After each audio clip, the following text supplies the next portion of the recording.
hands differently. Your life has changed.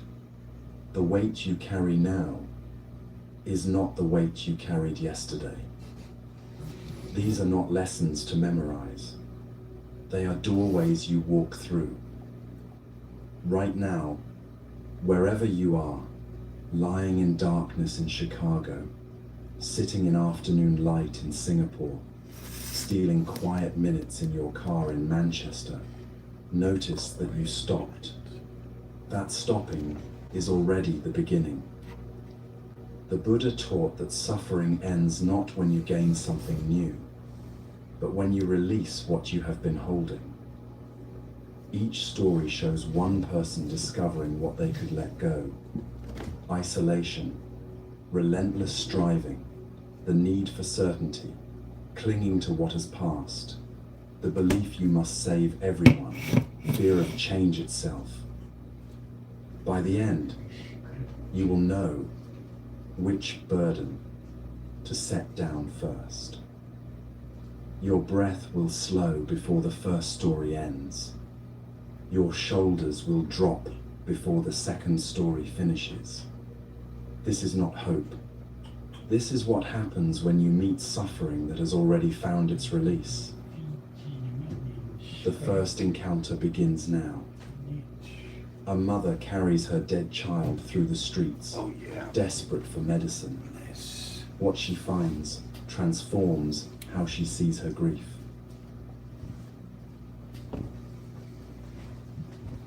Does it? Kisa Gotami held her son against her chest as she walked through the morning streets of Savatthi. He had been sleeping for 3 days now, and she could not wake him. The neighbors had stopped offering help. Their eyes said what their mouths would not, that her child was gone, that she should accept this.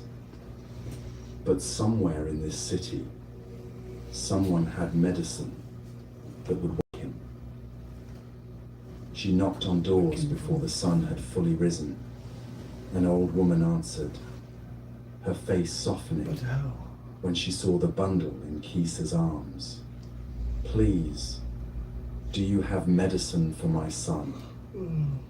The woman reached out as if to touch the child, then pulled her hand back. Dear one, she began, but Kisa was already turning away. She could not bear the pity. She needed medicine, not sympathy. By midday, she had visited every healer in the market district. They had given her the same look, spoken the same careful words. The weight of her son grew heavier with each step.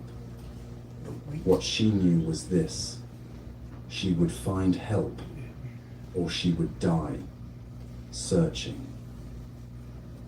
Someone told her about a teacher staying at the monastery outside the city walls. Kisa walked through the afternoon heat, her son's body growing stiff against her shoulder, though she told herself he was only sleeping deeply. The Buddha sat beneath a tree when she arrived. His face held no pity, just a steady gaze that saw everything and judged nothing. Teacher, she said, and her voice broke. My son will not wake. Please, give me medicine. The Buddha looked at the child's face, then at hers. I can help you, he said, and hope surged through her chest. But I will need a special ingredient. Bring me a handful of mustard seed from a household that has never known death. Then I will prepare the medicine. Mustard seed. Every household had mustard seed. Kisa felt something like joy for the first time in 3 days. I will bring it at once, she said. The Buddha called after her, remember, it must come from a house that death has never touched. She waved her hand in acknowledgement. How hard could that be? The first house had a green door with flowers planted along the walkway. A young woman answered, a baby on her hip. Mustard seed? Of course. She returned with a clay jar. Kisa scooped a handful, then remembered the instruction. Has anyone in your household died? Of course. The woman's face changed. My father, last winter. Kisa poured the seeds back and moved to the next house. The second house had an older couple in the courtyard. They offered mustard seed before she asked, but when she posed her question, the man's eyes grew distant. Our daughter, 5 years ago. At the third house, a merchant answered. He had everything, he said, laughing, but his brother had died at sea. The fourth house had lost a grandmother. The fifth, a newborn. The sixth, a son in war. Kisa walked until the sun began to set. Every house had mustard seed. Every house had also known death. With each answer, something shifted inside her chest. The terrible uniqueness of her suffering began to crack like old pottery. She found herself on a hillside as darkness fell, looking down at the city. Lights appeared in windows one by one. Behind each light lived people who had lost someone. That window, perhaps a mother who had buried a child. That one, a wife who had become a widow. This light, children who would never see their father again. The entire city glowed with accumulated grief, and every single family had continued living somehow. Kisa looked down at her son's face in the fading light. His skin had gone grey. His small lips had pulled back from his teeth. She had been holding a corpse for 3 days, and everyone had known except her. But now she knew. She did not scream or collapse. The terrible isolation that had surrounded her simply dissolved. She was not cursed. She was not being punished. She was human, and this was what happened to humans. They loved, they lost, they somehow continued. She found a grove of trees and dug a grave with her bare hands as the moon rose. She wrapped her son in her shawl and laid him in the earth as gently as if putting him to bed.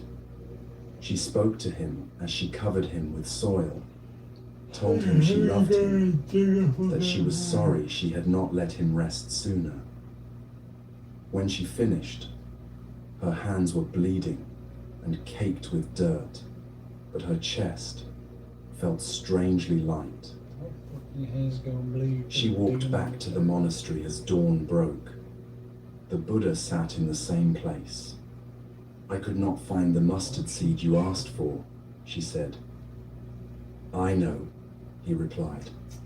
There is no house anywhere that death has not touched. You have discovered the nature of life. Kisa knelt before him. Teach me, she said. I do not want to be so lost that I cannot see what is real. The Buddha accepted her as his student that morning. Years later, other monks would tell how she had a particular gift for comforting those who had lost loved ones, how she could sit with people in their grief without trying to fix them or rush them. She knew something they needed to know. You may have heard this story before, but each time you hear it, you bring different grief. When Kisa walked from house to house, she was not learning that death is sad. She was learning that the pain you feel is the pain humans have always felt. When you lose someone you love, when a relationship ends, when a dream dies, you join an ancient fellowship that stretches back to the beginning of human consciousness. The modern world hides death carefully. We tuck it away in hospitals and funeral homes, speak of it in hushed voices. We scroll through feeds where everyone seems perpetually happy, untouched by real suffering. We create the same illusion Kisa lived under, that somewhere exist households death has never entered. When death arrives at our door, we feel unique. Some fucking creepy guy screaming outside.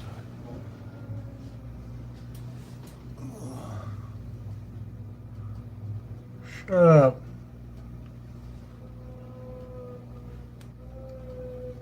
Shut the hell up and go away. Cursed.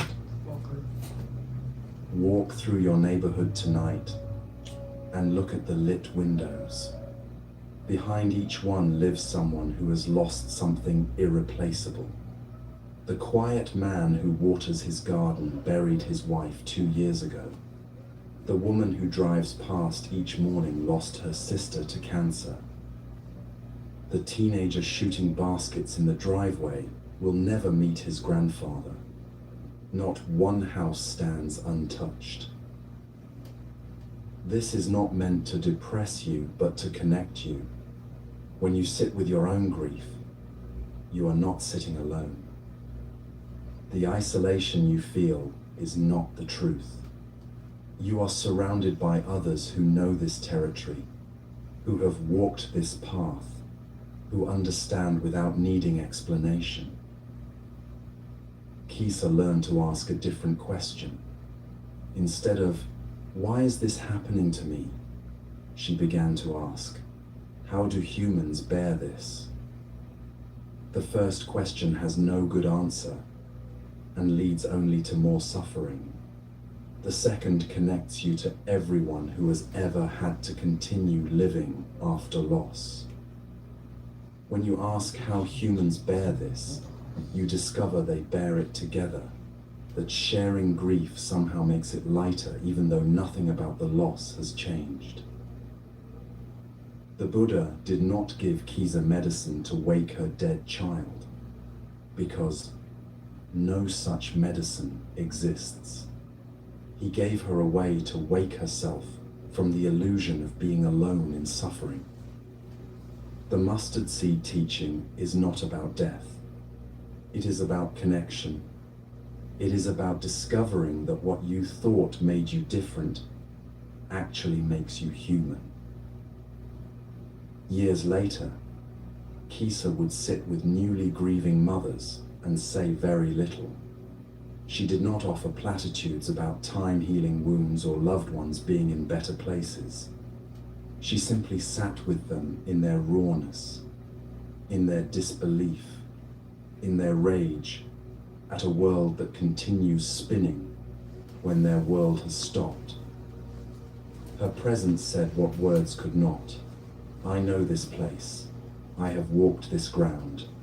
You will survive this not because you are strong, but because humans always have, and I am here to remind you that you are not alone." This is the first release. Understanding that your suffering connects you to every human who has ever lived, rather than separating you from them. The weight you carry is not yours alone. It is the weight of being human, of loving in a world where everything is temporary, and millions of people right now are carrying it with you. They are there, behind their own lit windows, bearing what you are bearing, continuing as you will continue. The next encounter shows what happens when we try to continue by pushing too hard, by burning ourselves out in the effort to outrun pain.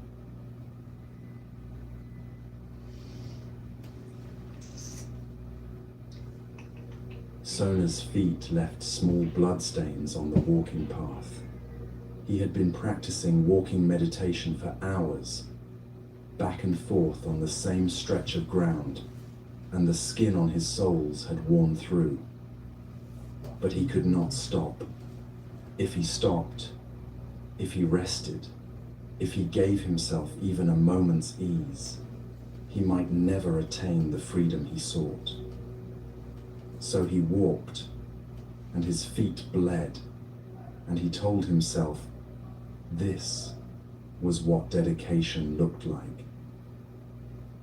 Before he became a monk, Sona had been a musician. He had played the veena, a stringed instrument, at festivals and celebrations. His fingers had known exactly how to coax beauty from wood and wire. But that life felt distant now, almost like someone else's memory. He had given it all up to follow the Buddha's teaching, to find liberation from suffering. And if liberation required walking until his feet bled, then he would walk until his feet bled. The other monks had started avoiding him, not out of cruelty, but out of concern. They would suggest he rest, and he would shake his head. They would mention that the Buddha taught the middle way, and Sona would respond that perhaps his middle was different from theirs, that perhaps he needed to push harder. Eventually they stopped suggesting anything and simply watched him destroy himself with what he called practice. Sona slept 3 hours each night, sometimes less. He ate one small meal a day, telling himself that hunger sharpened concentration. He meditated until his back screamed and his knees went numb. And with each day that passed without breakthrough, without the flash of insight he was certain would come if he just pushed hard enough, the desperation inside him grew. One evening, after months of this relentless practice, Sona sat beneath a tree and allowed himself to think the thought he had been avoiding, "I am going to quit." The thought arrived not as defeat, but as relief. He would return his robes, go back to his family, pick up his veena again. He was not cut out for this life. He had given everything he had, and it was not enough. As he sat with this decision, the Buddha appeared on the path. Sona had not seen him approach. The Buddha simply stood there, as if he had been waiting for this exact moment, and said, "Sona, may I sit with you?" Sona nodded, too exhausted to feel embarrassed about the tears on his face. The Buddha sat down beside him, not speaking for a long moment, just present in the way that made everything around him seem to settle and quiet. Then the Buddha asked, "Before you became a monk, what did you do?" Sona wiped his eyes. "I was a musician, Lord. I played the veena." The Buddha nodded as if this explained something. "Tell me, Sona, when you played the veena, if the strings were too loose, what happened?" Sona closed his eyes, remembering. "No sound, Lord, just dull thud. The strings would not vibrate properly. And when the strings were too tight, they would snap, Lord. Or if they held, the sound was harsh, abrupt, unpleasant." The Buddha leaned back against the tree. "And when the strings were neither too loose nor too tight?" Sona's hands moved without thinking, as if holding an invisible instrument. Then the veena sang, Lord. The tone was pure.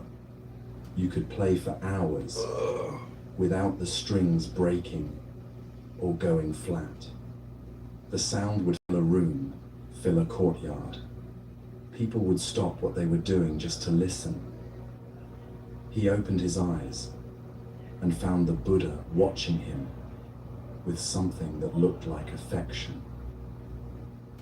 So it is with spiritual practice, the Buddha said.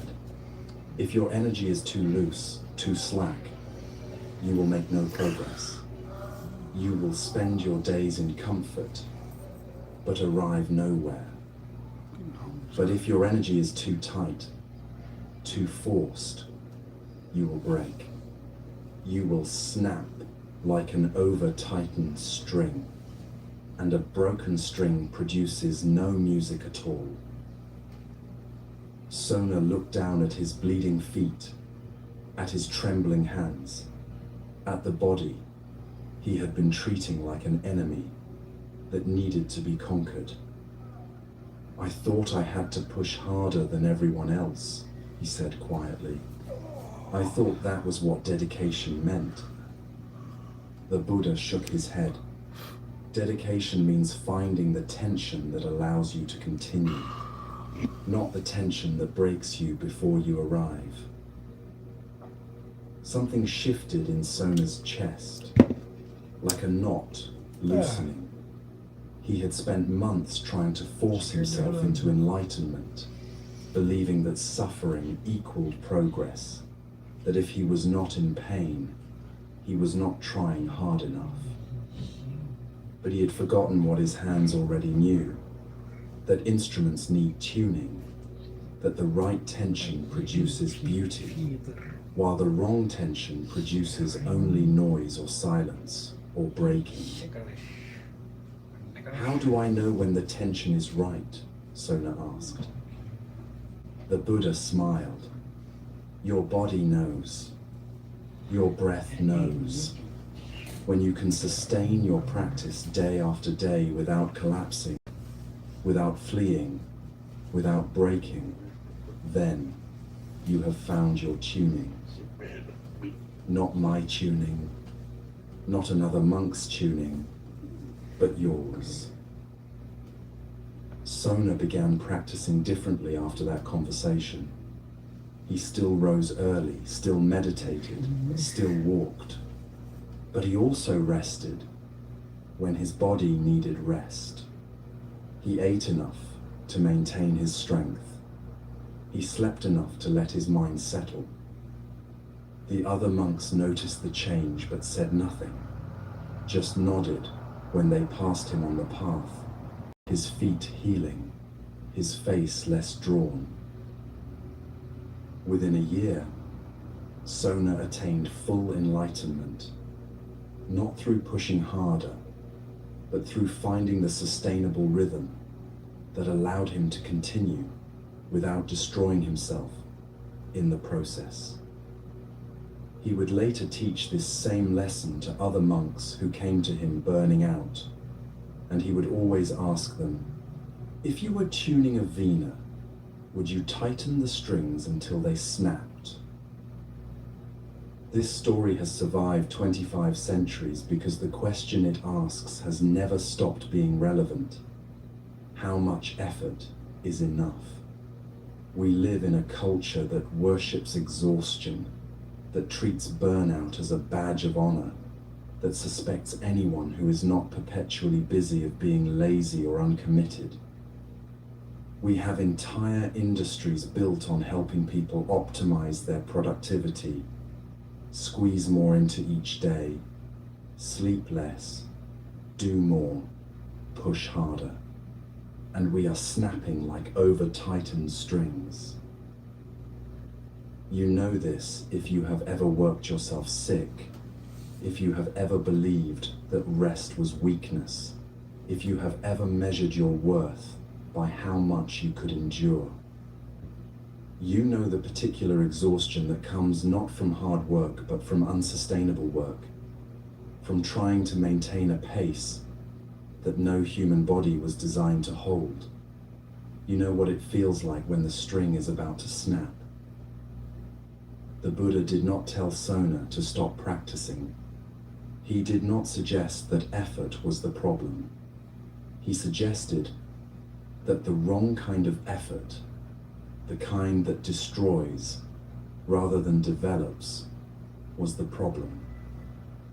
There is a difference between dedication and destruction, between commitment and collapse, between pushing through resistance and pushing past your actual limits.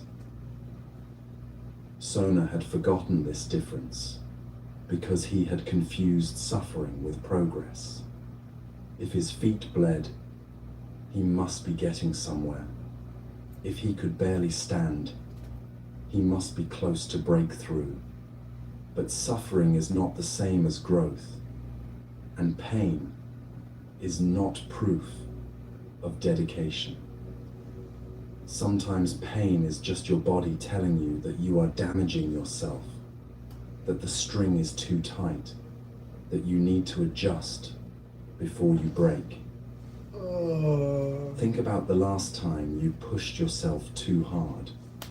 Maybe it was at work, taking on more than any person could reasonably handle, because saying no felt like failure. Maybe it was in a relationship, trying to be everything for someone else while neglecting yourself completely. Maybe it was in your own expectations, holding yourself to standards that would break anyone. What did that feel like in your body? What happened to your sleep, your appetite, your ability to feel anything besides exhaustion? Now ask yourself the question the Buddha asked Sona. Could you sustain that pace indefinitely? Could you maintain that level of intensity for months, for years, without something fundamental breaking? If the answer is no, then the string is too tight. And a string that is too tight produces harsh music at best, and at worst, it snaps.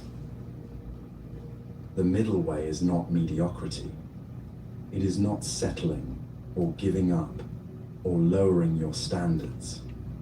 It is finding the exact tension that allows you to continue, to sustain, to arrive at your destination without destroying yourself before you get there.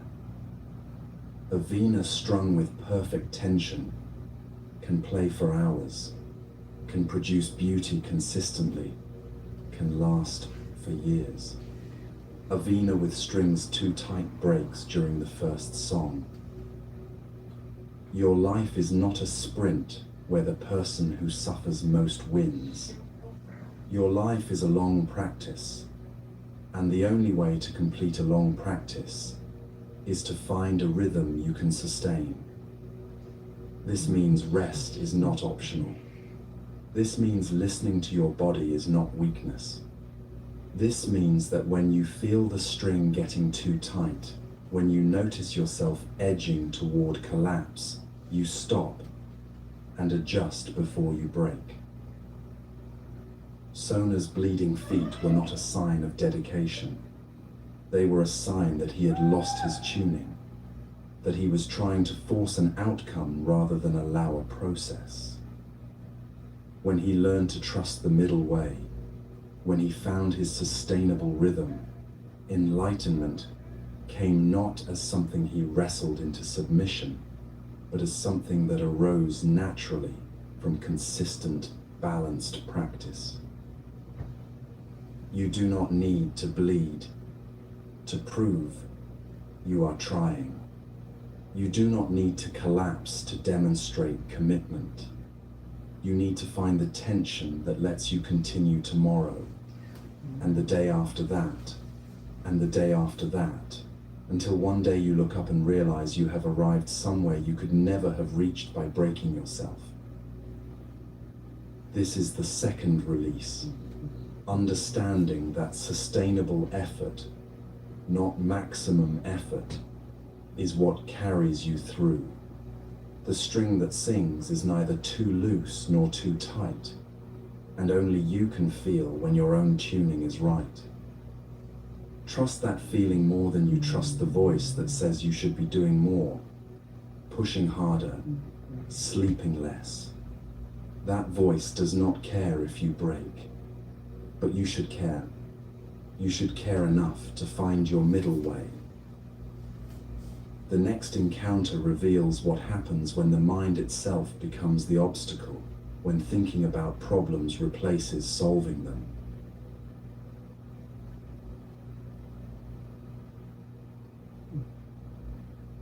Malunkyaputta had questions, and the questions were eating him alive.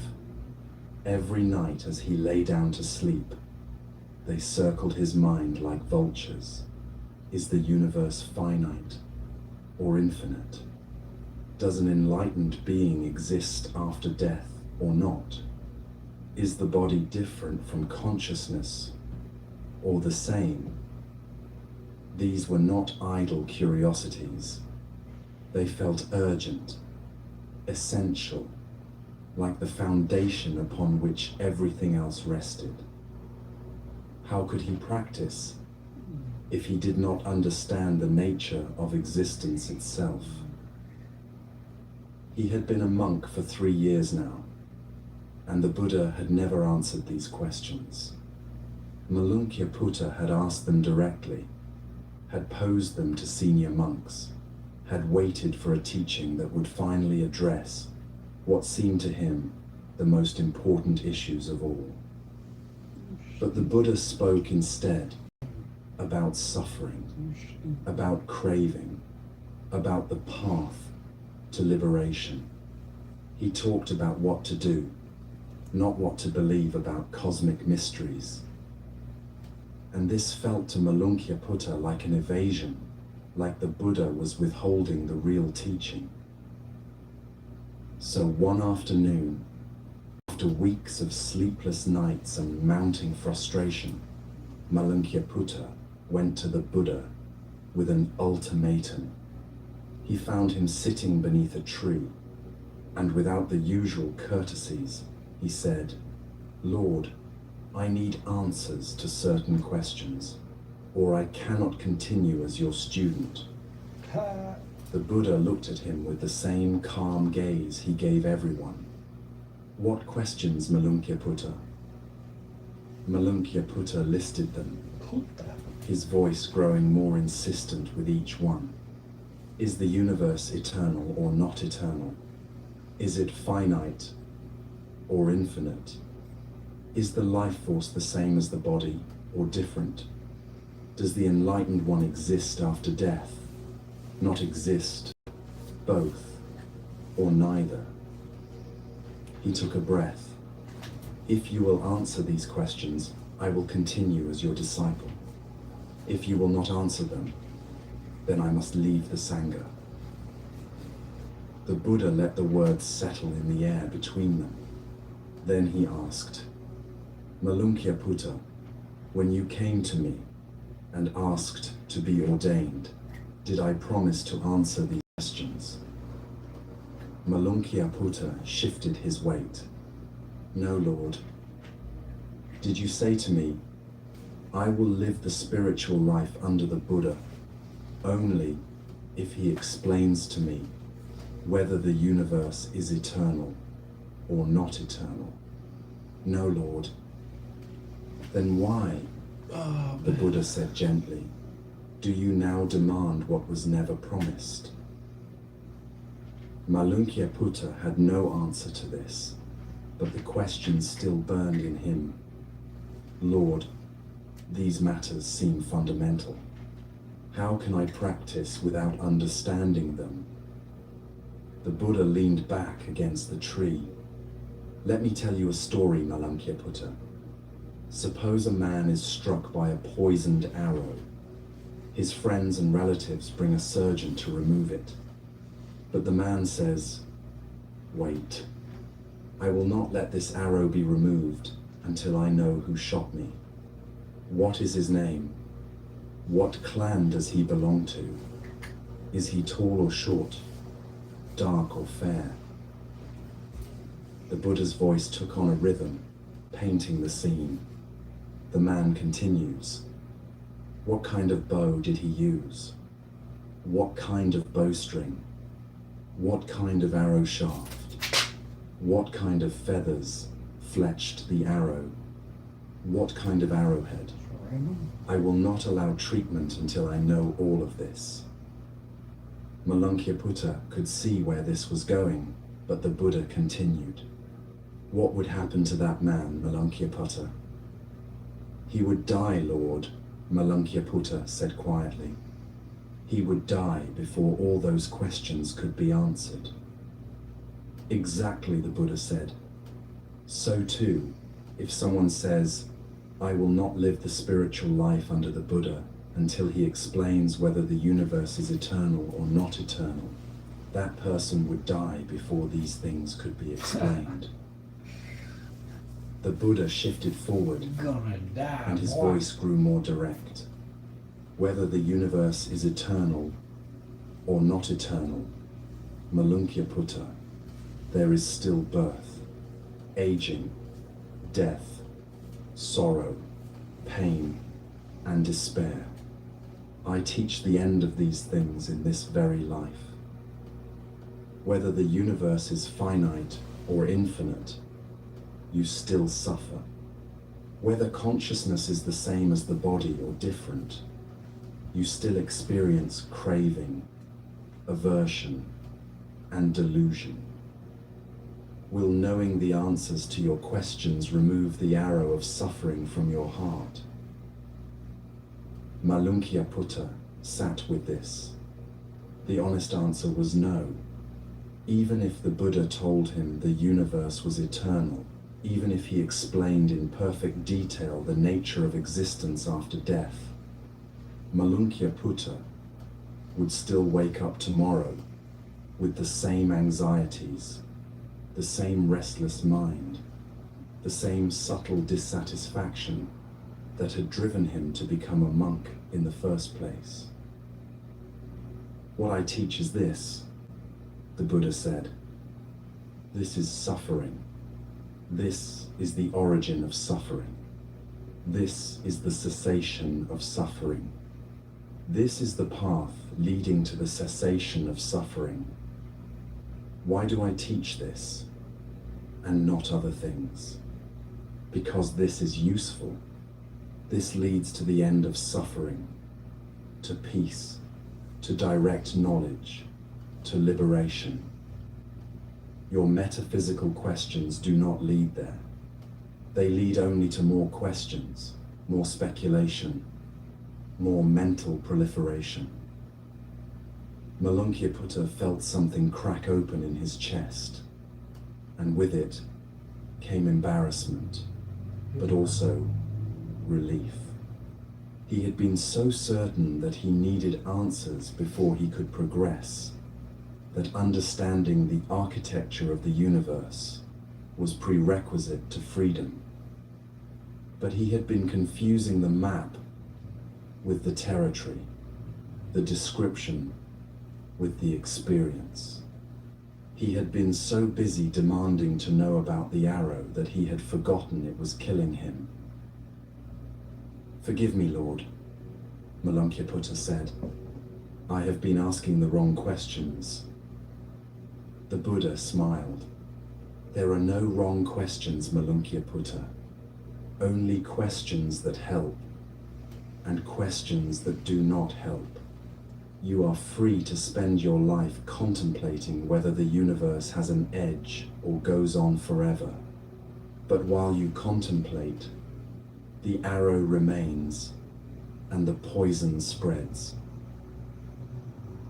Malunkyaputta returned to his practice after that conversation, and the questions that had consumed him slowly lost their urgency. They did not disappear. Occasionally they would arise, especially late at night when his mind wandered. But he learned to recognize them for what they were, not essential inquiries, but habitual patterns of thinking, ways his mind distracted itself from the harder work of actually transforming. You know this pattern. If you have ever lost hours to spiraling questions that have no satisfying answers, if you have ever researched endlessly instead of acting, planned perpetually instead of beginning, demanded certainty before taking a single step, the questions feel important, feel urgent, feel like the responsible thing to ask before proceeding, but often they are just sophisticated forms of avoidance. What is my purpose? What if I am making the wrong choice? What does it all mean? How can I know for sure? These questions can be contemplated for a lifetime without ever arriving at answers that satisfy. And while you contemplate them, the arrow of your actual suffering remains lodged in your chest. The Buddha did not say metaphysical questions are stupid or worthless. He said they are not useful for the thing you actually need: freedom from suffering. If your house is on fire, you do not stop to research the chemical composition of fire or the philosophical implications of transformation through flame. You get out of the house. You put out the fire. You deal with the urgent thing first. Your suffering is the urgent thing. Your anxiety, your stress, your sense of being trapped in patterns you cannot escape. This is the fire. This is the arrow. And the Buddha's radical claim is that you can address it without first understanding the entire metaphysical structure of reality. This is deeply countercultural in an age that worships information, that believes every question has an answer waiting to be Googled, that treats uncertainty as a problem to be solved through more research. We have access to more information than any generation in human history, and we are more paralyzed than ever. We are Malunkyaputta with smartphones, demanding to know everything about the arrow before we will allow anyone to pull it out. Notice what happens when you redirect the question. Instead of, "What is the meaning of life?" ask, "What reduces my suffering right now?" Instead of, "How can I know I am making the right choice?" ask, "What choice allows me to act with integrity today?" Instead of, "What is my purpose?" ask, "What needs doing that I can do?" The first questions have no definitive answers and lead to paralysis.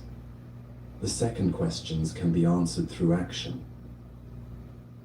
The Buddha taught that some things are worth knowing and some things are not worth the time they consume.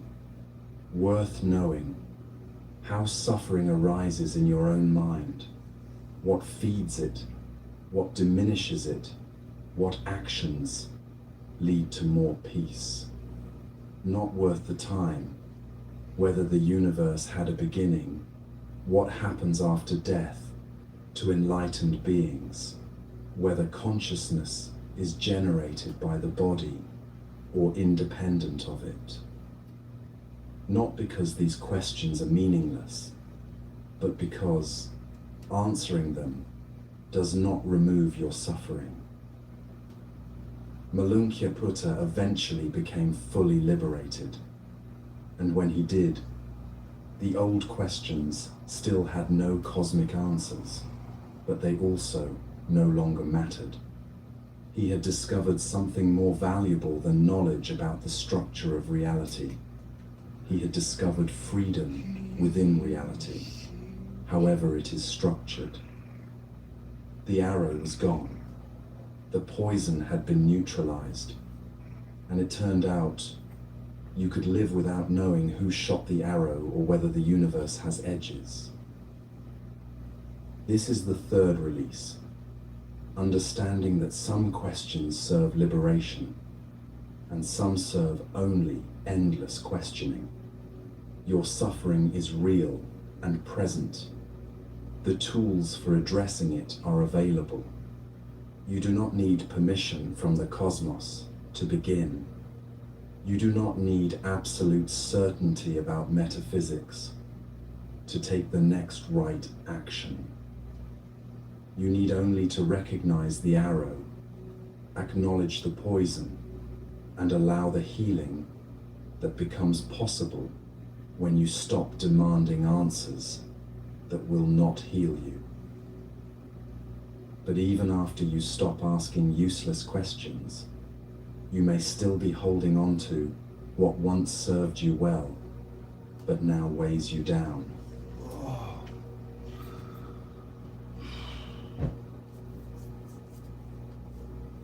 The Buddha once told his monks about a traveler who needed to cross a great expanse of floodwater. There was no bridge, no boat, no ferry waiting. On this side, danger and uncertainty. On the far shore, safety and continuation of the journey. The water between them was wide and treacherous, filled with debris from recent storms. The traveler assessed the situation and made a decision. He would build a raft. He gathered branches and logs, vines and grasses, whatever he could find along the shore. He worked for hours, binding the materials together, testing the structure, making sure it would hold his weight. His hands blistered from the work. His back ached from bending and lifting. But finally, he had something that would float, that would carry him across. The crossing was difficult. The current pulled at the raft, trying to drag it downstream. Waves washed over the surface, soaking him to the skin. Floating debris crashed into the sides, nearly breaking the bindings he had worked so hard to secure. But he held on, paddled with a makeshift oar, and slowly made his way to the other shore. When he finally dragged himself onto dry land, exhausted and shaking, he lay there for a long moment, feeling nothing but gratitude for the raft. It had saved his life. Without it, he would have drowned or been swept away by the current. As he caught his breath and looked at the crude structure that had carried him safely across, a thought arose. This raft is precious to me. I worked hard to make it. It saved my life.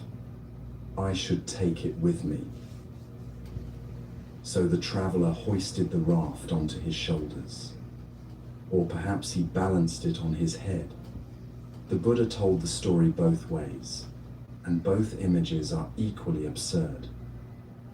The man then continued his journey on dry land, carrying the heavy, dripping raft with him, the branches catching on trees, the weight making his neck ache, other travelers staring at him as he passed. The Buddha paused here and asked his monks, "What do you think? Would that man be acting wisely?" The monks laughed and said no, of course not. The raft had served its purpose. It belonged at the water's edge, either left for the next person who needed to cross, or pulled ashore and honored for its service.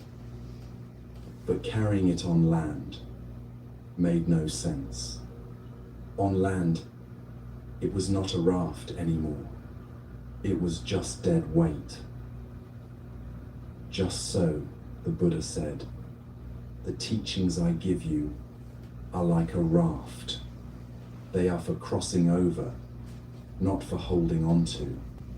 Even the teachings themselves should be let go when they have served their purpose. Much more so the things that are not the teachings at all. This story has a surface meaning about spiritual teachings, about not clinging even to helpful philosophies once they have done their work. But it cuts deeper than that. It speaks to everything we carry past its usefulness, everything we hold on to because it once saved us, everything we cannot release because we confuse loyalty with imprisonment. Think about the relationship that rescued you from loneliness 10 years ago, but now feels like a cage. The job that saved you from poverty, but now drains every ounce of energy you have. The identity you constructed to protect yourself in your 20s, that now prevents you from becoming who you are in your 40s. The belief system that gave you structure when you needed it, but now feels rigid and suffocating. The coping mechanism that got you through trauma, but now keeps you from intimacy. All of these were rafts once. All of them served you, carried you across treacherous water, kept you from drowning. And all of them might now be things you are carrying on your head through dry land, wondering why your neck hurts, why other people look at you strangely, why you cannot move as freely as you once did. The difficulty is this: gratitude and clinging feel almost identical. Both involve holding close. Both involve not wanting to lose something valuable. But gratitude can say, "Thank you for getting me across," and set something down. Clinging says, "I cannot survive without this," and holds on past all reason.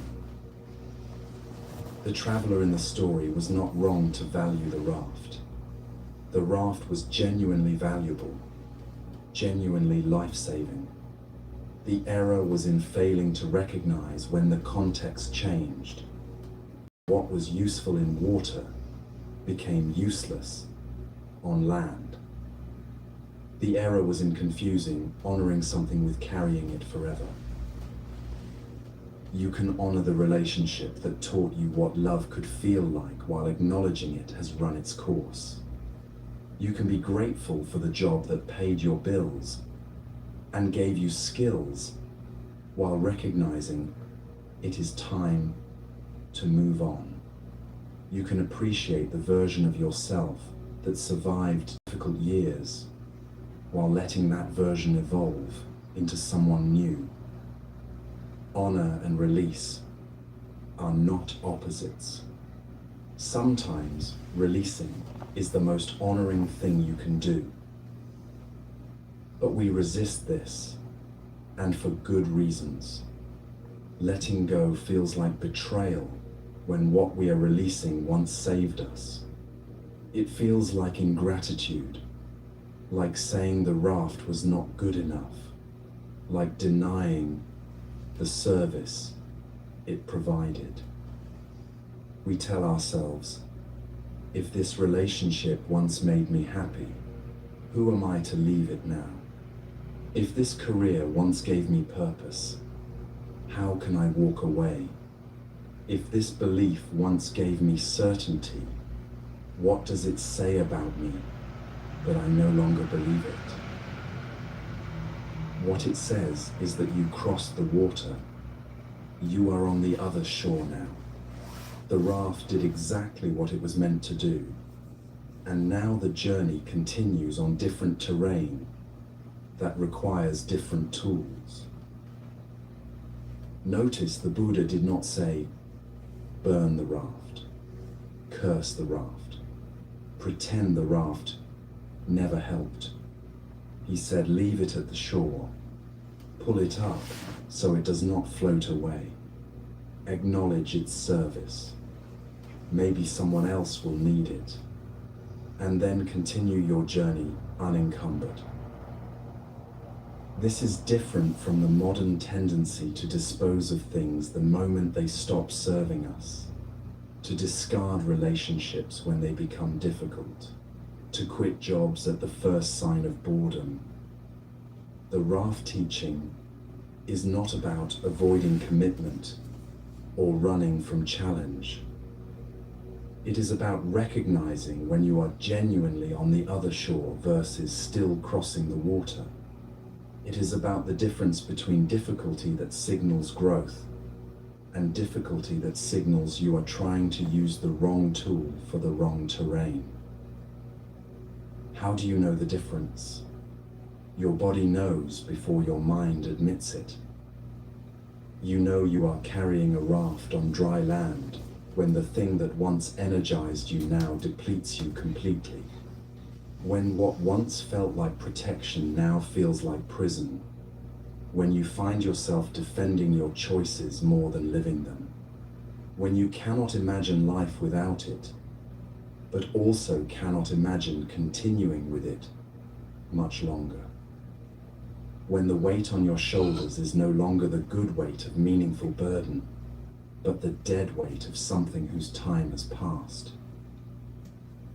A woman stays in a marriage because it saved her from loneliness 20 years ago, even though now they barely speak. A man keeps working at a company because it rescued him from unemployment, even though he wakes up with dread every morning. Someone clings to a self-image built in youth because it protected them from vulnerability, even though it now prevents them from being seen. All rafts, all once necessary, all now being carried where they no longer belong. The teaching asks, can you set it down? Can you honor what it did for you and still release it? Can you trust that you do not need to carry across dry land what you needed to cross water? This is terrifying because it means accepting that nothing lasts forever, that what saves you in one season might suffocate you in another, that even good things have completion points. It means trusting that you will find new tools for new terrain, that you will not be left helpless without the raft, even though the raft genuinely saved you once. The traveler in the story had to trust that solid ground required different skills than water. He had to believe that his hands, which built one raft, could build other things, that his resourcefulness did not depend on carrying proof of past resourcefulness. He had to learn that gratitude looks like setting something down gently and continuing forward, not clutching it forever as insurance against future drowning. What raft are you carrying? What saved you once that you are now dragging through terrain where it makes no sense?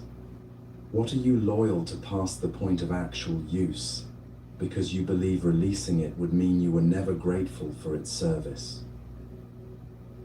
The Buddha taught that everything useful has appropriate context. The raft is perfect in water and absurd on land. Neither fact diminishes the raft.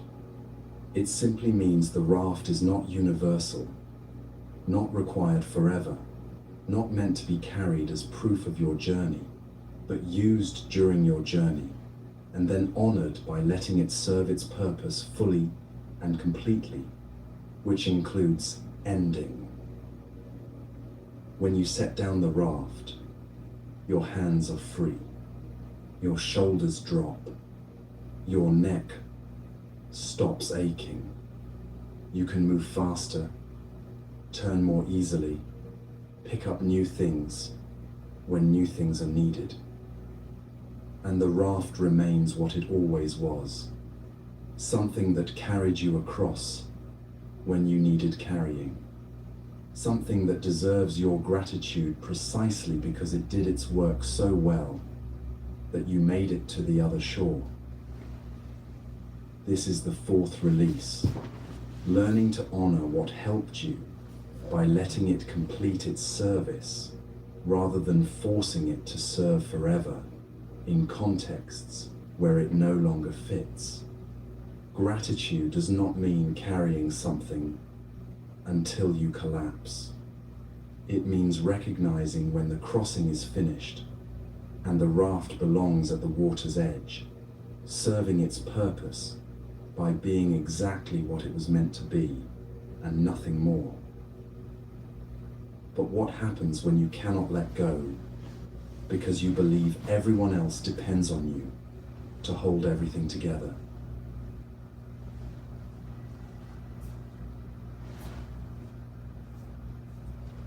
A teacher of acrobatics and his young apprentice, Medakathalika, were preparing for a performance in the village square.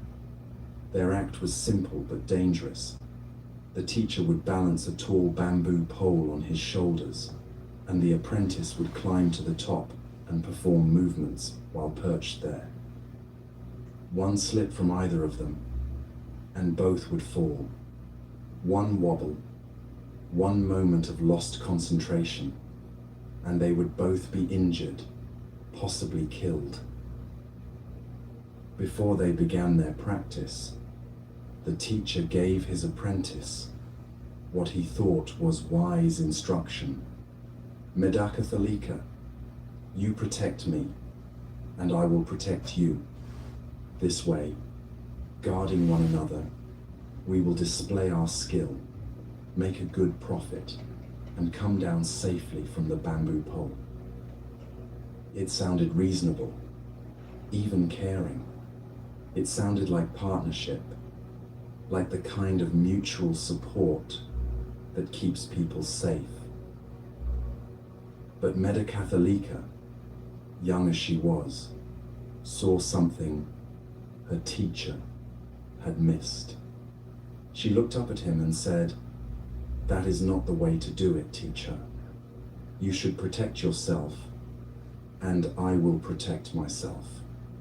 Thus, each guarding ourselves, we will display our skill, make a good profit, and come down safely from the bamboo pole." The Buddha later told this story to his monks and added, "It is just as the apprentice said. When you protect yourself, you protect others. When you protect others, you protect yourself." He was teaching something that runs counter to almost everything we are told about goodness, about sacrifice, about what it means to care for other people. We are taught from childhood that good people put others first, that mothers should sacrifice everything for children, that employees should stay late to help the team, that friends should drop everything when someone needs them. We learn that setting boundaries is selfish, that saying no is cruel, that if you are not exhausted from caring for others, then you must not care enough. But Medakathalika understood something crucial. She could not protect her teacher. She was 20 feet in the air, balancing on a pole balanced on his shoulders. If she tried to watch him, instead of watching herself, if she worried about his footing instead of her own balance, they would both fall. Her only way to keep him safe was to stay stable herself. This is not a metaphor. This is mechanics, physics, the basic architecture of interdependence. When you are connected to someone, when your stability affects their stability, your self-care becomes the foundation of their safety. When you collapse, everyone connected to you feels the impact. A parent who runs themselves into exhaustion trying to give their children everything, cannot actually give their children what children most need. A parent who is present, regulated, capable of joy. A therapist who does not tend their own mental health cannot hold space for clients suffering without eventually drowning in it. A caregiver who never rests becomes the one who needs care, and then who cares for the person they were caring for. You know this if you have ever tried to help someone while you yourself were falling apart. You know the particular desperation of reaching out to catch another person when you are not standing on solid ground. You know what happens. You both go down. The teacher's mistake was not his desire to protect his apprentice. His mistake was thinking protection works by watching the other person instead of by maintaining his own stability.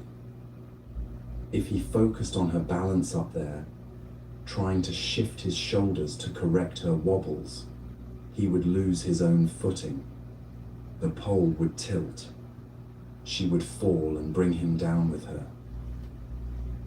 But if he focused entirely on planting his feet, on keeping his core stable, on maintaining his own center of gravity, then the pole stayed steady. And a steady pole gave her a stable platform to work from. His self-protection was her protection. Her self-protection was his protection, not because they did not care about each other, but precisely because they did. This is especially hard for people who have been praised for self-sacrifice, who have built entire identities around being the one who gives endlessly, who never complains, who always has energy for one more person's crisis. For them, Medicathalika's words sound like permission to be selfish, like abandoning the people who depend on them. But notice what Medicathalika was not saying. She was not saying, I will take care of myself and you can fall. I do not care what happens to you. She was saying, the way I take care of you is by taking care of myself, because we are structurally connected, and my stability is your stability. There is a difference between self-care and selfishness that you can feel in your body if you pay attention. Selfishness hoards resources while others are genuinely in need.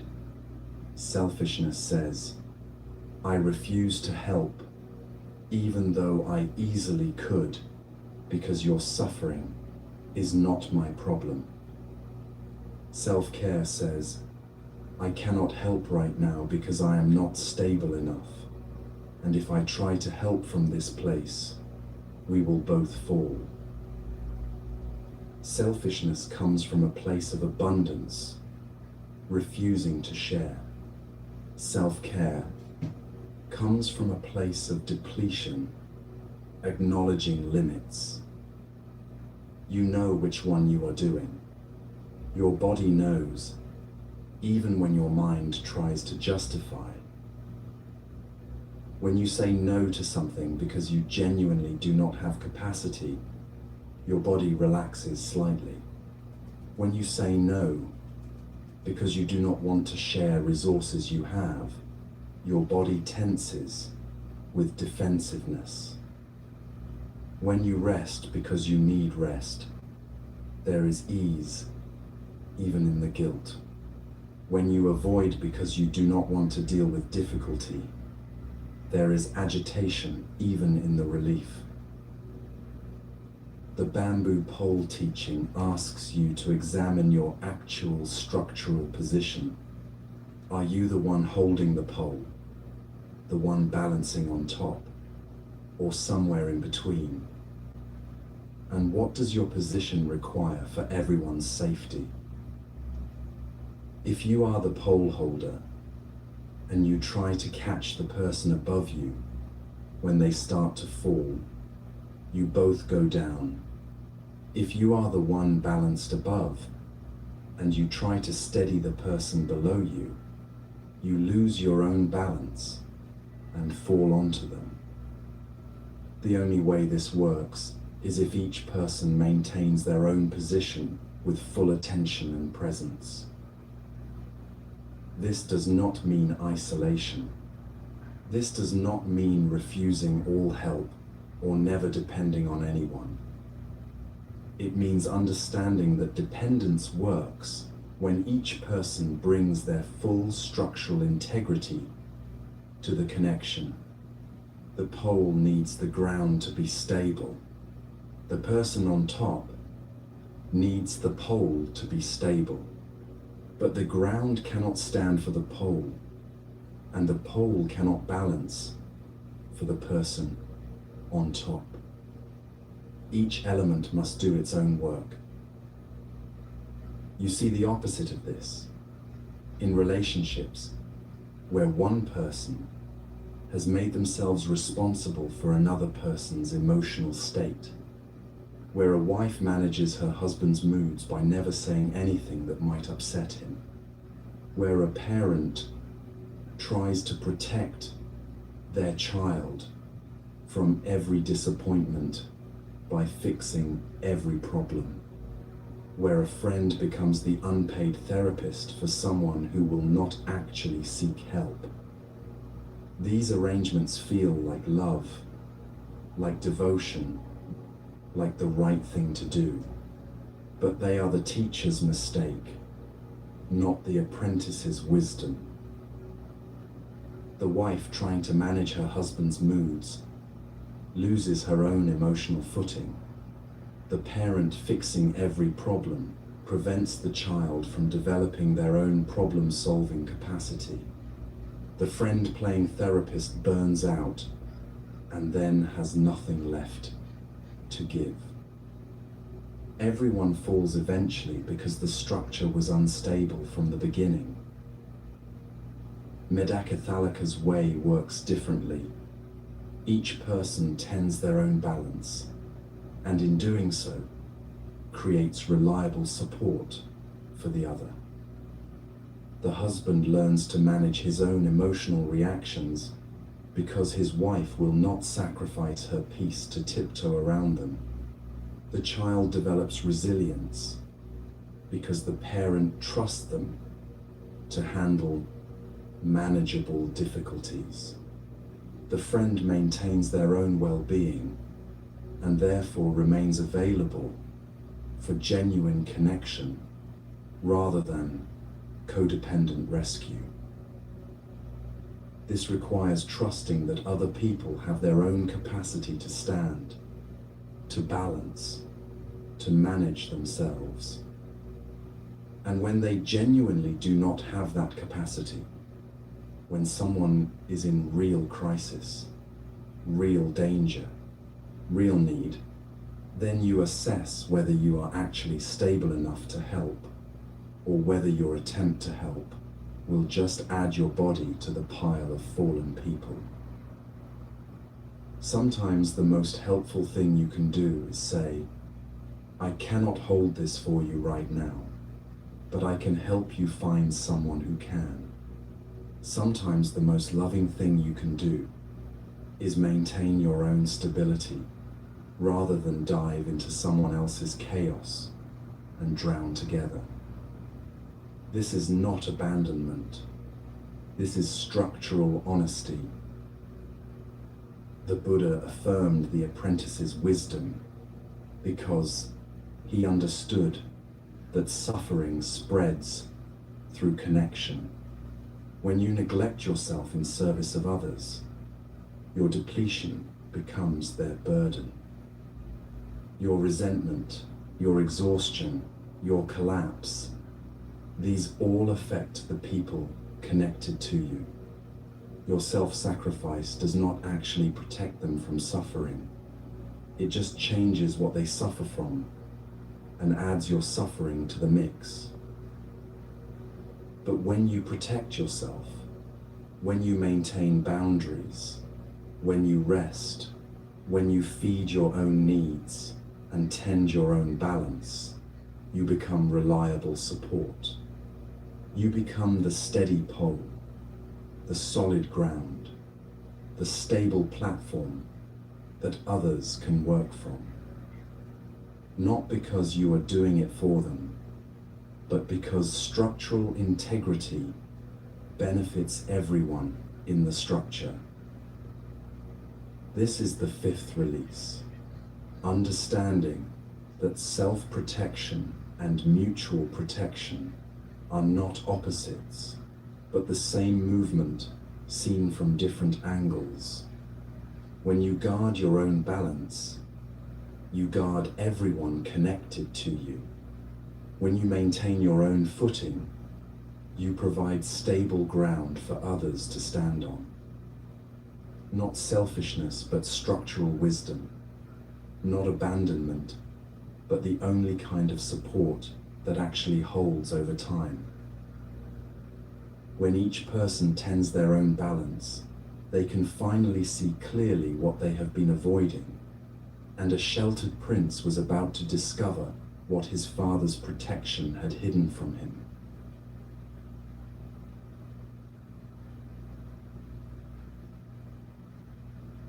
Siddhartha grew up behind walls, designed to keep reality out. His father, King Suddhodana, had received a prophecy when his son was born.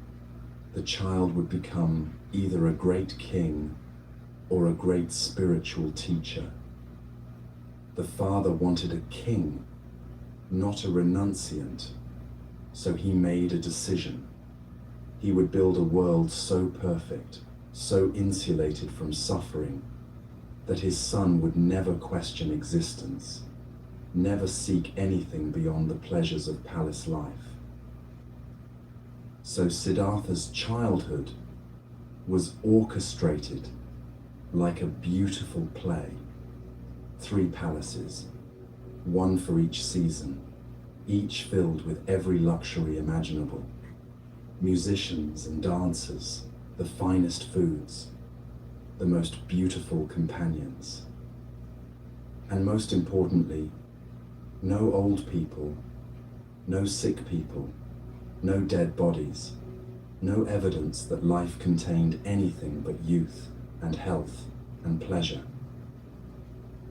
The king's servants had instructions. When Siddhartha walked in the gardens, any wilted flowers were to be removed before he saw them. Any servant who showed signs of aging was to be replaced with younger staff. The prince was to see only perfection, only permanence, only the illusion that nothing ever changes or ends. And for 29 years, this worked. Siddhartha married, had a son, lived the life his father had designed for him. But something in him was restless, some vague sense that the walls were hiding something important. One day, Siddhartha asked his charioteer to take him beyond the palace grounds to see the city. His father agreed, but sent word ahead: clear the streets of anyone, old, sick, or dying. Maintain the illusion just a little longer. But you cannot control a city the way you can control a palace. And what happened next, the texts say, was arranged by devas, by gods who knew the prince needed to wake up. Whether gods or chance, or simply the impossibility of hiding reality forever, Siddhartha encountered what his father had spent 3 decades keeping from him. The first encounter was with an old person, bent back, white hair, skin loose and wrinkled, walking with difficulty. Siddhartha had never seen anything like this. He asked his charioteer, "What has happened to that person?" The charioteer, unable to lie, said, "That is old age, my prince. It comes to everyone who lives long enough. The body weakens, the senses dim. What was once strong becomes fragile." Siddhartha felt something shift in his chest. "Will this happen to me?" "Yes, my prince. To you, to me, to everyone." The second encounter was with a sick person, fever, trembling, unable to stand without help. Again Siddhartha asked, and again the charioteer explained, "This is illness, my prince. The body breaks down, disease enters, pain comes. No one is exempt." "Even me?" "Even you." The third encounter was with a corpse being carried to cremation, the body still and grey, the mourners weeping behind it. Siddhartha had never seen death, had never even imagined that human beings simply stopped being. What is that? Where are they taking that person? That person has died, my prince. The life has left the body. This is what happens to every living being eventually.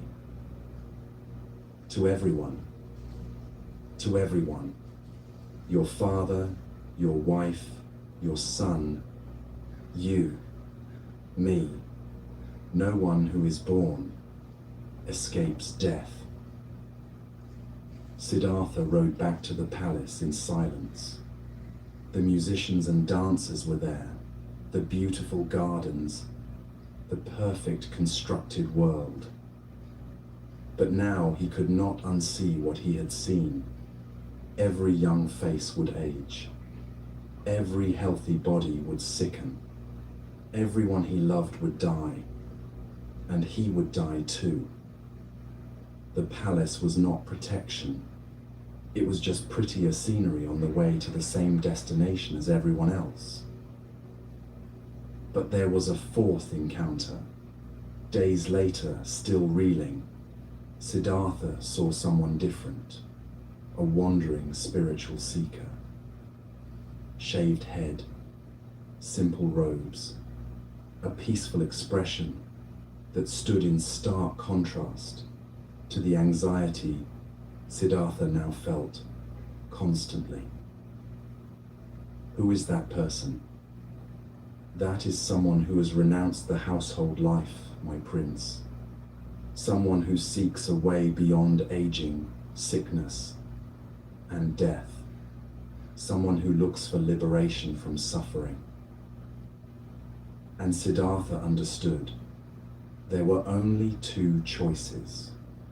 He could return to the palace and pretend he had not seen what he had seen, live out his life in denial until the things he now knew were coming actually came.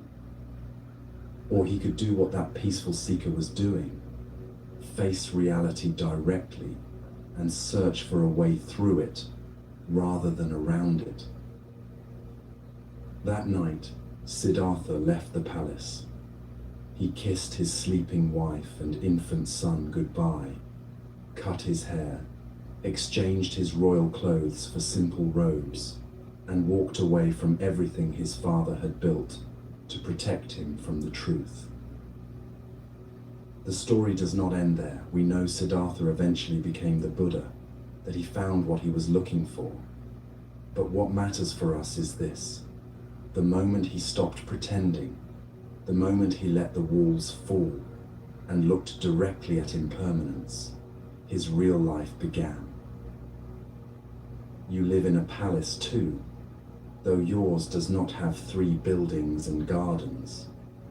Your palace is built from busyness that keeps you from thinking about death, from social media feeds that show only curated permanence, from anti-aging creams and procedures that promise you can outrun time. It is built from the stories you tell yourself. That will not happen to me. I have plenty of time. I will deal with that later. Your palace has walls that keep certain thoughts out. The knowledge that your parents are aging and will die, that your own body is already in the process of breaking down, that the relationships you depend on will end either through distance or death.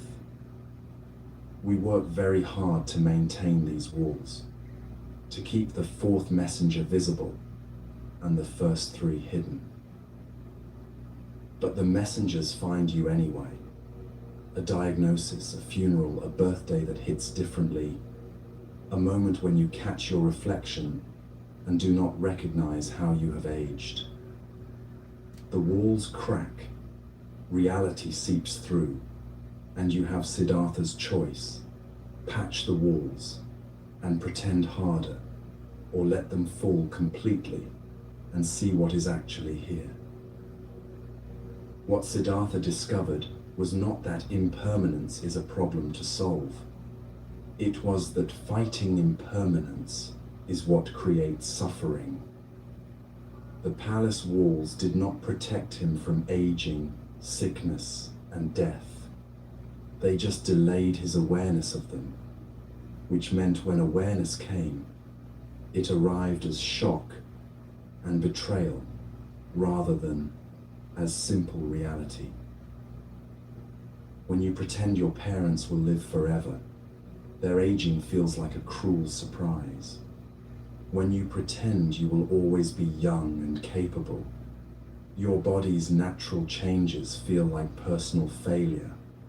When you pretend relationships last eternally without effort or change, their endings feel like catastrophes. The palace walls do not prevent pain. They prevent you from meeting pain with preparedness, with acceptance, with the kind of grace that comes from looking directly at what is true. The 4th messenger is the crucial part of the story. Siddhartha did not encounter only suffering and then despair. He encountered suffering and then someone who had found peace while fully acknowledging that suffering. Someone who was not pretending, not hiding, not building walls, and yet was not destroyed by reality. Someone who had discovered that you can know about impermanence and still be okay, can look directly at aging and sickness and death and find liberation rather than terror. This is what gets lost when we hear only about Buddhism and suffering. That was the first 3 messengers. The 4th messenger said, "Yes, and there is a way through. You do not have to be either ignorant or destroyed. There is a 3rd option, awake and at peace." What would it mean to let your palace walls fall today? Not in some grand dramatic gesture, but in small acknowledgements of what is true. Your body is aging, not as punishment, not as failure, just as the nature of bodies. The people you love will die, not because life is cruel, but because everything that begins ends. The self you were 10 years ago is already gone, and the self you are now will also change. These are not problems to solve. They are the conditions of existence. And inside those conditions, liberation is possible. Not liberation from impermanence, but liberation from the exhausting work of denying it, from the suffering that comes from demanding permanence in a temporary world. When you stop fighting what is true, energy becomes available for living inside the truth with presence and love, and sometimes even joy. Siddhartha's father built the most beautiful prison in the world, but it was still a prison. Your denial might be more comfortable than awareness, might feel safer than seeing clearly, but it still keeps you from your actual life. The person you are pretending to be, the one who will not age, who will never lose anyone, who has unlimited time, that person does not exist and never did. The person who does exist is temporary, is already in motion toward change, is going to age and sicken and die and lose people and have their heart broken by impermanence over and over. And that person, the real one, deserves to live their real life rather than perform in a palace play. That person deserves the fourth messenger's discovery, that you can be awake and at peace, that you can see clearly and still love, that liberation is not found behind walls but in the courage to let them fall. This is the sixth release, understanding that impermanence is not the enemy, but the condition, and that peace comes not from hiding from what changes, but from meeting it without armor, without denial, with the kind of open-eyed presence that makes every moment precious precisely because it will not last forever. The palace offered Siddhartha safety, but the road offered him truth, and truth, it turned out, was what he had been hungry for all along. He walked away to find what does not change, but first he would have to face what always changes, and so would a king who thought he had time to prepare.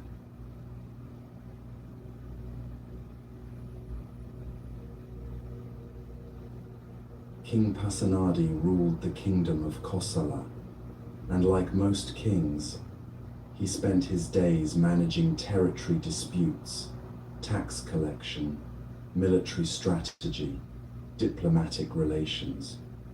He had advisors for everything, protocols for every situation, plans stretching years into the future.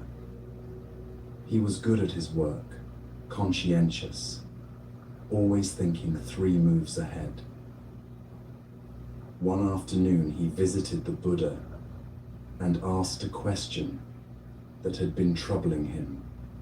Lord, is there anything that cannot be avoided by wealth, by power, by military strength, by diplomacy, by clever planning? The Buddha looked at him with the directness he brought to everything. Imagine this, great king. A reliable messenger comes running from the east and says, "A great mountain is rolling toward us, crushing everything in its path. Trees, villages, animals, people, all destroyed. Do what you must while there is still time." The king listened, and the Buddha continued. Then another messenger comes from the west with the same news. A mountain crushing toward you from that direction. Then from the north. Then from the south. 4 massive mountains rolling toward you from all 4 directions, destroying all life in their path. What would you do, great king? What should be done when such a terrible destruction is coming? Pasenadi sat quietly for a moment, imagining it. 4 mountains closing in, nowhere to run, no escape possible. Then he said, "Lord, when such terrible destruction is approaching, what else could be done?" but to live by the teachings. What else but to act rightly, to do what is wholesome, to practice what is good? The Buddha nodded. I tell you, great king, those mountains are already rolling toward you. Aging is a mountain crushing toward you from one direction. Sickness is a mountain from another. Death is approaching from a third. And decay, the gradual falling apart of everything you think is solid, comes from the fourth. When these mountains are rolling toward you, what else is there to do but live well right now? This was not meant to terrify the king, but to clarify him, to cut through the endless postponement, the I will get to that later, the belief that there is always more time to become who you want to be, or do what you know you should do. The mountains are not coming someday. They are already in motion. Pasenadi was not being told anything he did not already know. He had seen people age, had attended funerals, had watched his own body begin to change in small ways that would become big ways. But knowing intellectually that death exists is different from feeling the urgency of mountains closing in from all directions with nowhere to hide. The teaching was not panic and despair because everything ends. The teaching was clarity about what matters when you remember that time is limited. The king had been operating as if he had infinite time to optimize every decision, to plan for every contingency, to eventually get around to living according to his deepest values. The mountain said, "You do not have infinite time, so what are you doing today?" You feel this teaching differently at different stages of life. When you are 20, the mountains seem distant, almost theoretical. When you are 40, you can see them on the horizon. When you are 60, you can feel the ground trembling. But regardless of your age, the mountains are moving, and they do not stop for anyone's plans or protests. The Buddha was not being morbid or pessimistic. He was being practical. If you had a terminal diagnosis and 6 months to live, would you spend those months scrolling social media, avoiding difficult conversations, staying in situations that drain you? Probably not. You would suddenly become very clear about what deserves your attention and what does not. You would stop wasting time on trivial conflicts. You would tell people you love them. You would do the work you came here to do. The mountain teaching says, you do have a terminal diagnosis. Everyone does. You just do not know if you have 6 months or 6 decades, but the diagnosis is the same either way. This life will end, and you do not know when. So what are you waiting for? This is not the same as the anxiety-driven productivity culture that says you must optimize every moment, that rest is wasted time. The mountains do not care about your productivity. They care about whether you are living in alignment with what you actually value, whether you are being the person you want to be. For some people, the mountain teaching means finally writing the book. For others, it means quitting the job that is killing them slowly. For others still, it means calling their mother more often, or apologizing for something from years ago, or simply sitting in the garden and watching the light change. The mountains do not prescribe what matters. They just clarify that you need to know what matters and then actually do it. King Pasenadi had been living as if he could delay everything important until after he handled the urgent. After this border dispute, after this harvest, after this diplomatic mission, then he would attend to his practice, his relationships, his inner life. But there is always another border dispute, another harvest, another mission. The urgent never runs out. What runs out is time. The teaching shifted something in him, not his external life necessarily. He still had a kingdom to run, responsibilities he could not abandon. But his relationship to those responsibilities changed. He stopped treating them as obstacles between him and his real life and started treating his real life as how he showed up for those responsibilities right now, today, with the awareness that the mountains were already moving. This creates a particular kind of motivation that is not anxiety-based. Anxiety says, everything is urgent, you are always behind, you will never do enough. Mountain awareness says, time is limited, which makes now precious, which means what you do today actually matters. One creates panic, the other creates presence. Think about how you would live if you knew you had exactly 1 year left. What would you stop doing? What would you start doing? Who would you forgive? What conversations would you have? Now notice, you do not actually know that you have more than a year. The mountains are not on your schedule. They arrive when they arrive. So why are you living as if you have infinite time to get to the things that matter? This is not meant to create fear, but to cut through the fog of postponement that keeps you from your actual life.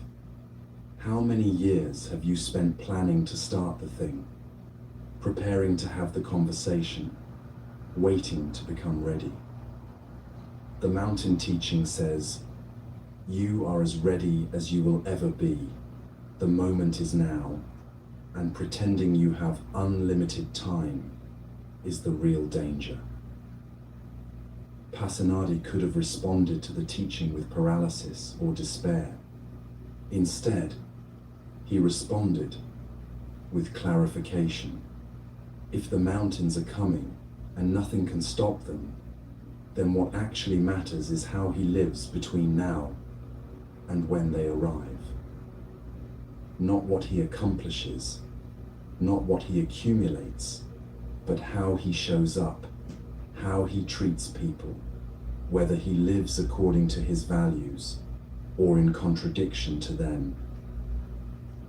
The Buddha taught that remembering death is not morbid but liberating.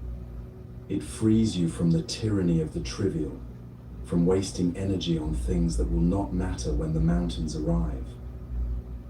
It helps you distinguish between what you do because you think you should and what you do because it genuinely aligns with who you are and what you value.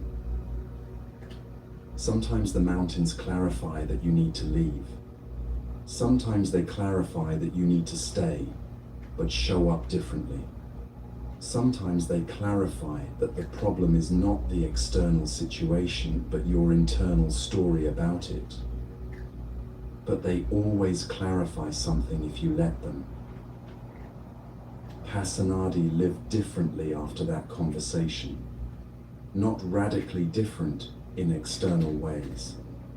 He was still king, still had the same duties. But internally, he stopped postponing his actual life until after he handled one more thing.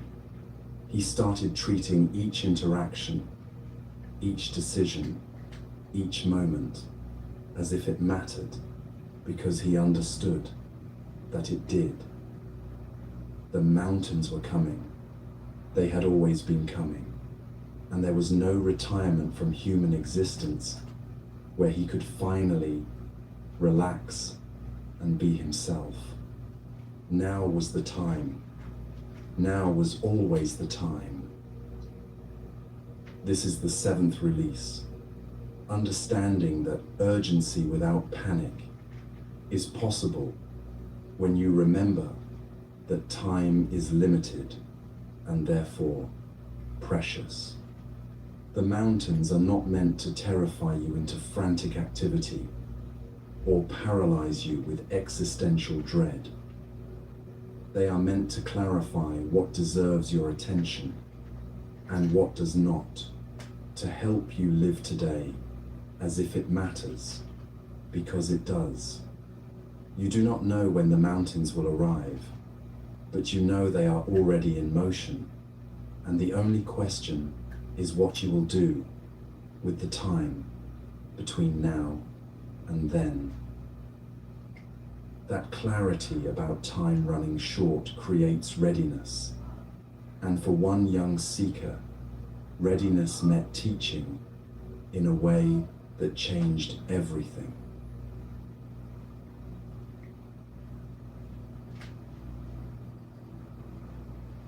Upatissa was 20 years old and already exhausted by spiritual seeking. He and his closest friend Kolita had spent years studying with the best teachers they could find, practicing every technique, mastering every teaching.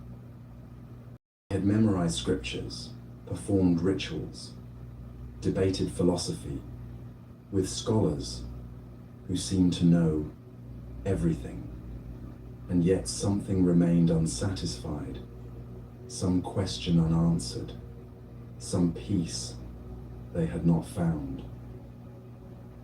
They had made a pact years earlier. Whichever of them first discovered the deathless, the path to true liberation, would immediately tell the other. They were not in competition, but in collaboration. Two people genuinely seeking truth and willing to share it when found. So Upatissa kept practicing, kept studying, kept searching, always with a corner of his attention alert for that breakthrough moment. One morning, in the city of Rajagaha, Upatissa saw a monk he did not recognize walking through the streets. There was something different about this monk. Not his robes, which were simple like any monk's robes. Not his appearance, which was unremarkable. But the way he walked, the quality of his presence, the sense that he was completely settled in himself, in a way Upatissa had never seen in anyone. Upatissa followed him for a while, watching. The monk's gaze was soft but clear, not grasping at what he saw, not pushing it away, just receiving each moment with steady attention. His steps were even, unhurried, as if he had nowhere to be and was already exactly where he needed to be. There was no performance in it, no spiritual posturing, just a human being walking through a city with complete presence. Finally, Upatissa approached and asked, "Friend, who is your teacher? What teaching do you follow? There is something about you that is different from other spiritual practitioners I have met." The monk smiled slightly and said, "My teacher is the ascetic Gautama, the awakened one. I am still new to the training and cannot teach much. I am just a beginner." But Upatissa pressed, "Please, friend, whatever you can share, even a little, I have been seeking for years and have not found what I am looking for. Even a single phrase from your teacher's teaching would help. The monk, whose name was Asaji, paused and then spoke 4 lines that would change not only Upatissa's life, but the entire trajectory of the Buddhist tradition. Of things that arise from a cause, the Tathagata has told the cause, and also their cessation. This is the teaching of the great ascetic. 4 lines, one simple statement about causation, not elaborate philosophy, not complex meditation instructions, not dramatic revelations about the nature of reality. Just, things arise from causes, and when you understand the causes, you can understand how they cease. Upatissa stood completely still, as something fundamental shifted in his understanding. His whole life he had been looking for the thing that did not depend on causes, the eternal, unchanging reality beneath the flux of experience. But what if that was the wrong question? What if liberation was not found by discovering some permanent essence, but by understanding the temporary nature of everything, the way all phenomena arise and pass based on conditions? In that moment, standing on a street in Rajagaha, listening to a monk who claimed to be a beginner, Upatissa became what the tradition calls a stream enterer, someone who has glimpsed the nature of reality clearly enough that they will inevitably reach full awakening. Not because he understood every detail, not because he had practiced for decades, but because in his prepared mind, those 4 lines landed with the force of recognition. He thanked Asaji, bowed deeply, and immediately went to find Kolita to fulfill their pact. When Kolita saw Upatissa's face, he knew before any words were spoken, "You have found it." Upatissa shared the 4 lines, and Kolita experienced the same shift, the same sudden clarity. They gathered the 250 spiritual seekers who had been studying with them and said, "We are going to follow the ascetic Gautama. Anyone who wishes to come with us is welcome." All 250 came. When they arrived at the Buddha's monastery, the Buddha looked up and said to his monks, "These 2 friends who are approaching will become my chief disciples, the most distinguished among my followers." And so they did. Upatissa became known as Shariputra, the monk famous for his wisdom.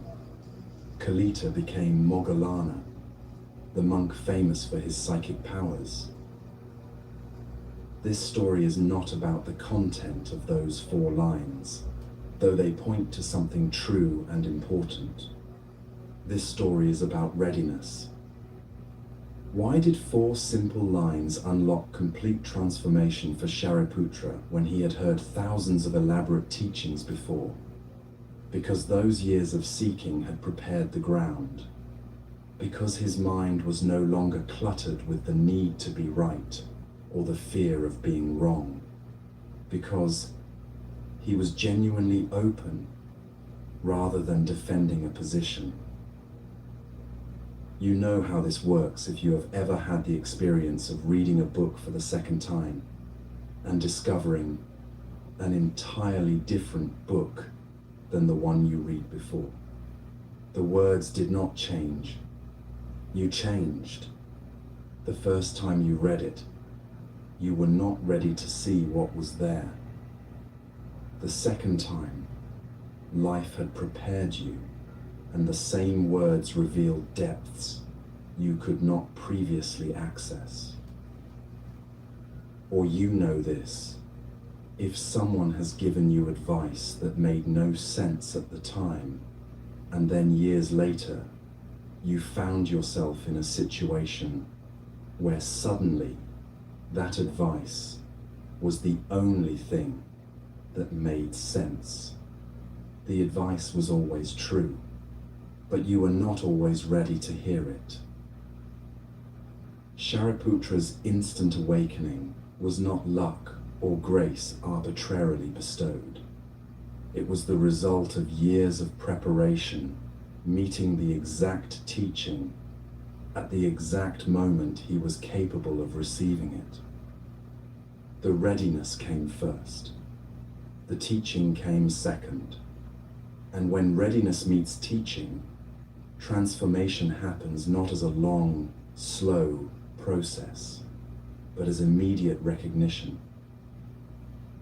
This is why the same teaching affects different people differently. One person hears about impermanence, and it rolls off them like water off stone. Another person hears the same teaching, and their entire worldview reorganizes around it. The difference is not the teaching. The difference is the soil the teaching falls into. What prepares the soil? For Shariputra, it was years of sincere seeking, years of trying different practices and finding them incomplete, years of building a genuine humility about his own understanding. By the time he met Asaji, he was not trying to prove anything or defend any position. He was simply open to truth wherever he found it, even from a monk who called himself a beginner. For you, the preparation might look different. Maybe it is suffering that has worn down your resistance to seeing clearly. Maybe it is a series of failures that have made you question assumptions you thought were unquestionable. Maybe it is years of therapy or meditation, or simply living, that have gradually made you less defended and more available to reality as it is. But you know when the soil is ready because you stop needing the teaching to say what you want to hear and start being able to hear what the teaching actually says. You stop filtering everything through "Does this confirm what I already believe?" and start asking, "Is this true?" You stop protecting your existing understanding and start being genuinely curious about what you might have missed. Shariputra did not become a stream enterer because the 4 lines were magic words. He became a stream enterer because he was ready to become a stream enterer, and the 4 lines were the catalyst that created a transformation already prepared for. The teaching was the match. His readiness was the kindling. Both were necessary. This matters because many people are waiting for the perfect teaching, the perfect teacher, the perfect technique that will finally make everything click. They go from book to book, workshop to workshop, teacher to teacher, always looking for the magic formula. But the teaching you need might be one you have already heard 10 times. What you are actually waiting for is not a new teaching, but your own readiness to hear it. How do you prepare the soil? By being honest about what you do not know instead of pretending to know more than you do. By admitting when practices are not working instead of performing spiritual progress. By staying curious instead of becoming certain. By remaining genuinely open to being wrong about fundamental things. Shariputra could have dismissed Asaji. Here was a monk who admitted he was a beginner, who could only share 4 lines of teaching, who had nothing elaborate or impressive to offer.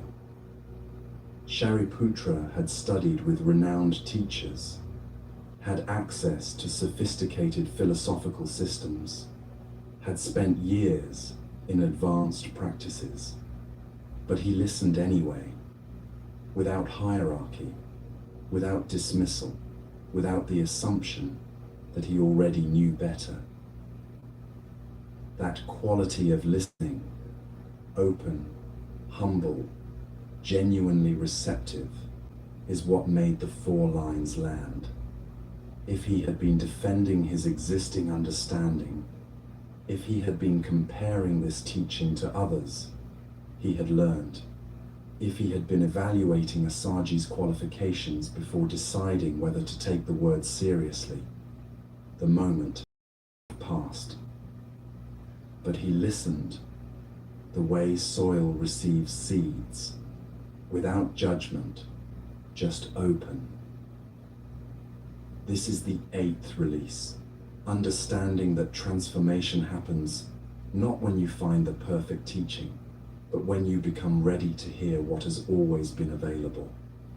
The teachings are already here, have been here for centuries, are being spoken and written and shared constantly. What is rare is not the teaching, but the readiness to receive it, the quality of openness that allows truth to land without resistance, without deflection, without the mind immediately translating it into something more comfortable or familiar. Prepare the soil of your attention through honesty, through humility, through genuine curiosity, and when the teaching arrives, even in 4 simple lines from someone claiming to be a beginner, you will recognize it immediately as the thing you have been seeking all along. But how rare is it that the soil becomes ready, that readiness and teaching meet at precisely the right moment.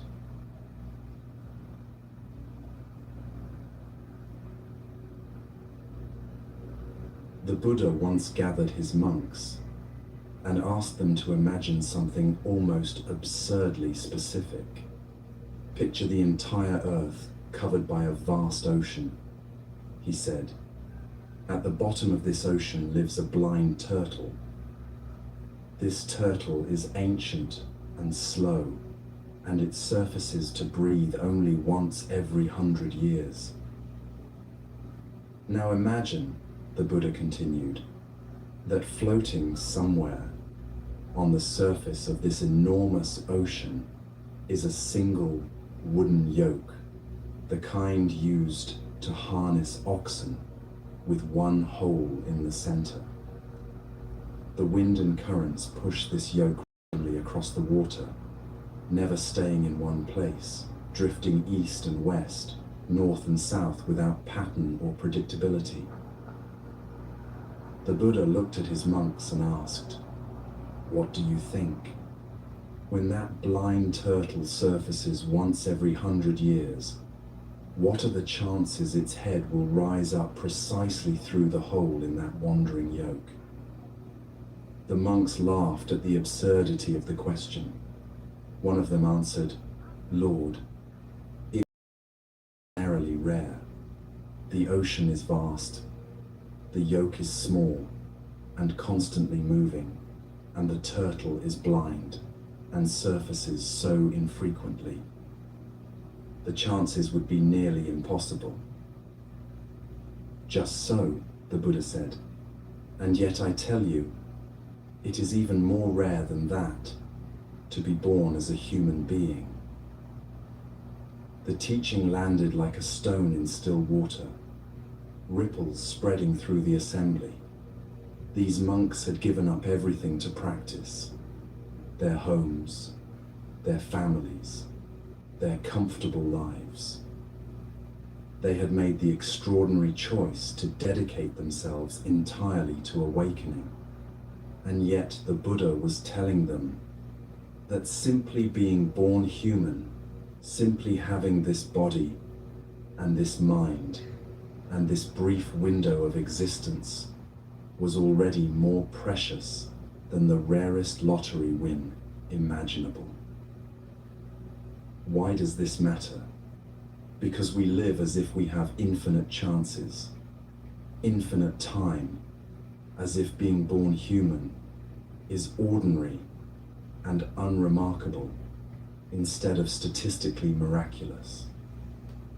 We scroll through our days half present, postponing what matters, treating this life like a rehearsal for some future life where we will finally pay attention. Think about what had to happen for you to exist right now. Your parents had to meet among billions of people on Earth.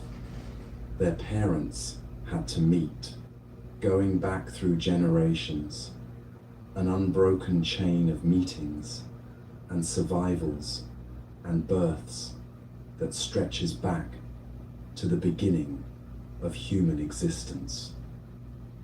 One different choice by one ancestor 1,000 years ago, and you would not be here.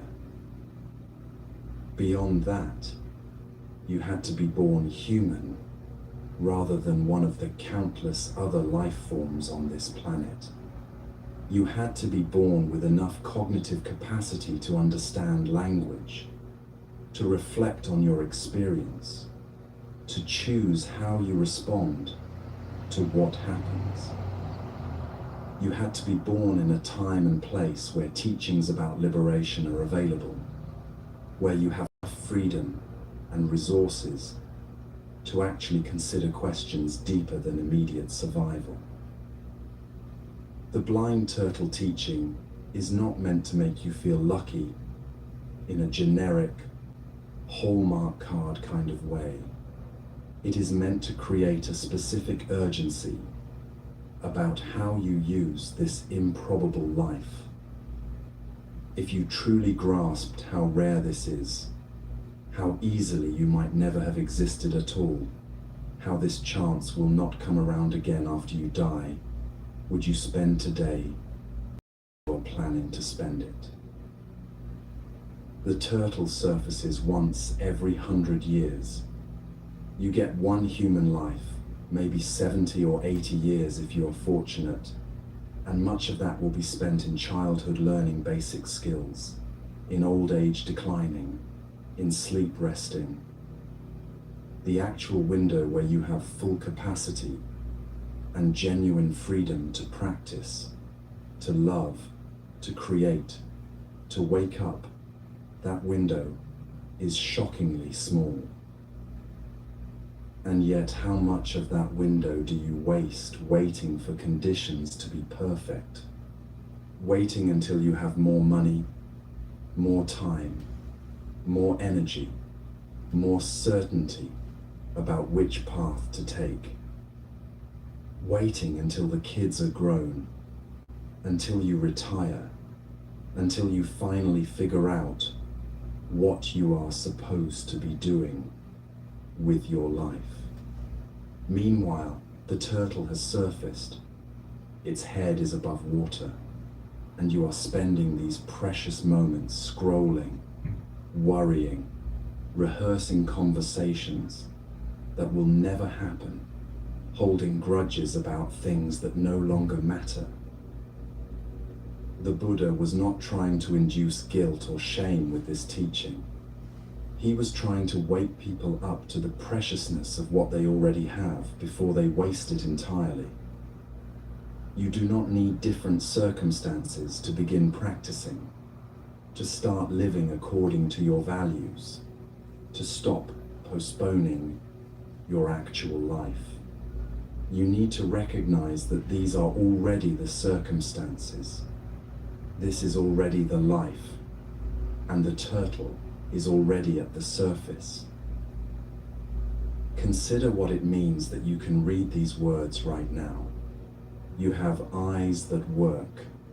a mind that can process meaning, enough education to decode written language, enough leisure to spend time thinking about questions beyond survival.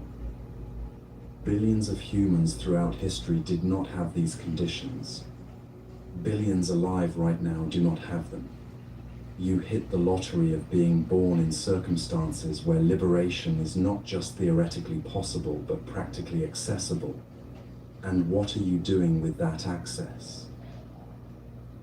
The yoke drifts randomly across the infinite ocean. The conditions for awakening do not appear reliably or predictably.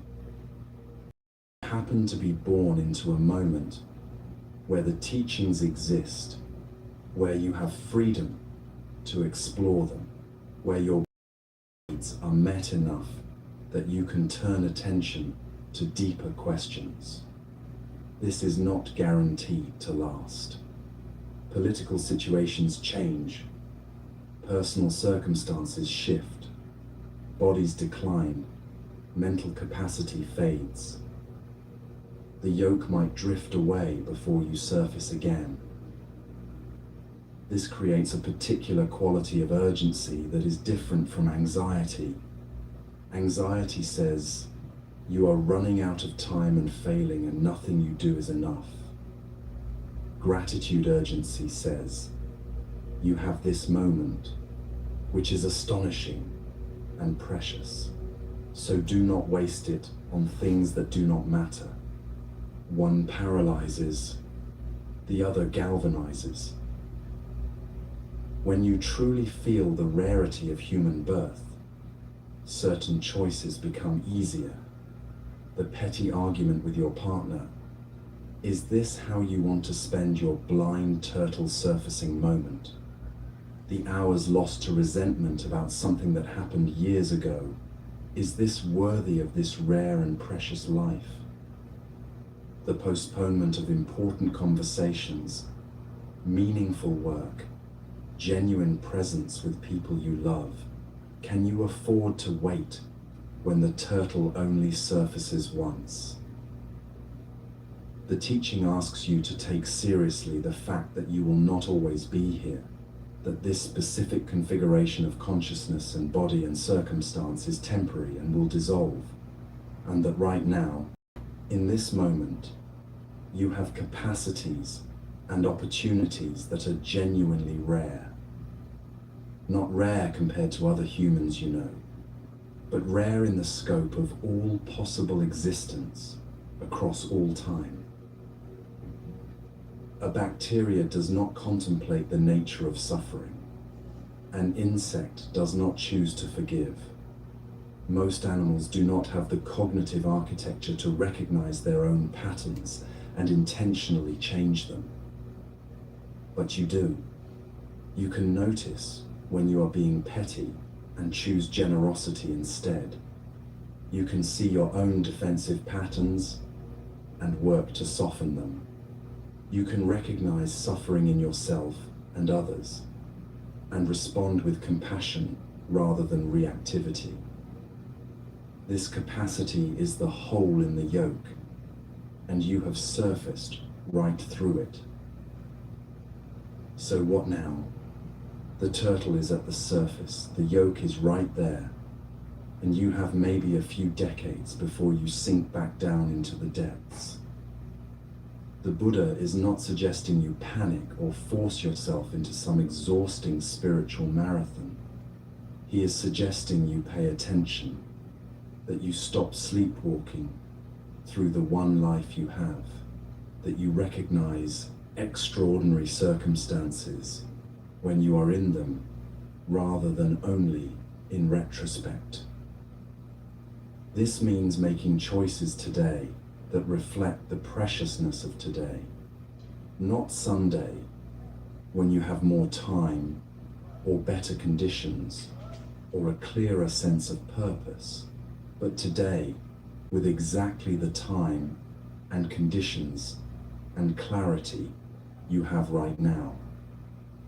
The blind turtle did not wait for perfect visibility or calm seas or a guarantee that the yoke would be exactly overhead. It surfaced when it surfaced, and either the yoke was there or it was not. For you, the yoke is here. You are alive. You are conscious. You have access to teachings about how to live with more wisdom and less suffering, and you have at least this moment to do something with all of that. Tomorrow is not guaranteed. Next year is not promised.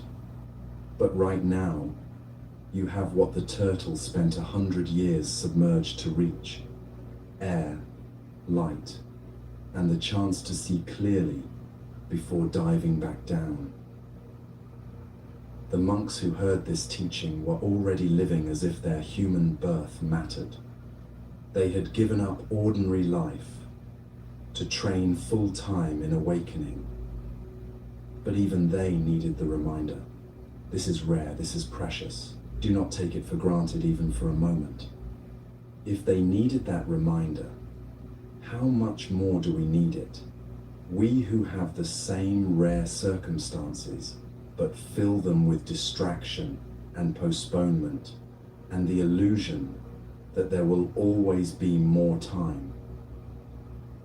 This is the 9th release, understanding that being born human is not ordinary or guaranteed, and that the conditions allowing for liberation are even more rare than human birth itself. You surfaced through the yoke, not through your own effort, but through incomprehensible chance. What you do with that chance is the only thing you actually control. The turtle will descend again. That is certain. The question is whether you used your time at the surface to breathe deeply, to see clearly, to live as if this moment matters, because it does, because it is all you ever actually have, and because it is far more precious than you have been treating it. The Buddha knew this preciousness, and yet even he wondered whether anyone else would see it, whether sharing what he found was worth the effort.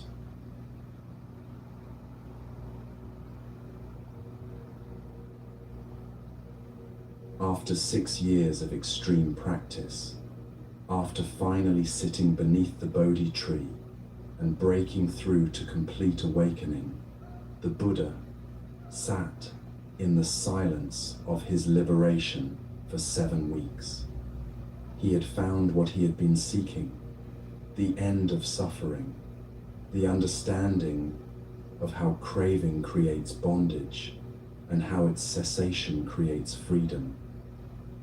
He had the answer to the question that had driven him from the palace through years of ascetic practice to this moment of complete clarity. And then he thought, who would understand this? The teaching he had discovered was subtle, profound, difficult to see. It went against every natural instinct, the instinct to grasp at pleasure, to push away pain, to believe in a permanent self that needs protecting and defending. He had spent years preparing his mind to see it, and even then the breakthrough had required extraordinary effort and determination. How could he possibly communicate this to people who were caught in the thick of their desires and fears, who had no interest in questioning their most basic assumptions about existence? The texts say that the Buddha reflected, "This truth I have realized is deep, hard to see, hard to understand, peaceful and sublime, beyond the sphere of reasoning, subtle, comprehensible only to the wise." But people are attached to sensual pleasures. They delight in attachment. They enjoy attachment. For such people, this truth will be difficult to see. So he decided not to teach, not out of stinginess or lack of compassion, but out of a realistic assessment that the effort would be wasted, that no one would understand, that he would be trying to explain color to people born blind, or music to people born deaf. Why exhaust himself trying to communicate the incommunicable? Better to remain in the peace of his own liberation and let the world continue as it was. This moment of doubt is rarely talked about, but it is crucial. Even the Buddha, freshly enlightened, experienced the thought, "My wisdom will not help anyone. People will not understand. Teaching is futile." If he felt that, how much more do we feel it when we have something true to offer, but doubt whether anyone will receive it? At this moment of the Buddha's hesitation, the texts say that Brahma Sahampati, a divine being, a god in the cosmology of ancient India, appeared before him. Brahma had been watching the whole drama of the Buddha's journey, and now, seeing that the Buddha might not teach, he was horrified. Here was someone who had found the way out of suffering, and he was about to keep it to himself because he assumed no one would understand. Brahma bowed before the Buddha and said, "Lord, please teach. There are beings with little dust in their eyes who are falling away through not hearing the teaching. There will be those who will understand." The Buddha looked at the world with what the texts call the eye of a Buddha, a clear perception that sees things as they actually are. And what he saw was that Brahma was right. Not everyone was drowning in attachment. Some people had only a little dust in their eyes. They were close to seeing clearly. They just needed someone to articulate what they were already beginning to intuit. Some people were genuinely ready to hear, genuinely capable of understanding, genuinely prepared to put the teaching into practice. So the Buddha agreed to teach, not because he believed everyone would understand. That was never going to be true. But because some people would understand, and those people deserved to hear what he had discovered. Their liberation mattered, even if it was not universal, even if many others would ignore or reject the teaching entirely. This story is about the Buddha, but it is also about you, about every time you have held back from sharing something true because you assumed no one would care or understand, about every time you have kept silent about your experience because speaking seemed futile, about every time you have thought, what difference would it make? Who would listen? Why bother? Maybe you have insight about how your workplace could function better, but you do not speak up because you assume management will not listen. Maybe you understand something about parenting or relationships or healing that could help others, but you keep it to yourself because you think, who am I to teach anyone? Maybe you have survived something difficult and learned something valuable in the process, but you do not share your story because you believe no one wants to hear about pain or struggle. The Buddha's hesitation gives you permission to acknowledge that yes, many people will not understand, will not care, will not be ready to hear what you have to offer. That is true and realistic. But Brahma's request reminds you there are beings with little dust in their eyes. There are people who are right on the edge of understanding, who just need someone to name what they are experiencing, who are genuinely ready to receive what you have learned. You do not have to reach everyone.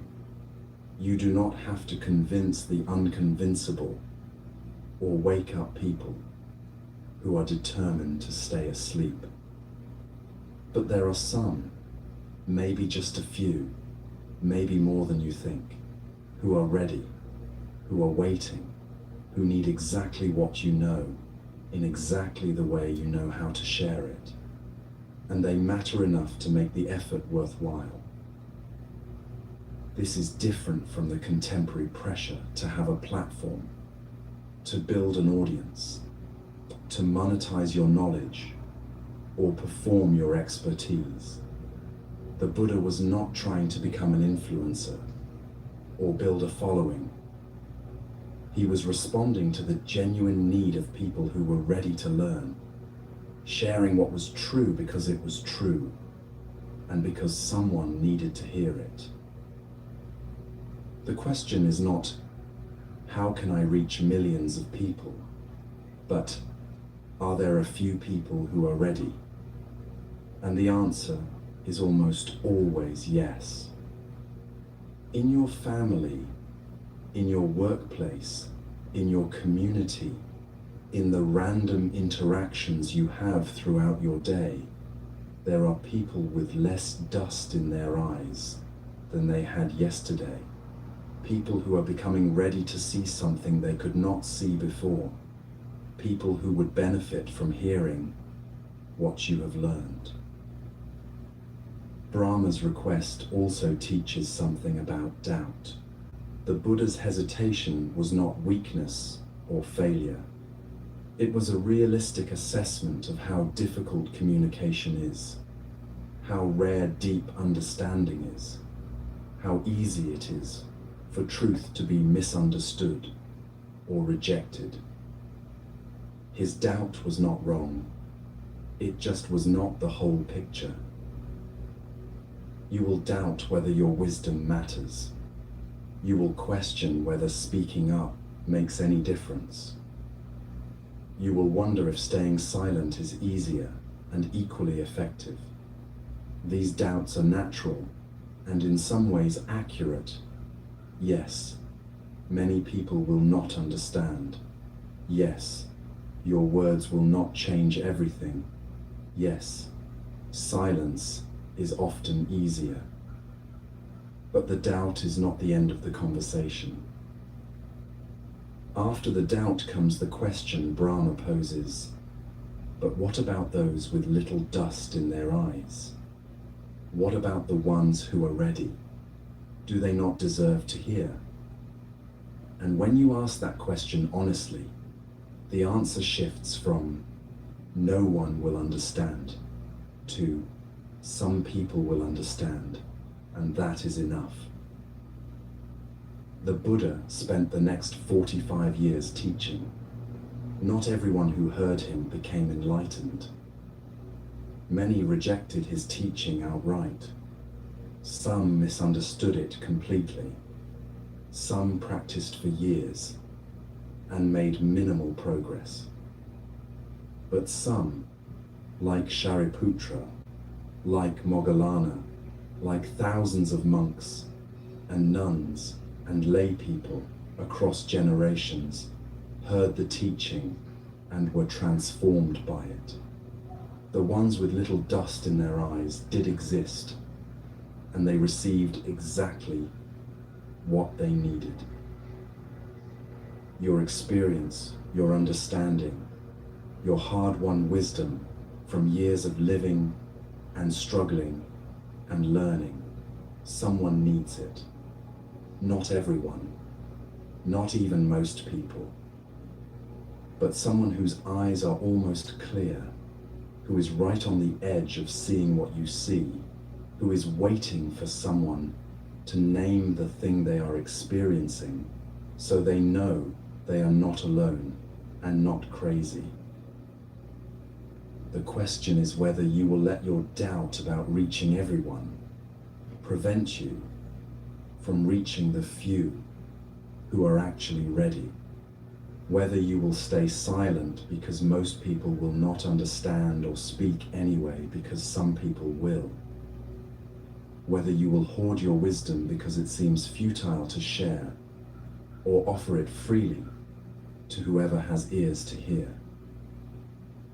Brahma's request was not, make everyone understand. It was teach for the sake of those who are ready.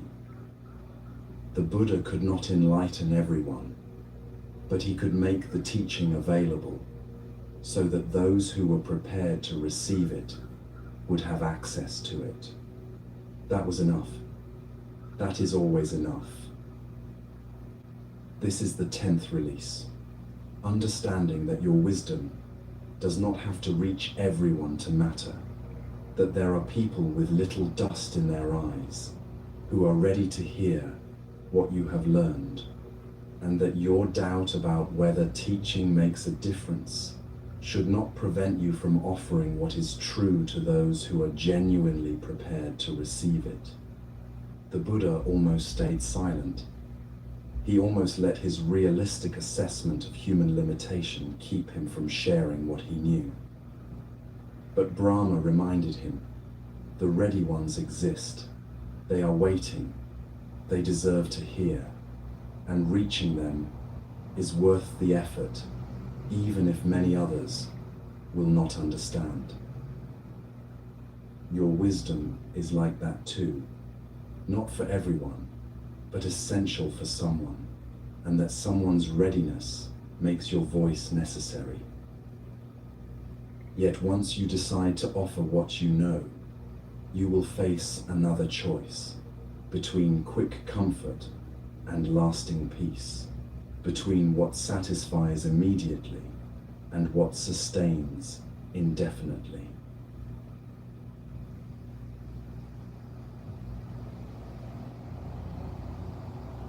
A young monk rose before dawn to bathe in the river, as was his custom. The water was cold and clear, the morning air still cool, the world quiet, except for birds beginning their first songs. He washed mindfully, present with each sensation, not rushing, not lost in thought, just bathing. As he prepared to leave the river, a goddess appeared before him. She was extraordinarily beautiful, radiant, with an otherworldly light, and she smiled at him with an invitation that was unmistakable. "Young monk," she said, her voice like music, "you are wasting your youth. Look at you, young, healthy, full of vitality, and what are you doing with this precious time? Sitting in meditation, eating one meal a day, sleeping on the ground, renouncing all pleasure. I can offer you everything you are denying yourself: sensual delight, luxury, comfort, all the pleasures your body was made to experience. Why choose hardship when happiness is available right now?" The monk looked at her without agitation, without temptation, without even needing to resist. He simply replied, "I have abandoned dangerous pleasures for the sake of pleasure that is safe. You praise sensual pleasure, goddess, but I do not delight in it. I have found joy in the Dhamma, in the teaching, and that joy has dismantled craving entirely." The goddess vanished, her offering rejected, her power useless against someone who genuinely preferred what he had found to what she was selling. The monk continued with his day, unbothered, clear, at peace, in a way the goddess could not touch or take away. This story appears in the texts as an illustration of renunciation, of monastic virtue, of resisting temptation. But it is actually about something more fundamental, the difference between pleasure that costs you and peace that sustains you. The difference between chasing satisfaction that always leaves you wanting more and resting in contentment that does not depend on getting anything. The goddess was not lying. Sensual pleasure is real. Good food tastes good. Physical intimacy feels good. Comfort and luxury provide genuine enjoyment. She was not offering fake happiness or illusion. She was offering actual pleasure, the kind the body responds to, the kind that has kept humans pursuing it for thousands of years. But the monk understood something the goddess did not acknowledge.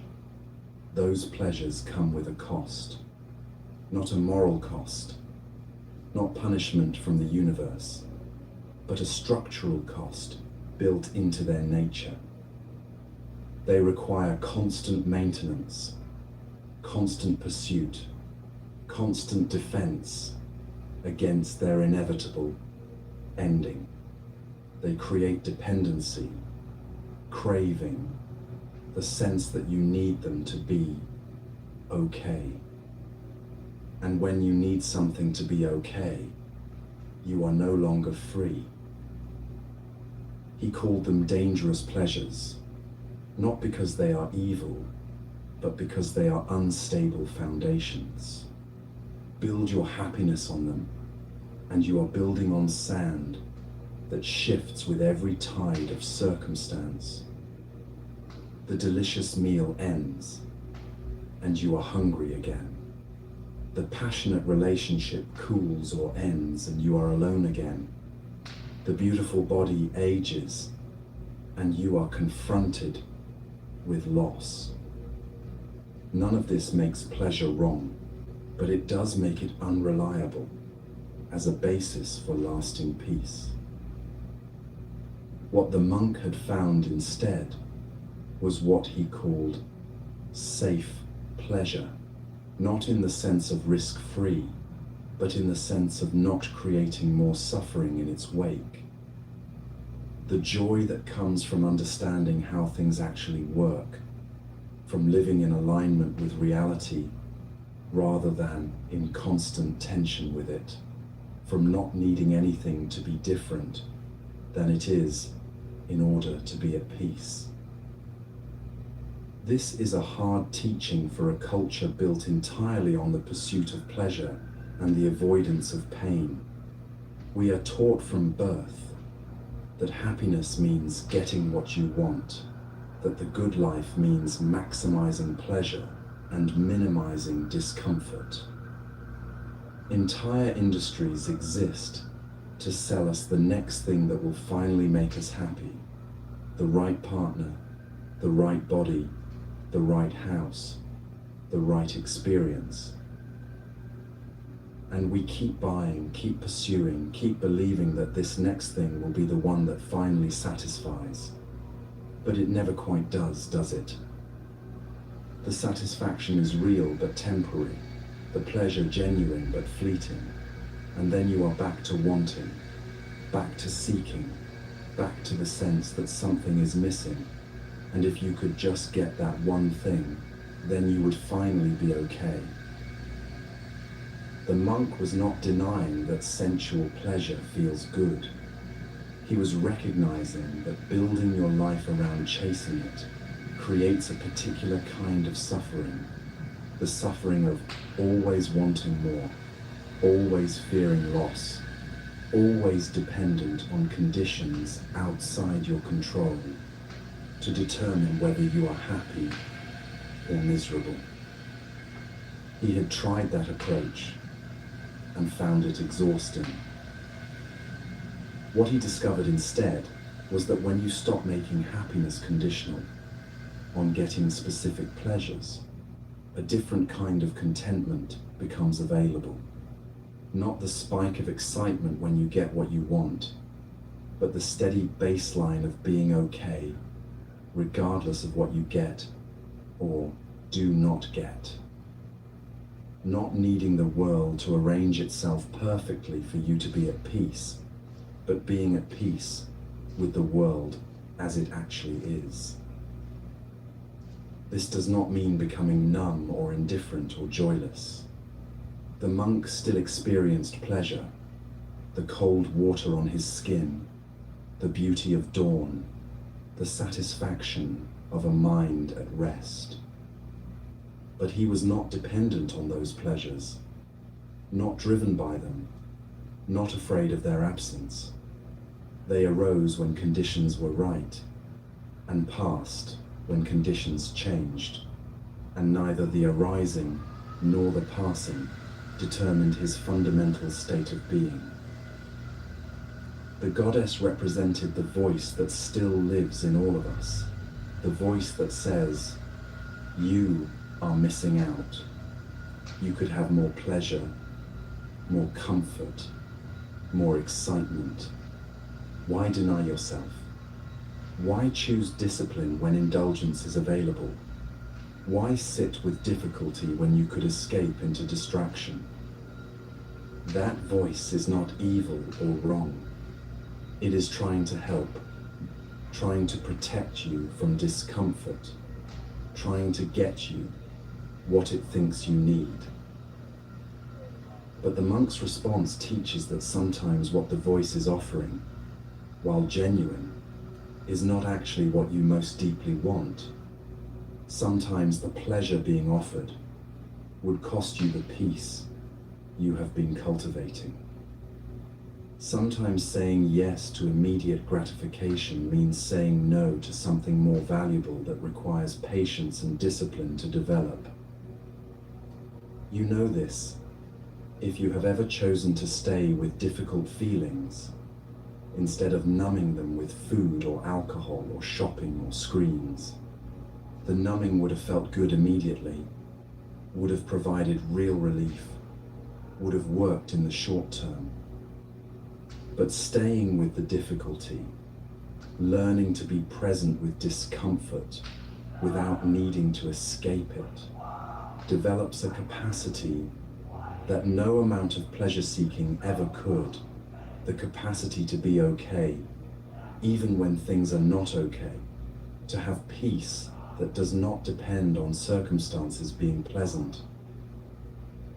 The monk had cultivated this capacity to the point where the goddess's offer genuinely did not appeal to him, not because he was suppressing desire or white-knuckling his way through temptation, but because he had tasted something better and recognized sensual pleasure for what it was, real but limited, enjoyable but unreliable, available but not necessary for his well-being.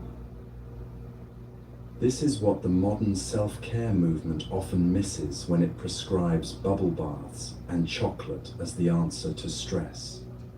Those things are fine, can be genuinely pleasant, might provide temporary relief, but they do not address the deeper issue, the way we have made our peace conditional on getting certain pleasures and avoiding certain pains, the way we have become dependent on external circumstances to determine our internal state.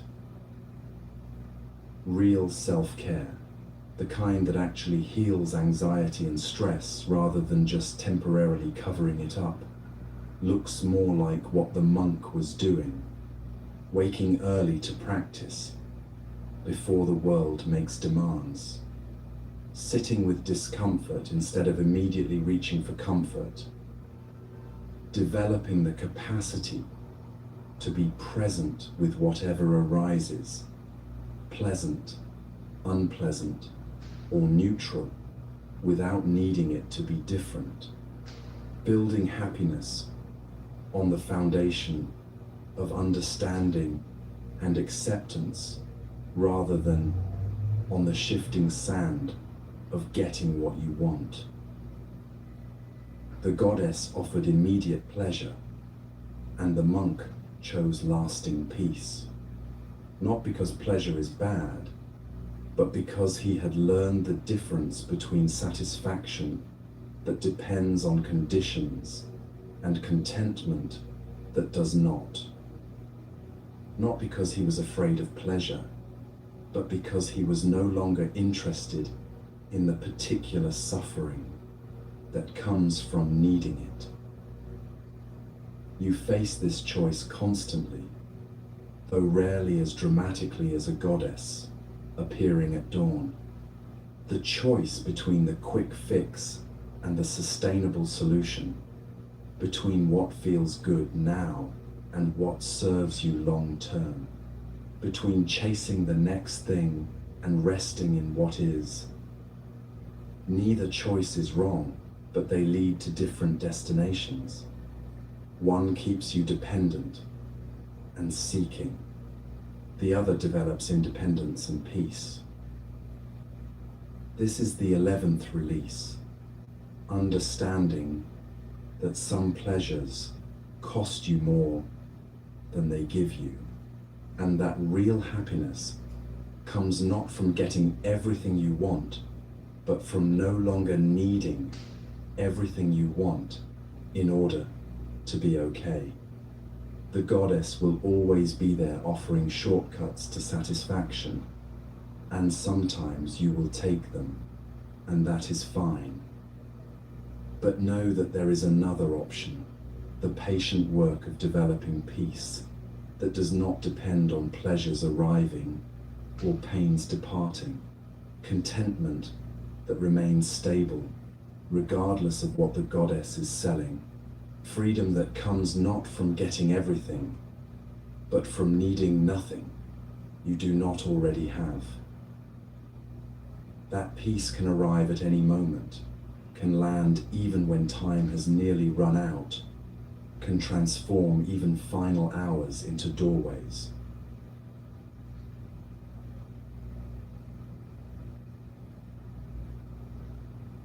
Anathapindika lay dying in his home in Savatthi, and he knew his time was measured in days, perhaps hours. He had been one of the Buddha's most devoted supporters for decades, the man who purchased the Jetavana monastery and donated it to the Sangha, who fed monks daily, who never missed an opportunity to practice generosity. He had lived a full lay life, managing businesses, raising a family, engaging with the world, while maintaining his commitment to the teachings as deeply as his circumstances allowed. Now his body was failing, and the pain was considerable. He sent word to the monastery asking if Shariputra and Ananda might visit him. When they arrived, they found him lucid, but clearly suffering, his breath shallow, his body wasting away. Shariputra sat beside the bed and asked how he was doing. Anathapindika admitted the truth. "Venerable sir, my painful feelings are increasing, not subsiding. They grow stronger, not weaker. I feel my life force leaving." What happened next was extraordinary.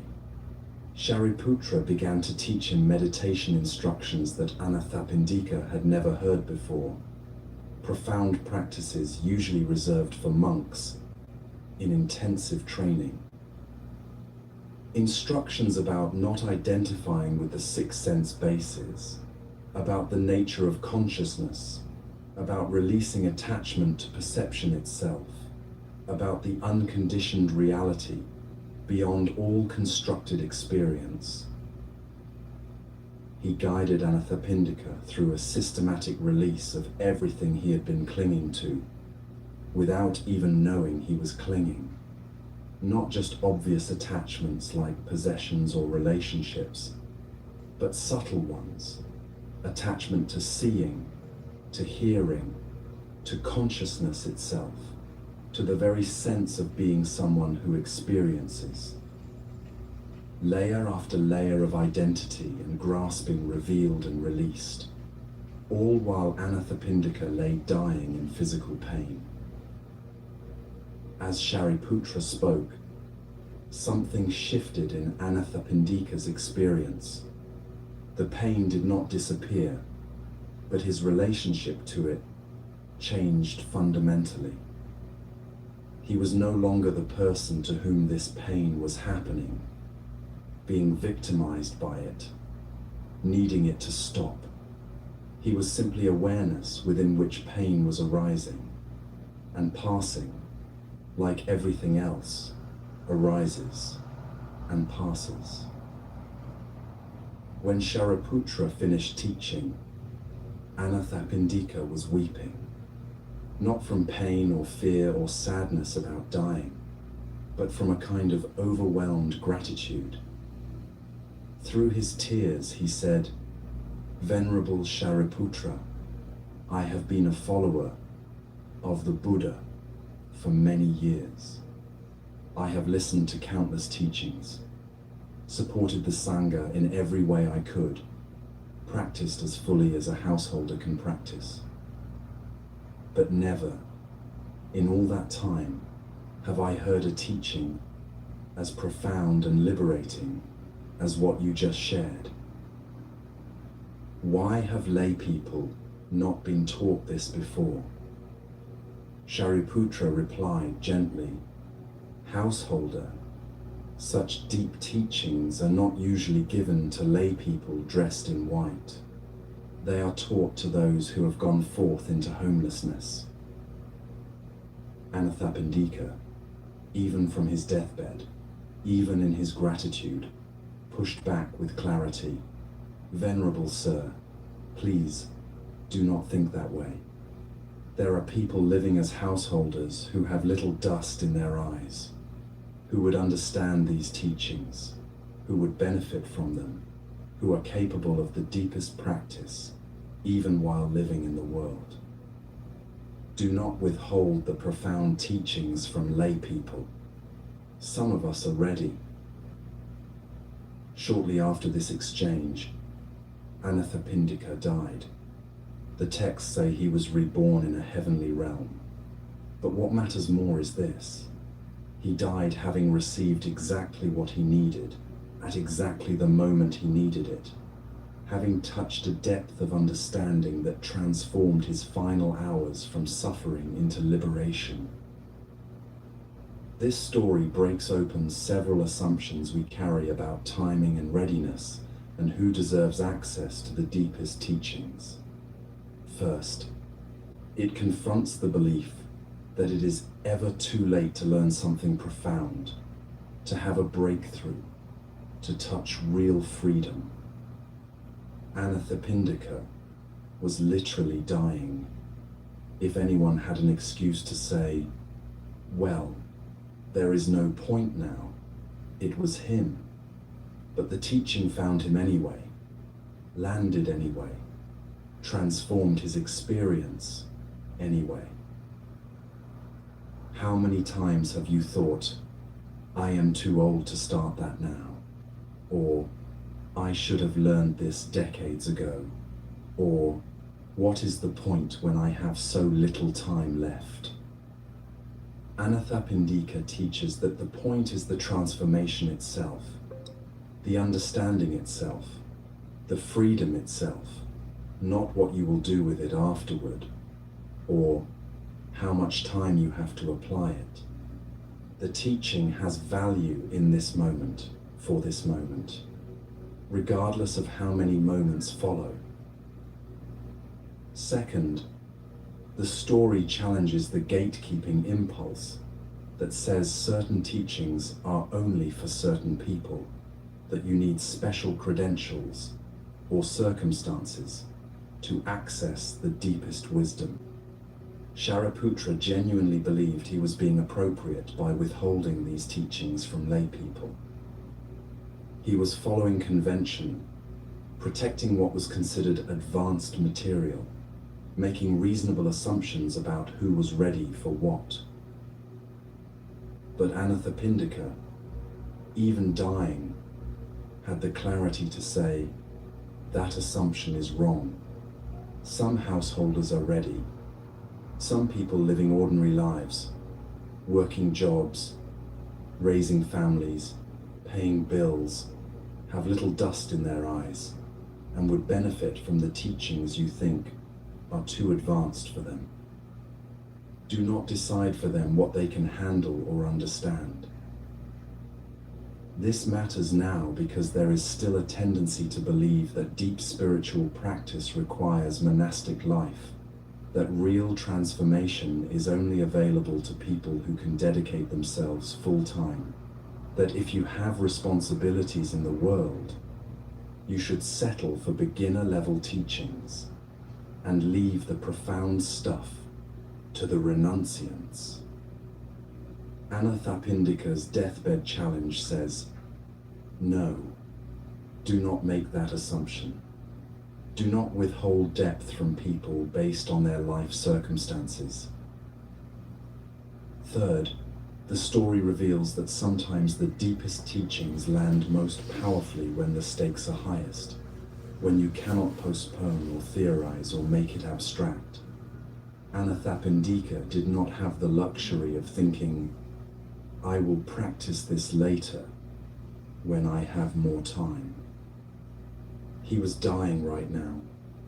The teaching had to work right now, or not at all. And maybe that urgency, that inability to delay, created the conditions for the teaching to penetrate more deeply than it might have decades earlier, when he still thought he had infinite time. You do not have to be on your literal deathbed to recognize this dynamic. Any crisis, any breakdown, any moment when your usual strategies stop working, creates an opening for teachings that might otherwise bounce off your defended consciousness. When you are truly suffering, when the stakes are real, when you cannot pretend anymore, that is often when you are most ready to hear what you need to hear. The teaching Shariputra gave was about releasing identification with everything you think you are. Your seeing, your hearing, your thinking, your sense of being a self having experiences. Normally that sounds theoretical, philosophical, interesting maybe, but not urgent. But when you are dying, when your body is failing, when the self you have been maintaining is clearly about to dissolve, whether you want it to or not, suddenly releasing identification is not theoretical. It is the most practical thing you could possibly learn. Anathapindika wept not because he was sad, but because he was grateful that such teachings existed, that such freedom was possible, that even at the very end, someone was willing to show him the deepest truth. His tears were relief that he did not have to die clutching and afraid, that there was a way to meet death with openness rather than resistance, that the teachings went all the way down to the bottom and could meet him even here. This is what makes his final words so powerful. Do not withhold the profound teachings. He was not asking for preferential treatment or complaining that he should have received this earlier. He was advocating for everyone who comes after him, everyone who lives in the world, but has little dust in their eyes, everyone who is ready for depth, but might be assumed not ready because of their circumstances. The texts do not say whether Shariputra changed his approach after this conversation, whether he started teaching householders differently. But the story itself has taught generations of practitioners that profound wisdom is not the exclusive property of monastics, that readiness is not determined by robes or retreat schedules, that the teachings should be available to anyone whose eyes are clear enough to see them. What teaching have you been withholding from yourself, deciding you are not ready for, assuming is too advanced or too deep for someone in your circumstances? What practice have you postponed until you have more time, more space, fewer responsibilities? What depth have you avoided because you think it is only for people more dedicated or more evolved than you? Anathapindika's example says, you might be more ready than you think. The profound teachings might be exactly what you need right now, not someday when conditions are perfect. And if you are waiting for permission to go deep, this is your permission from a man who received the deepest teaching of his life while dying and used it to transform suffering into liberation in his final hours. This is the 12th release, understanding that it is never too late to learn something profound, that you do not need special circumstances to access the deepest teachings, and that readiness is determined not by your life situation, but by the clarity of your seeing and the sincerity of your seeking. Anathapindika died hours after receiving teachings that changed everything, and those hours mattered infinitely more than the decades that preceded them. The moment you truly hear what you need to hear is the moment transformation becomes possible, regardless of how much time remains afterward. But transformation requires not just receiving wisdom, but extending it, not just being included, but remembering to include, especially those you have forgotten.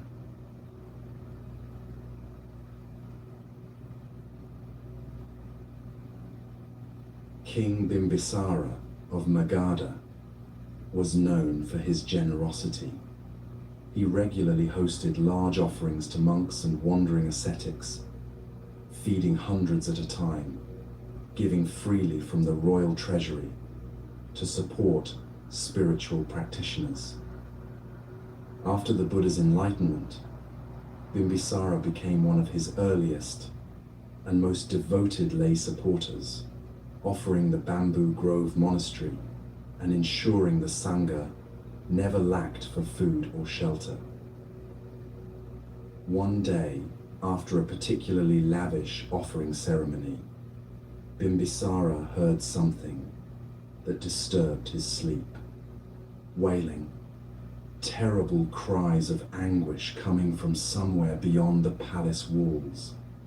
Voices filled with desperate hunger and suffering.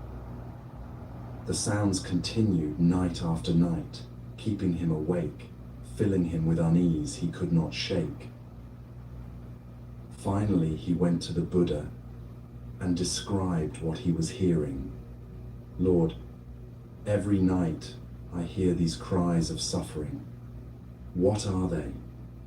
Why do they torment me? The Buddha explained, Great King, those are your relatives from past lives, parents, siblings, children who have died and been reborn as pretas, hungry ghosts.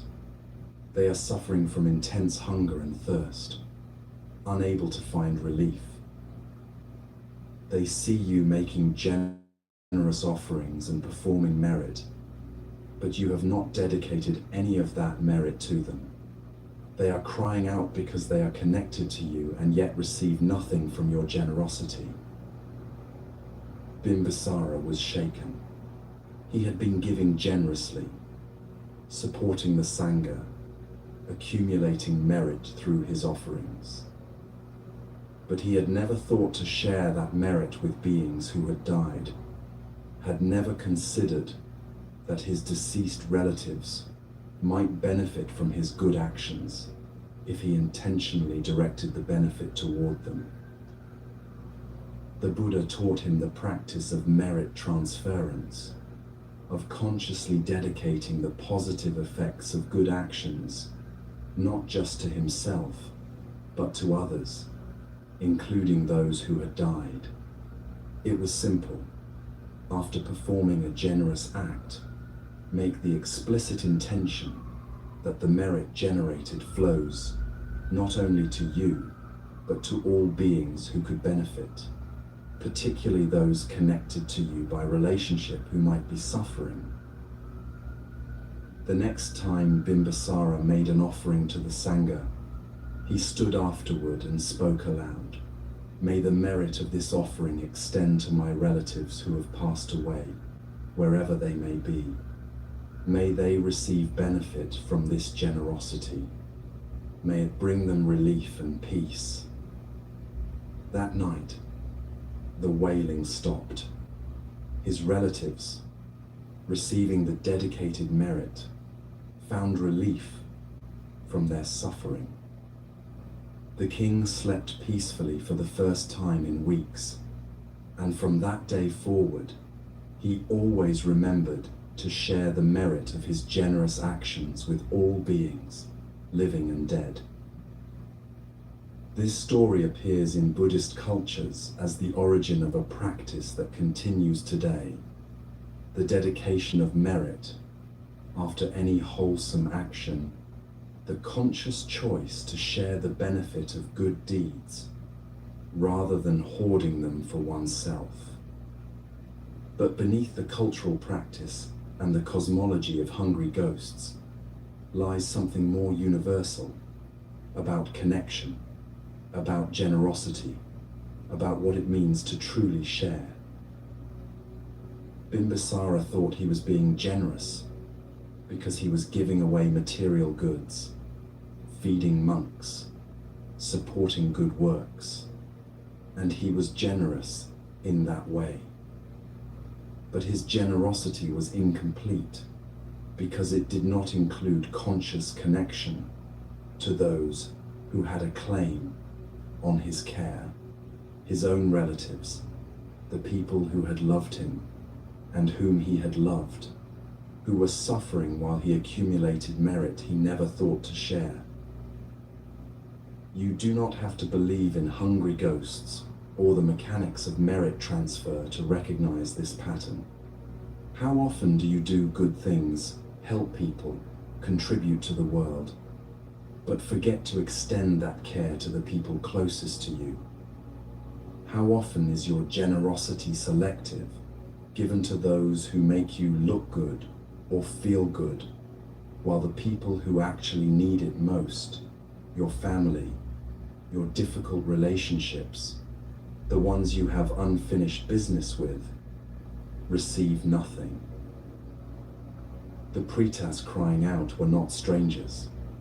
They were Bimbisara's own relatives, people he had been connected to, people whose suffering was linked to him by bonds of relationship. His failure was not a failure to be generous in general, but a failure to let his generosity extend to the uncomfortable places, to the people he would rather not think about, to connections that required more than just material giving. When you dedicate merit, when you consciously direct the benefit of your good actions toward others, you are acknowledging that nothing you do exists in isolation. Your happiness is connected to others' happiness. Your peace is entangled with others' suffering. The good you create ripples out beyond what you can see, and you have some choice about where those ripples go if you pay attention and set intention. This practice of merit dedication has become routine in many Buddhist cultures, sometimes so routine that it loses its power and becomes mere formula. People mumble the dedication verses without really feeling the intention behind them, without genuinely wishing for the benefit to reach others. But when done with sincerity, the practice cultivates something essential, the recognition that your well-being and others' well-being are not separate, that true generosity extends beyond the transactional, that care requires conscious attention to who you are including and who you might be leaving out. The Buddha's instruction to Bimbisara was not believe in hungry ghosts and perform this ritual. It was notice who you are forgetting in your generosity and bring them back into the circle of your care. The Pretas was suffering not because the merit did not exist, but because it was never consciously directed toward them. Bimbisara's relatives were forgotten, and that forgetting was its own kind of harm. Who have you forgotten in the circle of your care? What relationships have you left unfinished? What connections have you abandoned? What people are you ignoring while you direct your energy and generosity towards safer, easier recipients? The wailing in Bimbisara's story is the sound of those forgotten connections crying out for attention, for inclusion, for the extension of care that relationship demands. This does not mean you owe everyone everything, or that you must maintain toxic relationships out of obligation. It means noticing when you are being selectively generous, when you are helping strangers while ignoring family, when you are giving to people who make you feel good while neglecting people whose needs make you uncomfortable. It means asking, is my generosity comprehensive or just convenient? The practice of dedicating merit after meditation, after giving, after any wholesome action, serves as a reminder that the point is not to accumulate spiritual points for yourself, but to contribute to the reduction of suffering everywhere, including in places you would rather not look. When you sit quietly and dedicate the peace you have cultivated to all beings, you are training yourself to let go of the hoarding instinct, to recognize that peace shared is not peace diminished, but peace multiplied. Bimbisara could have dismissed the Buddha's explanation. He could have said, these are just superstitious beliefs about ghosts, not relevant to my actual life. But instead, he recognized the deeper teaching, that his generosity had been incomplete, that he had been forgetting people who deserve to be included, that true giving requires attention to who receives and why. After he began dedicating merit, the wailing stopped, not because he had magically fed hungry ghosts, but because he had repaired something in himself, the split between public generosity and private neglect, between the care he showed to impressive recipients and the care he withheld from difficult ones. His relatives, whether literal beings in another realm or metaphors for his own guilt and unfinished business, received what they needed: acknowledgement, inclusion, the extension of care into uncomfortable territory. The practice asks, when you do something good, can you genuinely wish for everyone to benefit, including people you do not like, including people you have hurt, including people who have hurt you, including people who are dead and cannot thank you or repay you? Can you let your generosity be truly generous, given freely without expectation, extended universally without selectivity, offered even when no one will know or appreciate it. This is harder than it sounds. The mind wants to hoard, wants to keep the good feeling for itself, wants to give only to people who deserve it by some internal calculus of worth. Merit dedication practice trains against that instinct, cultivates the muscle of unconditional generosity, practices letting go of even the good you create, so it can flow where it needs to flow, rather than where you want it to go. Bimbisara's story ends with peace. The wailing stops, he sleeps well. The forgotten are remembered and included. That peace came not from doing more good deeds, but from directing the good he was already doing toward everyone rather than just toward the convenient recipients. The practice did not require more effort, just more consciousness, more intention, more willingness to extend care into all the corners he had been avoiding. This is the 13th release.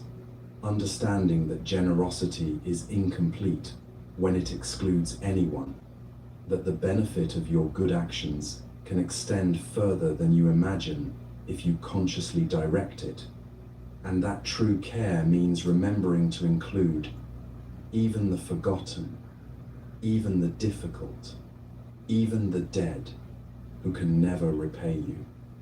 The wailing in your own life, the guilt, the unfinished business, the relationships you have abandoned might quiet if you bring those people back into the circle of your care, even if only in the privacy of your own intention to wish them well, to include them in whatever peace and goodness you manage to create.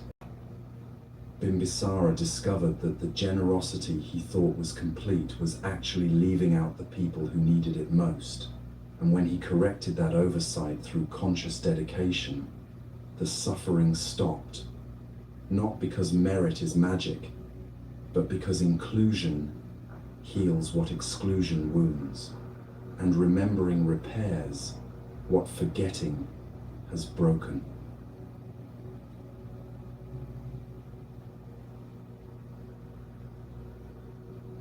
You began carrying weight that did not belong to you. Now, notice what feels lighter. Kisa Gotami set down the burden of suffering alone and discovered she never was alone. Sona set down relentless pushing and found the rhythm that sustains. Malunkya Putta set down endless questions and picked up the only question that mattered: what reduces suffering now? The traveler set down the raft that saved him because dry land required different tools. The acrobat set down the belief that sacrifice protects others and discovered that self-care is mutual care. Siddhartha set down the palace walls and met reality without armor. King Pasenadi set down postponement when he saw the mountains already moving. Shariputra set down the need for elaborate teachings when 4 lines struck home. The blind turtle surfaced through impossible odds, reminding you, this life is not ordinary. The Buddha set down his doubt and taught for those with little dust in their eyes. The young monk set down dangerous pleasures for lasting peace. Anatha Pindika set down the belief it was too late and found liberation in his final hours. Bimbisara set down selective generosity and remembered the forgotten. 13 encounters, 13 releases, one truth running through them all. Suffering ends, not through gaining, but through letting go. The Buddha taught this 25 centuries ago because it was true then. You hear it now because it remains true today. Your suffering is real, your liberation is possible, and the path between them is walked one release at a time. May you be peaceful. May you be free.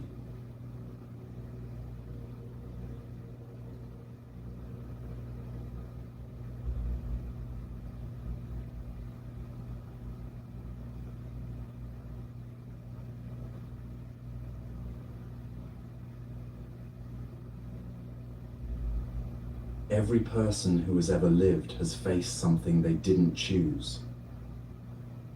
The question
Time for nap.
dreams, though.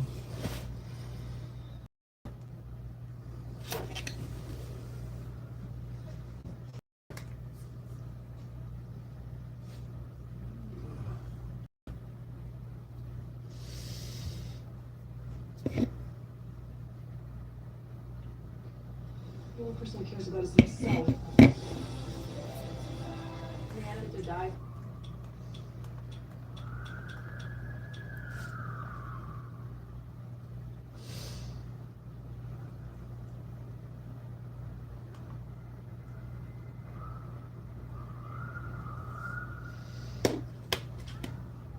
I was born with wings, but psoriasis swooped in to clip them. Now, with the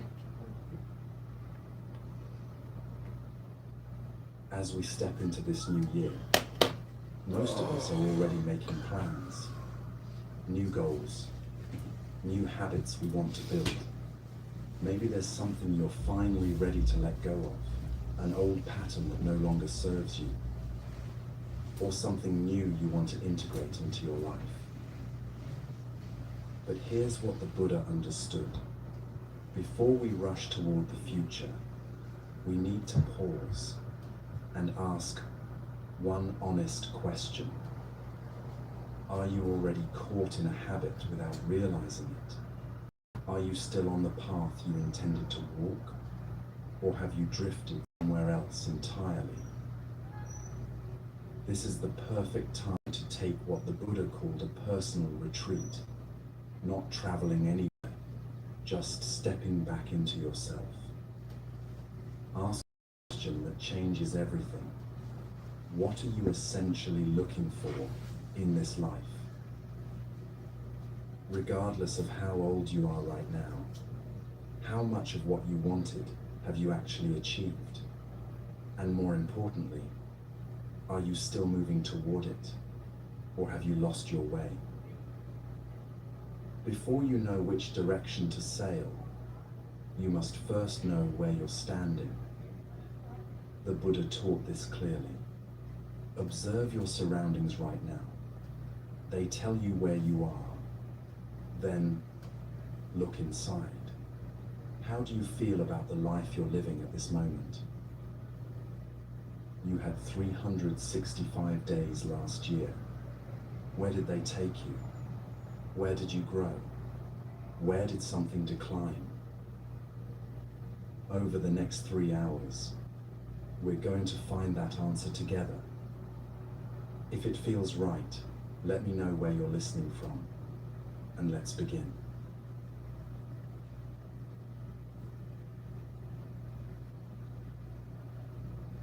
In the Buddhist tradition, there's a simple teaching. If something appears in your lifetime that you like, you see it, you hear it, something comes in your life, and you like it, the teaching says, don't pull. Don't pull it toward you. And if something appears in your lifetime that you don't like, something you would normally reject, the teaching says, don't push. Don't push it away. Now, where does this come from? What does it mean? If you start to pull something toward you, you like it, so you want to keep it as close as possible. Bring it even closer than it naturally is. What's going to happen? One day, when the time comes, whatever you tried to pull toward you will simply move away from you. It's just a question of time. At the same time, something comes and you reject it right from the beginning. You push it away. You don't want it near you. It's just a question of time until whatever you push away starts to move very close to you. This is what the Buddha called clinging, upadana, in the ancient language. It's the root of all suffering. Just watch around you. From the moment one is born, From the very moment of the first breath, the amount of inhalation and exhalation is exactly 50-50. The amount of days and the amount of nights, until right now, 50-50. It looks like this wave, this natural rhythm, and in many different traditions, is simple. Nothing stays the way it is. Success never stays, because success is based upon failure. A healthy person never stays only healthy. He is healthy because sickness exists. A rich man never stays rich forever. He is only rich right now because poorness also exists. Now the question becomes, if you realize this for yourself, if you see that right now things are really good, your work is going well, your health is strong, everything feels aligned, but then you also realize that now you're about to lose things. Now it's not working well anymore. You don't know what's wrong. What do? You invest energy again. You push yourself up. You use your skills and knowledge to make it work. But no matter how hard you try, it starts to descend again. It feels like it's not in your hands anymore. And this is where the question arises. After observing this pattern often enough, maybe one day you're going to ask yourself, there must be another way of walking through this lifetime without always being caught inside these ups and downs. This is what Buddha discovered under the Bodhi tree. This constant grasping what we want and pushing away what we don't want. This is what keeps the wheel of suffering turning. Hold on to so many things without even realizing it. Old beliefs about who they are, about how life should look, expired identities, the person you were 10 years ago, 5 years ago, maybe even last year, still carrying that image, still defending it, still trying to prove it's real. The Buddha called these mental formations sankhara. They accumulate inside us, layer after layer, year after year. And from time to time, they start to block us. Think about it for a moment. How much of what you believe about yourself right now is actually based on who you were, not who you are? How many of your reactions today are simply old patterns repeating themselves, mental formations that hardened into habits 20 years ago? Someone criticizes you, and immediately you feel defensive. But is that really about what they just said? Or is it about something a teacher told you when you were 12? Someone offers you love, and you pull back. But is that really about them? Or is it about the person who left when you were young? These formations run deep. They operate below conscious awareness most of the time, but they shape everything. How you see the world, how you interpret events, how you respond to life. Sometimes these formations become so familiar that you mistake them for who you are. The anxious person thinks, I am anxiety. The angry person thinks, I am anger. But the Buddha taught differently. These are conditions that arose based on causes. They are not you. When you were born, Were you born anxious? Or did anxiety develop over time, shaped by experiences, conditioned by events, reinforced by repetition?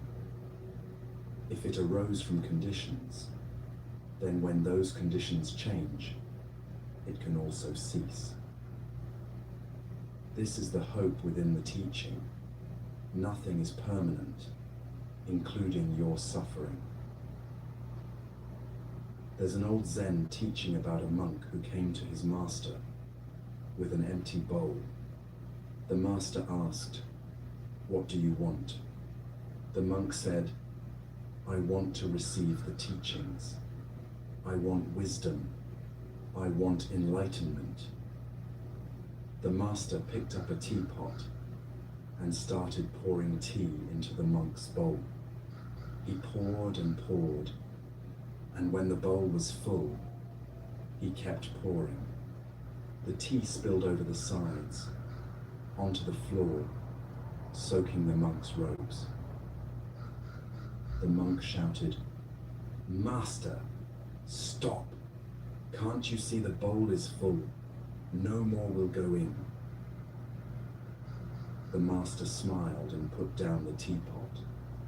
Like this bowl, you are full of your own opinions, your own ideas, your own beliefs about what you already know. How can I show you the Dharma when you have no room to receive it? First, empty your bowl.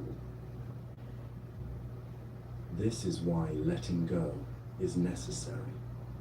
Not because what you're holding is bad or wrong, but because your hands are full.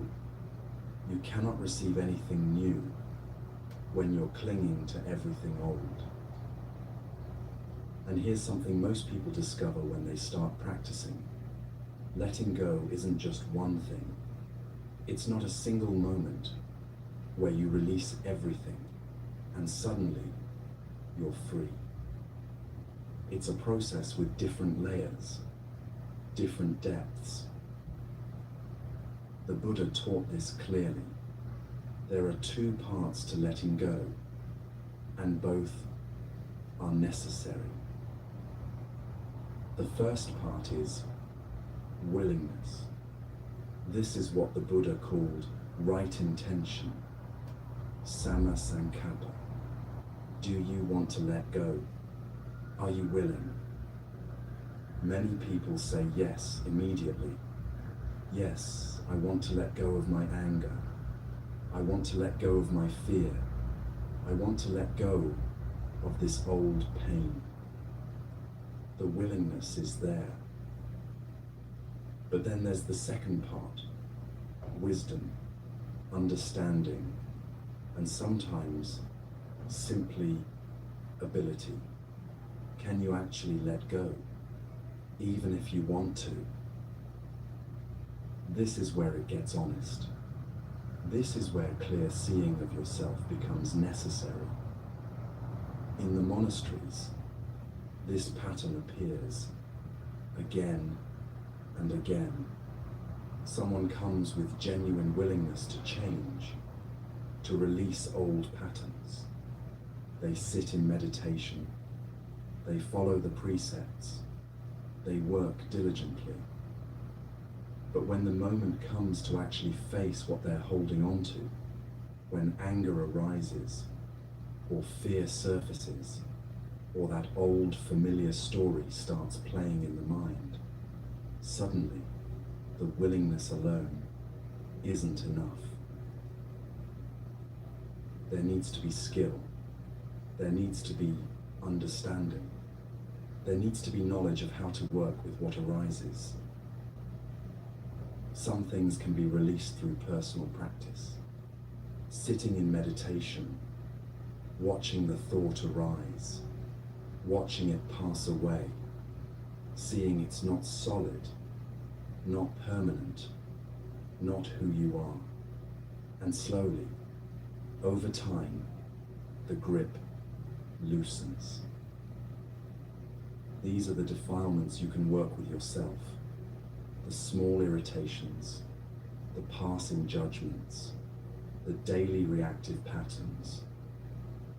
The tools exist for this: mindfulness, concentration, clear seeing.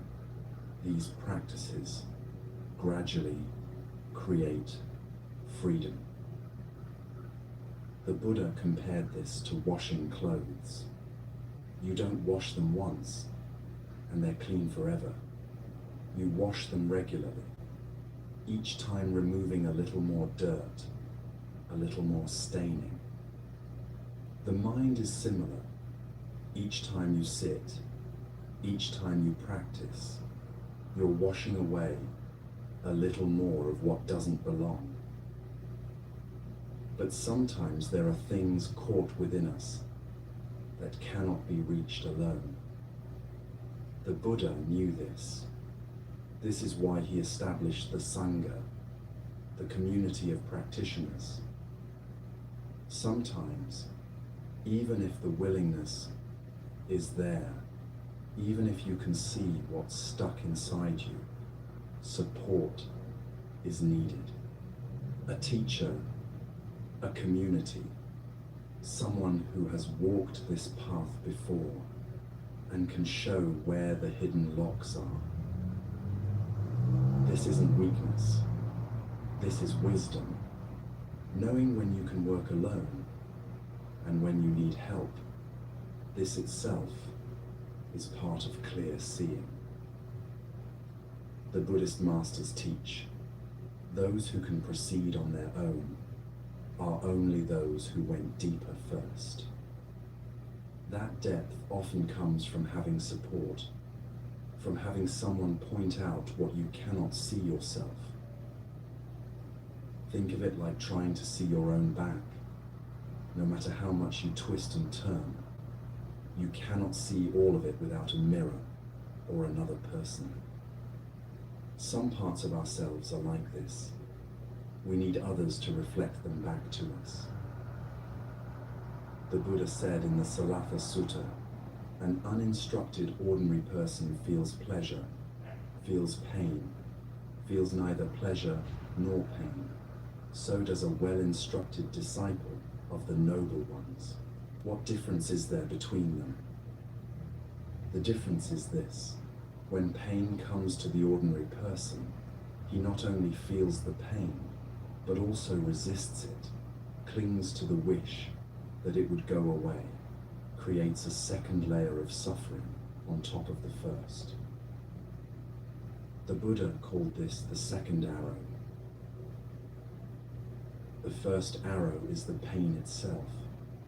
This cannot always be avoided. Life brings illness, loss, change, disappointment. But the second arrow is the one shot at ourselves through clinging and resistance. When you try to push away what you don't like, you create suffering. When you try to pull close and hold forever what you do like, you create suffering. This is why the Buddha taught the middle way. Not pulling, not pushing, not grasping at pleasure, not pain. Both are impermanent. Anicca. Both arise and pass away like clouds in the sky. Watch your breath right now for just a moment. The inhalation comes naturally. You don't have to pull the air in desperately, clutching at it. The exhalation leaves naturally. You don't have to push it out forcefully, rejecting it. The breath simply moves in its own rhythm, balanced, 50-50, natural. This balanced breath is always available to you. In any moment of grasping or pushing, you can return to it. Feel the natural rhythm. Notice how the body already knows how to let go. With every exhalation, it releases. It doesn't hold on to the old air, trying to keep it. It simply lets it go, trusting that the next breath will come. This is how the Buddha taught us to meet life. When something pleasant comes, you can enjoy it without grasping. When something unpleasant comes, you can experience it without running away. But this takes training. It's not automatic. It's not something you understand once with your thinking mind and then you're done. It requires what Buddhist practice calls continuous effort, daily, honest practice. You have to see for yourself where you're still pulling, where you're still pushing. Where in your life right now are you trying to hold on to something that's already changing? Where are you resisting something that's already here? Maybe it's a relationship that's shifting and you're trying to keep it exactly as it was 5 years ago. Maybe it's your body changing with age and you're fighting every sign of it. Maybe it's your career not going the way you planned and you're still pushing toward a destination that no longer makes sense. Or perhaps it's smaller, more subtle. The way you cling to being right in arguments. The way you push away feedback that challenges your self-image. The way you grasp at compliments and reject criticism, even when both might contain truth. This honest assessment, this is the wisdom part of letting go. And sometimes this wisdom comes from sitting quietly with yourself. Sometimes it comes from a teacher pointing it out. Sometimes it comes from the Sangha, from fellow practitioners who reflect back what you cannot see. In monastic training, teachers often observe students carrying heavy burdens, years of anger toward a parent who was harsh and demanding. The student wants to let go of this anger. The willingness is completely there. But every time the parent's voice arises in memory, every time that old tightness appears in the chest, the release doesn't happen. The teacher might ask, when you hold this anger, what are you actually holding on to? The student sits with this question for a long time, then quietly realizes, I'm holding on to being right, to my father being wrong, to my pain mattering. This becomes the breakthrough. It's not just anger being held. It's an identity as the wronged child, a belief that if the anger is released, somehow the suffering wouldn't have mattered, the parent would be off the hook. Once this is seen clearly, the letting go becomes possible. Not easy, but possible. Because the student realizes letting go of anger doesn't mean the pain didn't matter. It doesn't mean what happened was okay. It means choosing to stop drinking the poison of resentment while hoping someone else will die from it. The Buddha discovered something profound about this constant pushing and pulling, this endless cycle of wanting and not wanting. He discovered that beneath all of it, there's a deep misunderstanding. People think that by controlling their experience, by pulling the good close and pushing the bad away, they can finally be at peace. But the opposite is true. Peace comes when the pulling and the pushing stop altogether. When life is met as it is, not as you wish it would be. This doesn't mean becoming passive. It doesn't mean stopping care or stopping action. The Buddha himself was incredibly active, teaching for 45 years, walking from village to village, establishing communities, training thousands of monks and nuns. But he did all of this without clinging, without grasping, without the desperate pushing and pulling that creates suffering. He often said, "I teach one thing and one thing only, suffering and the end of suffering. And the end of suffering begins with seeing clearly what you're holding on to, not judging it, not fighting it, just seeing it. Right now, in this moment, what are you carrying that you don't need to carry anymore?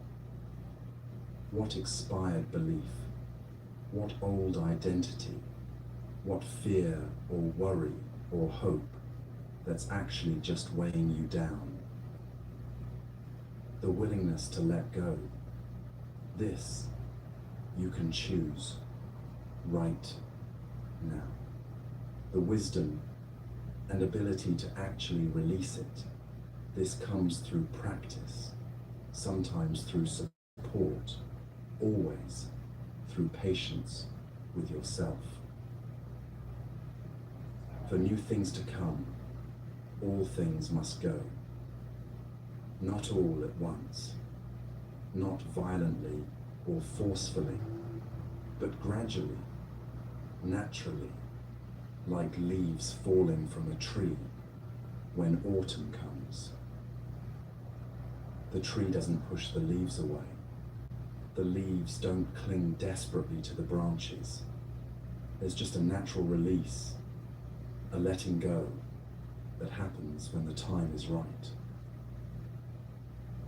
The tree doesn't worry that without its leaves it will be naked, vulnerable, diminished. It trusts the cycle. It knows that letting go is not loss.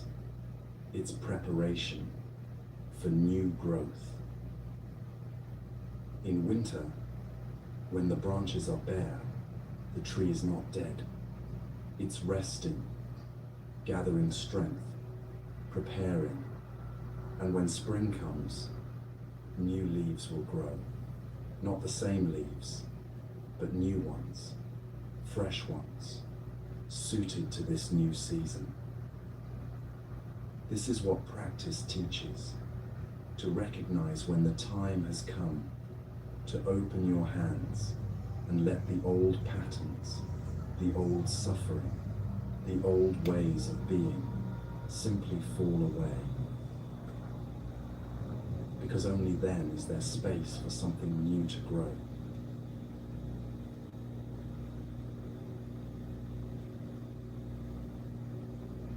The Buddha taught something very specific about suffering that most people miss.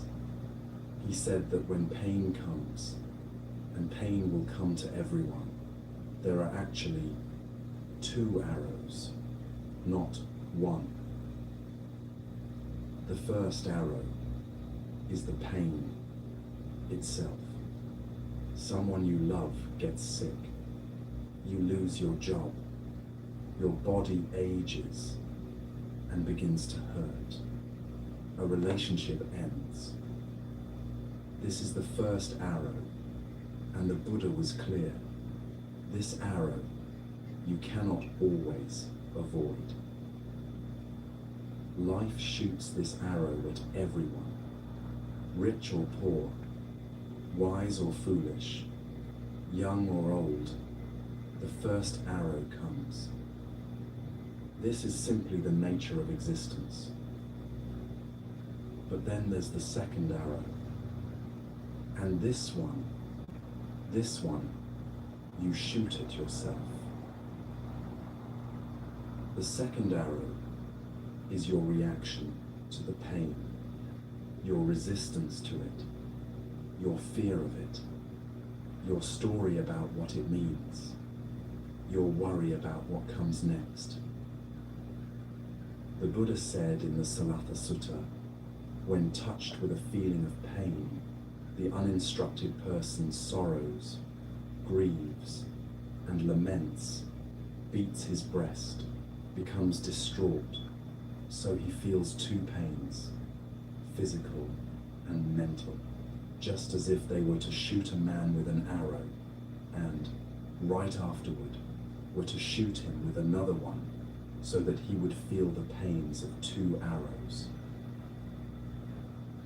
But the instructed disciple, when touched with that same feeling of pain, does not sorrow, grieve, or lament, does not beat his breast or become distraught. So he feels one pain, physical, but not mental. This is the difference. Not that the pain doesn't come, but that the second arrow, the one made of fear and resistance and mental proliferation, that one you can learn not to shoot. And fear is almost always that second arrow. Think about it carefully for a moment. Where does fear actually live? Fear lives in tomorrow. Fear lives in next week, next month, next year. Fear lives in the imagined future, in the story you're telling yourself about what might happen. But where is fear in this breath? Right now, as you breathe in, as you breathe out, where is the fear? The Buddha taught this clearly.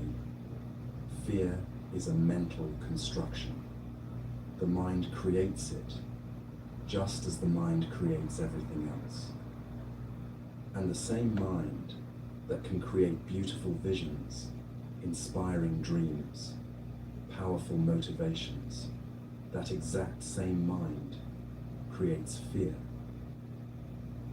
In the Shaolin teachings, Master Shi Hengyi puts it simply: you fear that a car is going to hit you tomorrow, but hello, we are not in tomorrow.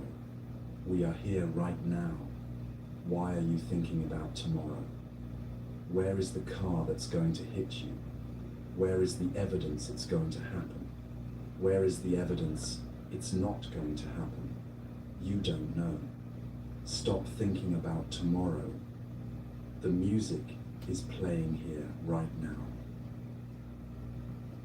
This is the truth about fear that's so hard to accept. Most of what you fear exists only in your mind. Not the real dangers. Those are different. If a car is actually coming at you right now, your body responds instantly, without fear, just pure action. You jump out of the way. No thinking, no story, just movement. But the fear of what might happen tomorrow, next week, someday, that's different. That's what the Buddha called papaninka, mental proliferation, the mind spinning out stories upon stories. One thought leads to another, which leads to another, which leads to another, until you're living in a completely imagined nightmare that has nothing to do with what's actually happening right now. You think, what if I lose my job? Then, if I lose my job, I can't pay rent. Then, if I can't pay rent, I'll be homeless. Then, if I'm homeless, I'll lose everything. Then, everyone will see I'm a failure. Then, I'll die alone, and no one will care. And suddenly, you're suffering intensely, not from losing your job, because you haven't lost your job, but from a story your mind created in about 30 seconds. This is the second arrow. This is the suffering you create for yourself through fear. But here's what meditation practitioners learn that others often don't. Fear doesn't have to disappear for you to be free from it. This surprises people. They think the goal is to eliminate fear completely, to reach some state where you never feel afraid. But that's not what the Buddha taught, and it's not what happens in practice. What changes is your relationship to fear. When you sit in meditation, especially when you sit for long periods, fear comes up. Physical discomfort arises. Your knee hurts. Your back aches. You want to move. And with that discomfort comes fear. What if I'm injuring myself? What if I can't handle this? What if I have to stop and everyone will see I'm weak? But you stay. You keep sitting. You breathe with the discomfort. You observe the fear. And something interesting happens. The fear is still there, but you realize you're not afraid of it. You're watching it, like watching clouds pass in the sky. Oh, there's fear. There's the thought that I can't do this. There's the tightness in my chest. There's the impulse to run away. All of it arises, and all of it passes, and you're still sitting, still breathing, still here. This is how the relationship transforms. Not that fear stops arising.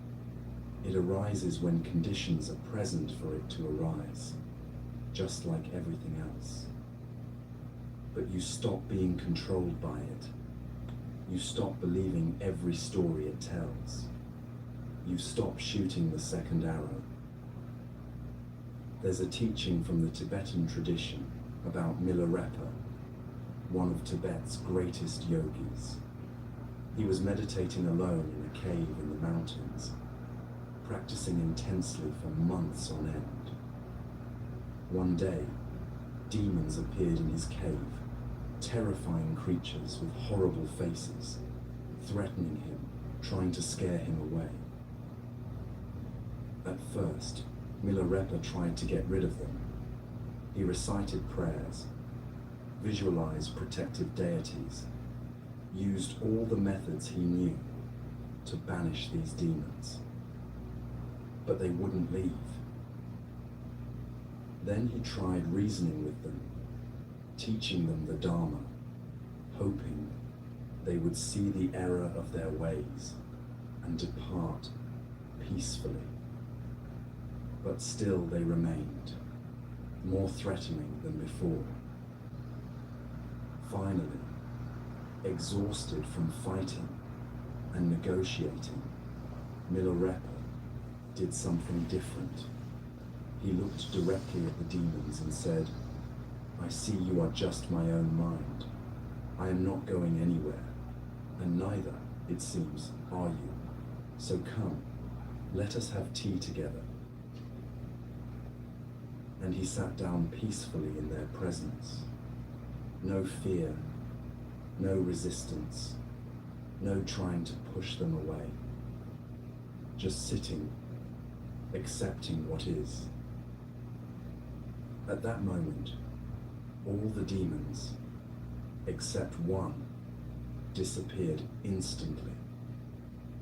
And the last one, the biggest, most terrifying demon, opened its mouth wide, as if to devour him. Milarepa walked right up to that demon and placed his head inside its mouth. "If you're going to eat me, he said. "I'm not running anymore." And the final demon vanished like mist in the sunlight. This is the teaching. The demons are your own mind. The fears are projections, mental formations, papanyenka. and they have only as much power as you give them by running away. When you stop running, when you turn and face what you're afraid of, when you stop shooting the second arrow, the fear loses its grip. Not because it disappears, but because you're no longer afraid of being afraid. In the Shaolin tradition, this is understood deeply through the practice of martial arts. Master Shi Heng Yi explains, fighting is not fun. Fighting against somebody else who is also trained, even with gloves on, is quite painful sometimes. And very honestly, I don't like to fight, but I feel the challenge about it. I feel how much I need to jump over myself now to go out there, even if it's just training. So for a martial artist, it becomes different when it comes to fear. Because all the time when you walk out there, you are dealing with fear. Fear of what if I lose? What if he hits me? What if I get hurt? What if I don't stand up anymore? So many fears you are dealing with.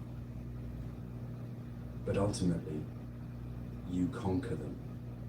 And once you conquer them in one area of life, the outlook on the rest of life changes. It changes something inside. It changes the perspective on how you look at things. You see other people living in fear, but fear of nothing. Fear of something they created with their mind. This doesn't mean martial artists or meditators don't feel fear.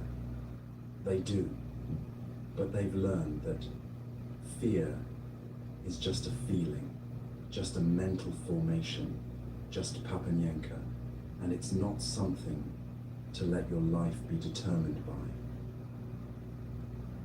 Now, here's something deeper that the Buddha taught about fear, something that goes to the very root of why we experience it so intensely. Fear is primarily about self-preservation. Fear protects the sense of I, me, mine. Fear of death, fear of loss, fear of failure, fear of rejection. All of these are fundamentally about protecting what you believe to be yourself. But the Buddha's teaching on anatta, non-self, reveals something radical. The self you're so busy protecting, the self you're so afraid for, it's not what you think it is. The Buddha taught that when you look for this solid, permanent, independent self, you cannot find it. You find a body, but is that you? The body is constantly changing, constantly in flux. Cells dying and being born, matter and energy, exchanging with the environment every moment. If the body is you, which body? The one from 10 years ago, the one right now, the one 10 years from now. You find feelings, pleasant, unpleasant, neutral, arising and passing constantly. Are you your feelings? Which feeling is the real you? The happiness or the sadness, the calm or the anxiety? They all come and go like weather. You find perceptions, mental formations, consciousness itself, all arising and passing based on conditions, none of them solid, none of them permanent, none of them independent. So who is it that's afraid? What exactly are you protecting? This is not a philosophical question meant to confuse you. It's a direct invitation to look clearly at your actual experience. When fear arises, who is afraid? You might say, I am afraid. But look closer. There's a sensation in the chest. Tightness, maybe. There's a thought. Something bad will happen. There's perhaps an image in the mind of a future scenario. There's an impulse to run, or hide, or fight. But where in all of this is the I who is afraid? There's just the process of fear arising. Sensations, thoughts, impulses, all interdependent, all conditioned, all impermanent. When you see this clearly, something profound shifts. The fear doesn't necessarily stop arising, but the identification with it loosens. You're not a fearful person. You're a person experiencing fear right now. And that fear, everything else, will pass. The Buddha taught that all of our suffering comes from clinging to what he called the 5 aggregates: form, feeling, perception, mental formations, and consciousness, and believing them to be me or mine. Fear is rooted in this belief. My body might get hurt. My reputation might be damaged. My plans might fail. My loved ones might leave. My life might end. All of this is fear trying to protect mine.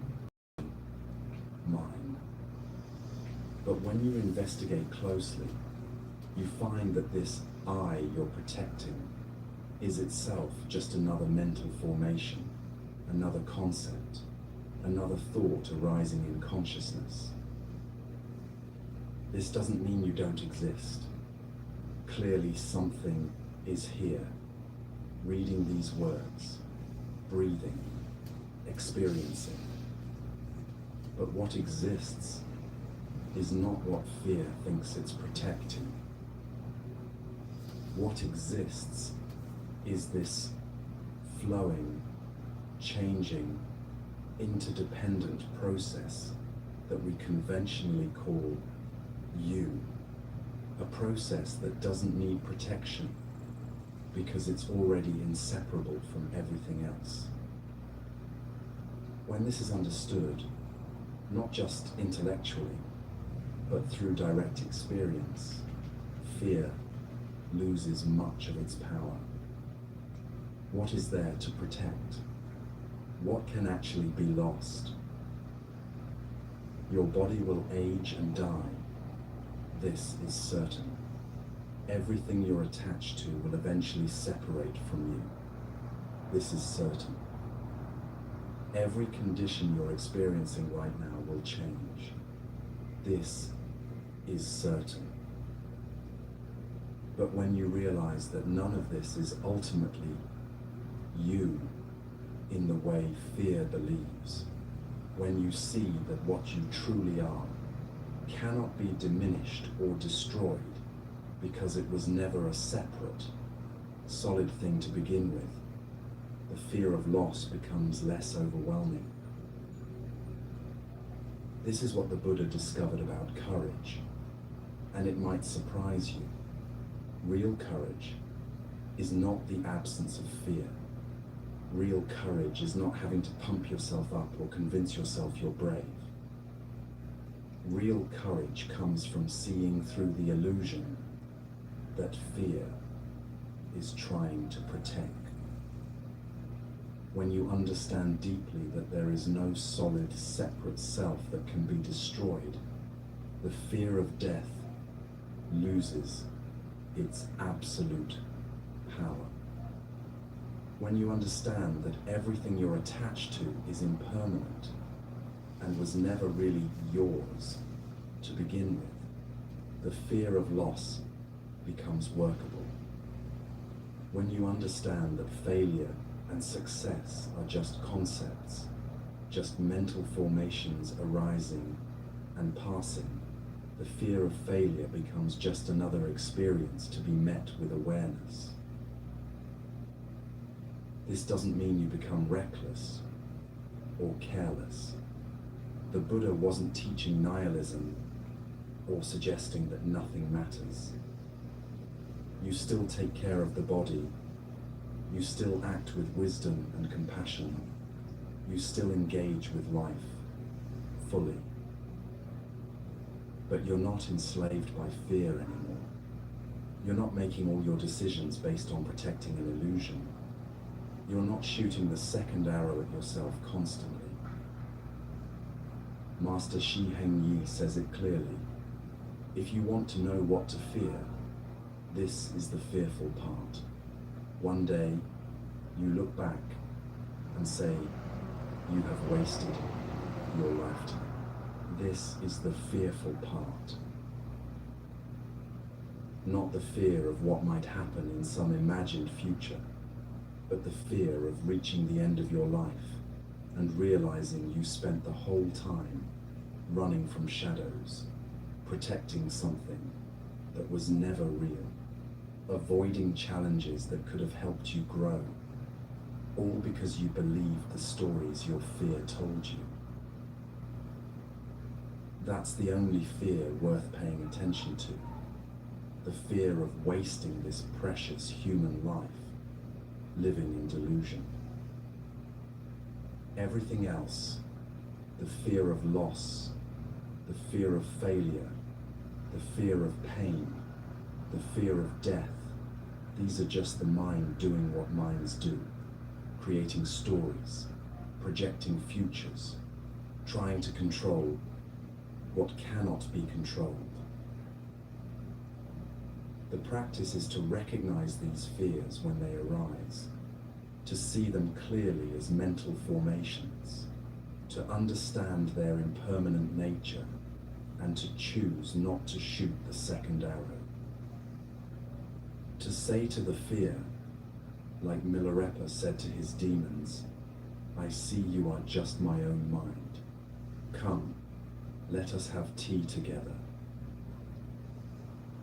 And then to place your head in the demon's mouth if you must, to walk directly into what you're afraid of, with clear awareness, knowing that the fear cannot actually destroy what you truly are, because what you truly are was never what the fear thought it was, protecting. This is the freedom the Buddha taught. Not freedom from ever experiencing fear. That would be impossible while you're alive in a human body with a human mind. But freedom from being controlled by fear, from letting fear determine the shape of your entire life, from shooting that second arrow again and again and again. Fear is just nothing to let your life be determined by. When you understand this deeply, not just as an idea, but as lived experience, something opens up. You can take risks you wouldn't have taken. You can speak truths you wouldn't have spoken. You can pursue challenges you wouldn't have pursued. You can love without holding back, knowing loss will come, but choosing to love anyway. Because you've seen through the illusion that fear was trying to protect. You've placed your head in the demon's mouth and found nothing there but empty space. And in that empty space, there's freedom.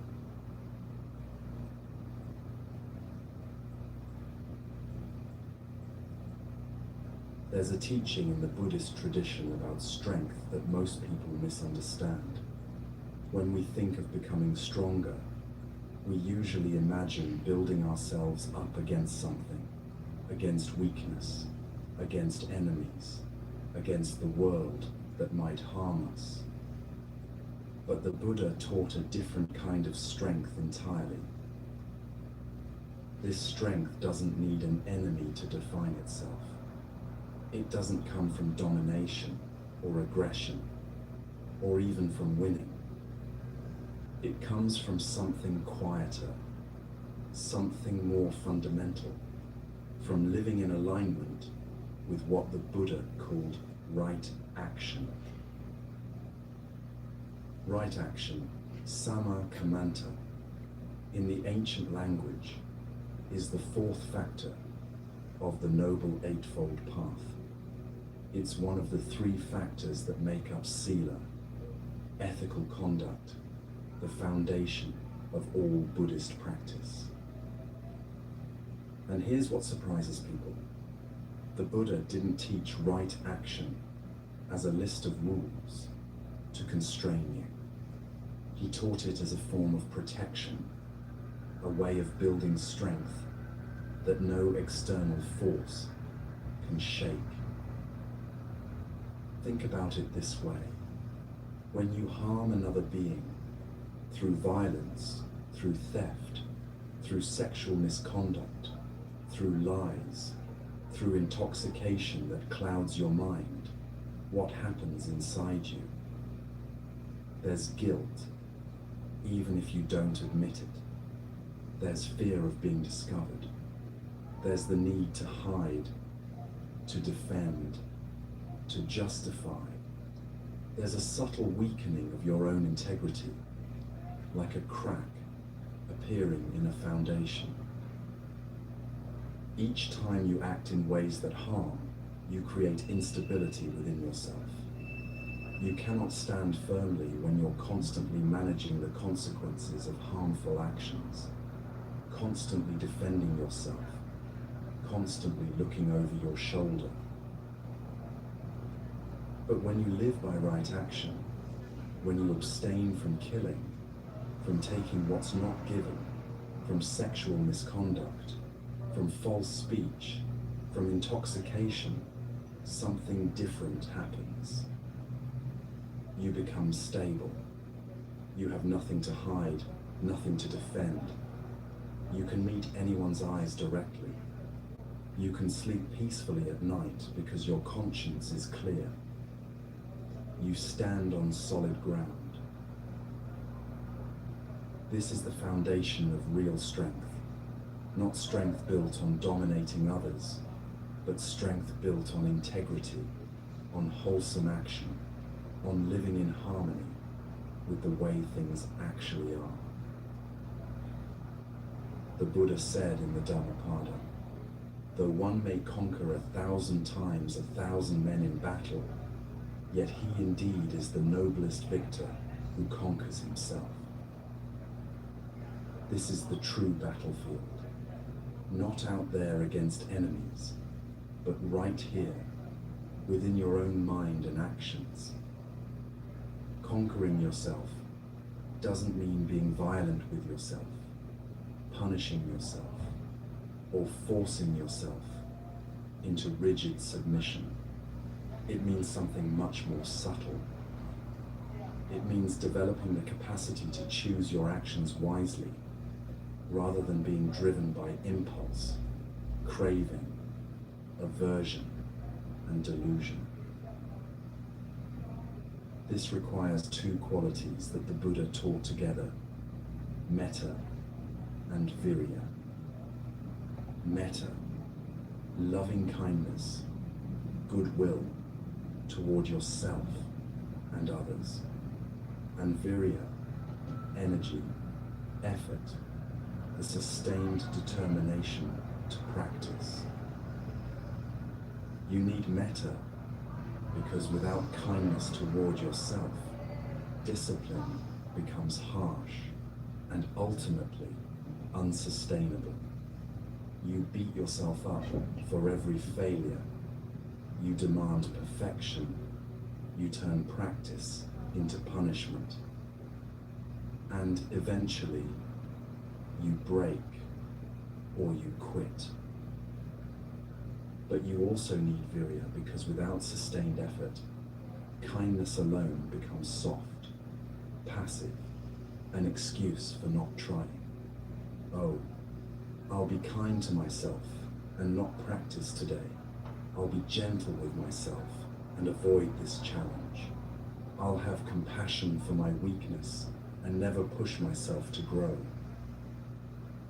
The Buddha taught the middle way between these extremes: strength with kindness, effort with wisdom, discipline without violence toward yourself or others. Now, virya. This word is often translated as energy or effort, and it's one of the 5 spiritual faculties that the Buddha said must be developed for awakening. But it's important to understand what kind of energy this is. It's not aggressive force. It's not the energy of pushing and striving and forcing outcomes. It's not the manic energy of someone running away from themselves through constant activity. It's sustained effort. It's the energy that shows up day after day, not because it's exciting or because you feel inspired, but because you've made a commitment to practice. It's the energy that gets you to sit in meditation even when you don't want to. The energy that helps you keep a precept even when breaking it would be easier. The energy that allows you to face a difficult situation with awareness rather than running away.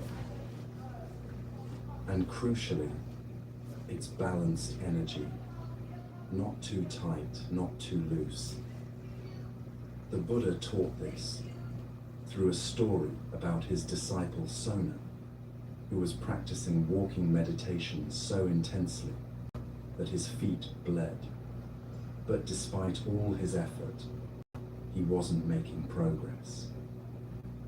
He was becoming discouraged, thinking maybe he should just give up and return to lay life. The Buddha asked him, "Sona, before you became a monk, were you skilled at playing the lute?" "Yes, Lord," Sona replied. "And when the strings of your lute were too tight, was it in tune and playable?" "No, Lord." "And when the strings were too loose, was it in tune and playable?" "No, Lord." "But when the strings were neither too tight nor too loose, but adjusted to an even tension, was your lute in tune and playable?" "Yes, Lord." In the same way, Sona, if energy is too forceful, it leads to restlessness. If energy is too lax, it leads to laziness. Therefore, keep your energy in balance, find the right pitch, and there you will make progress. This teaching is profound in its simplicity. The lute strings must be tuned just right, not according to someone else's standard, but according to what creates beautiful music from that particular instrument. You are that instrument, and you must learn, through patient experimentation, what level of effort allows you to play the beautiful music of a well-lived life. For some people, the strings are chronically too loose. They drift through life without real commitment, without sustained effort, always taking the easy path, always choosing comfort over growth. Their spiritual practice, if they have one, is casual and inconsistent. They meditate when they feel like it, follow precepts when it's convenient, and wonder why nothing much changes. For others, the strings are perpetually too tight. They approach practice with such intensity, such forceful determination, that they create more suffering than they release. They sit in meditation, grimacing with effort. They take on vows they can't possibly keep. They push themselves relentlessly towards some imagined perfection. Both extremes prevent the beautiful music from emerging. This is the middle way applied to effort itself, finding the right tension, the sustainable pace, the effort that you can maintain, not just for a day or a week, but for a lifetime. Too many people approach practice like Sona approached his walking meditation, with intense, forceful effort that burns them out quickly. They meditate for 3 hours a day for 2 weeks and then quit completely. They take on strict vows they can't maintain. They exhaust themselves trying to force enlightenment to happen. This is not virya. This is the strings of the lute tuned too tight.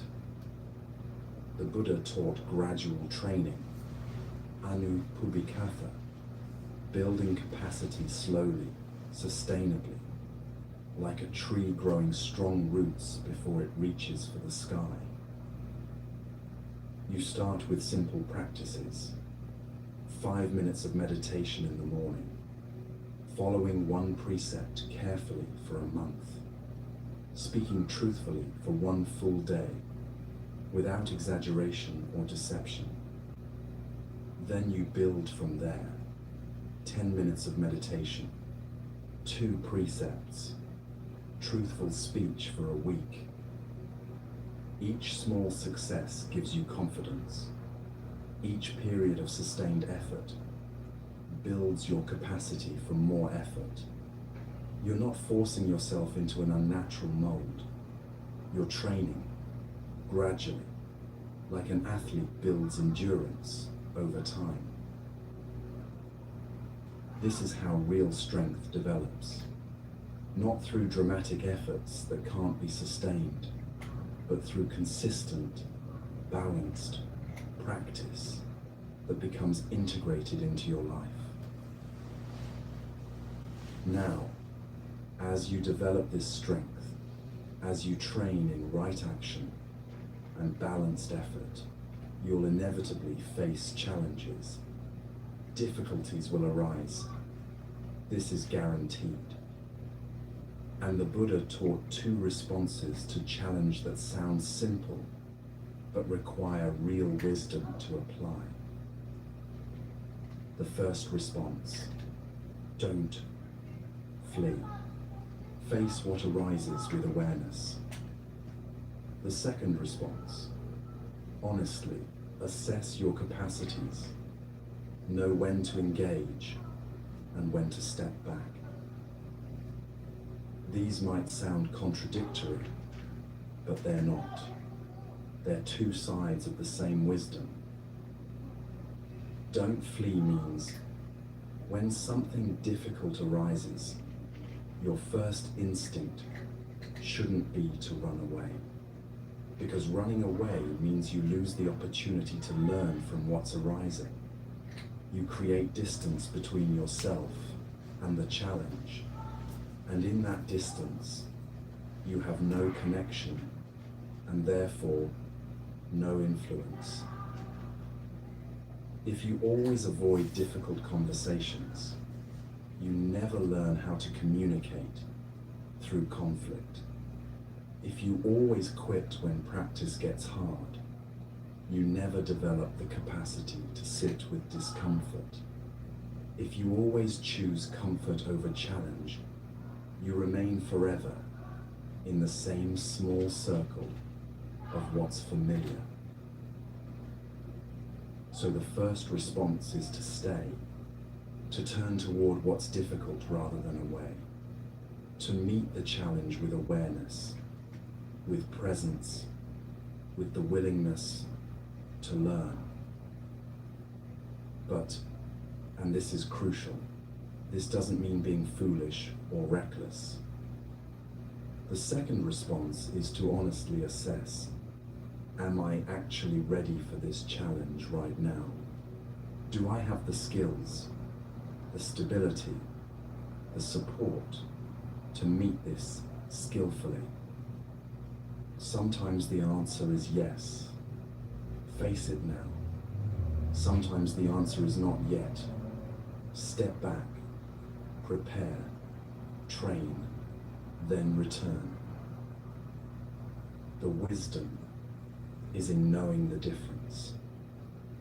If you're early in recovery from addiction and someone offers you drugs, don't flee.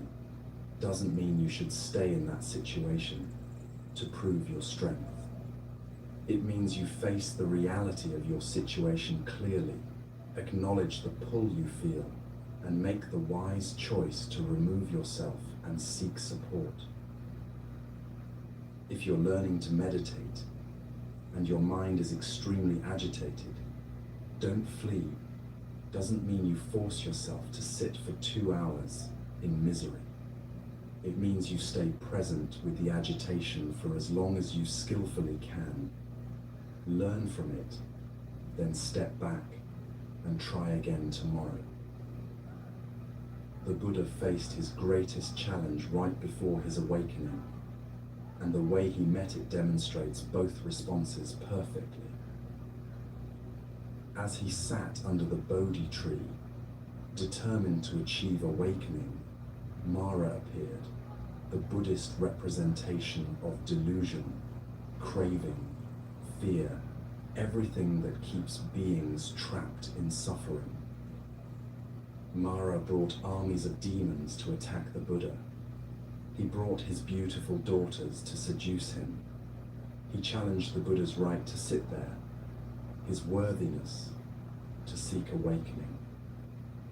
He whispered doubts. Who do you think you are? What makes you think you can succeed where so many have failed? Give up now and save yourself the embarrassment of failure. And what did the Buddha do? He didn't fight.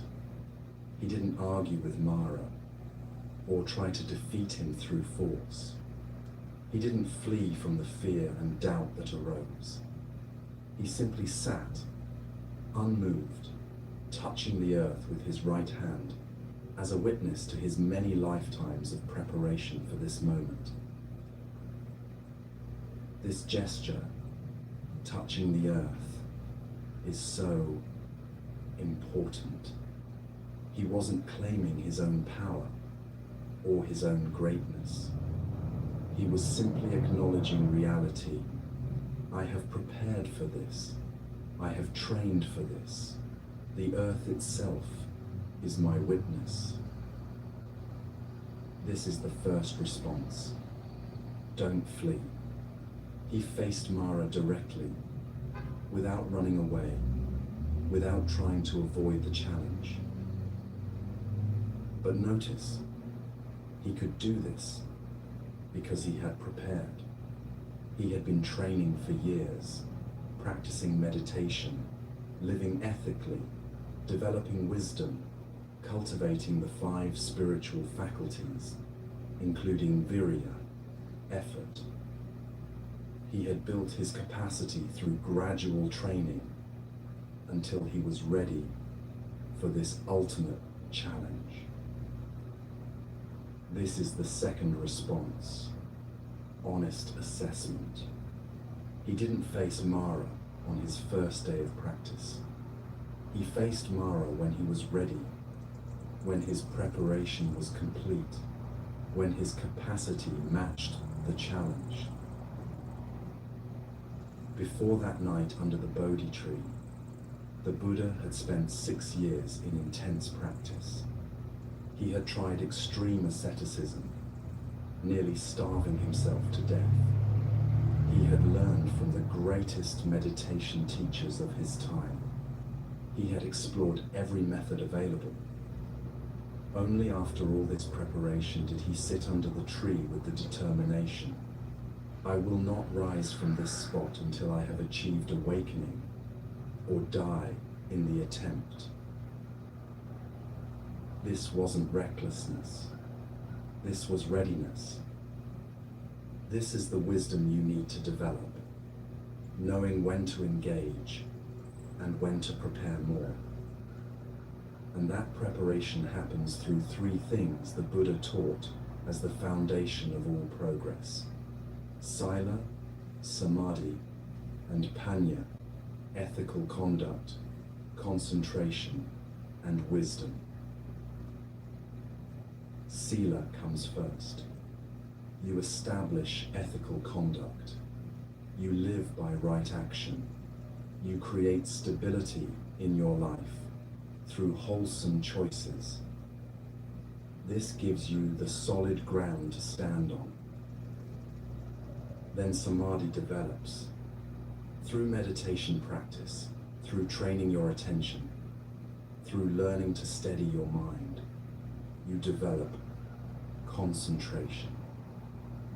This gives you the ability to stay present with whatever arises, rather than being constantly scattered and reactive. And through sustained sila and samadhi, panya arises, wisdom, clear seeing, direct understanding of how things actually are. This gives you the ability to respond skillfully to any situation. These three support each other and build on each other. You can't skip steps. You can't develop deep concentration if your life is full of harmful actions that create guilt and instability. You can't develop genuine wisdom without the concentration to see clearly. This is the gradual training the Buddha taught. This is how you build the kind of strength that can face any challenge without fleeing and without being destroyed. Now, this might all sound very theoretical, very high level, but it comes down to very practical, very immediate actions every single day. The Buddha taught right effort, samma vayama, as one of the factors of the Eightfold Path. And right effort means 4 specific practices that you can apply right now, this morning, tomorrow morning, every morning of your life. First, the effort to prevent unwholesome states from arising. This means paying attention to conditions. If you know that scrolling social media first thing in the morning puts you in a negative state, don't do it. If you know that certain people or environments trigger unwholesome reactions in you, be mindful about when and how you engage with them. Second, the effort to abandon unwholesome states that have already arisen. This means not feeding them, not dwelling on them, not letting them take root. When anger arises, you don't suppress it, but you also don't indulge it by rehearsing your grievances over and over. You acknowledge it, you see it clearly, you let it pass. Third, the effort to cultivate wholesome states that haven't yet arisen. This means actively creating conditions for goodness. If you want to develop patience, you practice it in small moments throughout the day. If you want to develop generosity, you look for opportunities to give. Fourth, the effort to maintain and strengthen wholesome states that have already arisen. When you're feeling peaceful, you protect that peace. When kindness is present, you nurture it. You don't carelessly throw away the good states you've cultivated. This is right effort applied moment to moment. And one of the simplest, most powerful ways to practice it is in how you start each day. When your alarm goes off in the morning, what do? If you're like most people, you might hit snooze. You might lie there thinking you'll get up in just 5 more minutes. You might negotiate with yourself about whether you really need to get up right now. But here's what's actually happening in those moments. You're training yourself in a very specific way. You're training yourself that when you make an intention, you don't follow through. You're training yourself that your word to yourself doesn't mean anything. You're training yourself in weakness. Now think about the opposite. The alarm rings, and you get up immediately. Not because you want to, not because it feels good, but because you decided the night before that this is what you would do, and now you're doing it. This simple act, rising when you intended to rise, is a form of right effort.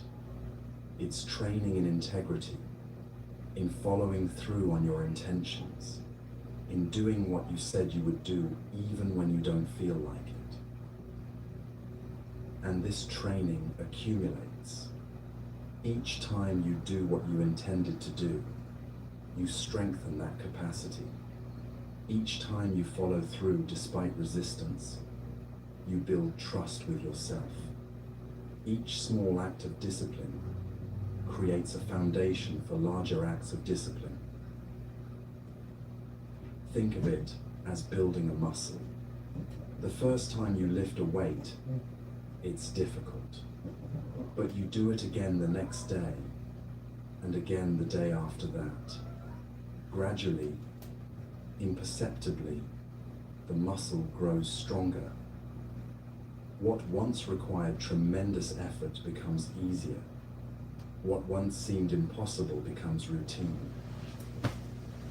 Getting up when you would is like that. Following through on your commitment to meditate is like that. Speaking truthfully when a lie would be easier is like that. Each small act strengthens the muscle of integrity, of discipline, of virya. This is why Buddhist practice emphasizes consistent actions rather than grand gestures. It's not about making dramatic vows you can't keep. It's about making small commitments and keeping them day after day until discipline becomes second nature.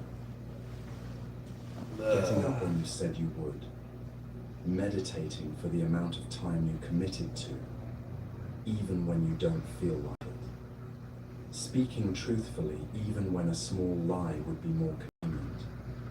Keeping a promise even when circumstances change. These small moments of mindfulness accumulate into a life lived with integrity. And a life lived with integrity is a life built on solid ground, unshakable ground.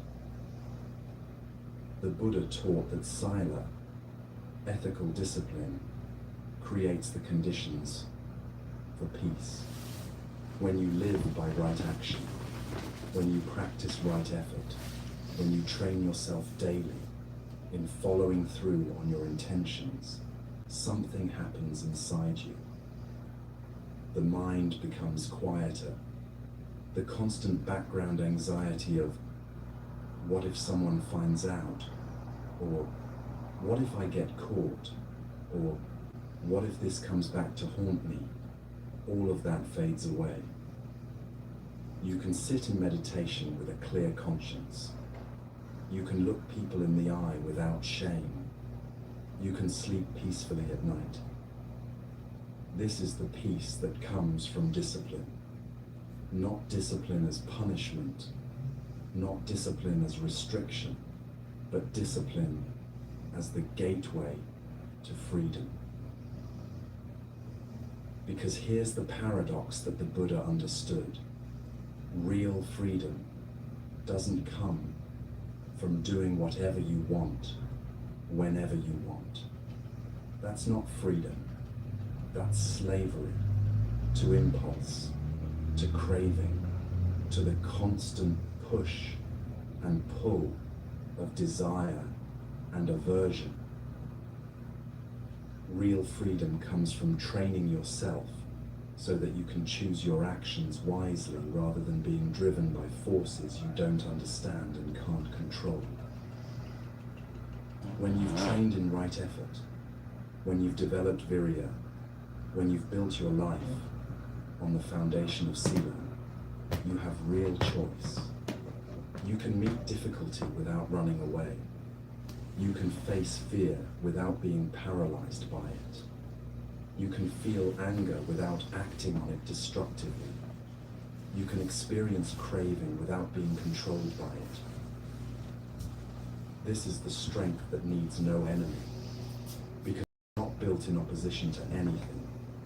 It's built on alignment with how things actually are, on living in harmony with the Dharma, on developing the capacities that lead to the end of suffering. The Buddha taught that discipline isn't punishment, it's the gateway to freedom, and the way to walk through that gateway is one small step at a time, one moment of right effort at a time, one morning of getting up when you said you would time. This is how strength develops. This is how you become someone who can face challenges without fleeing. This is how you build the foundation for awakening itself. Not through dramatic gestures or heroic efforts, but through consistent, balanced, patient cultivation of wholesome qualities day after day after day, until one day you realize you're standing on unshakable ground. And from this ground, you can face anything that arises with clear awareness, with wisdom, with the strength that needs no enemy, because it was never built through opposition, but through understanding, through harmony, through living in alignment with the truth of how things are. This is what the Buddha discovered. This is what he taught for 45 years. And this is what remains available to anyone willing to walk the path, one step at a time, with balanced effort, with kindness toward themselves, with the patience to let strength develop naturally through gradual training. The path is here. The teaching is clear.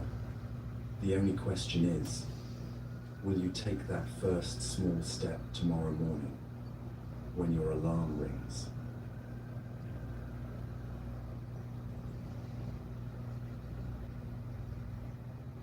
Most people hear the word discipline and feel a tightening in their chest. Rules, restrictions, someone telling you what you can't do. The mind immediately rebels. I want to be free. I don't want to be constrained by endless regulations. But the Buddha taught something that seems completely backwards to this instinct. Ethical discipline isn't restriction at all. It's protection. It's liberation. This is what sila means in the Buddhist tradition. Ethical conduct, moral discipline, the guidelines for action that create the foundation for everything else. And it's not what most people think it is. Sila isn't about following rules because someone in authority told you to. It's not about avoiding punishment or earning rewards in some future life. It's something much more immediate, much more practical.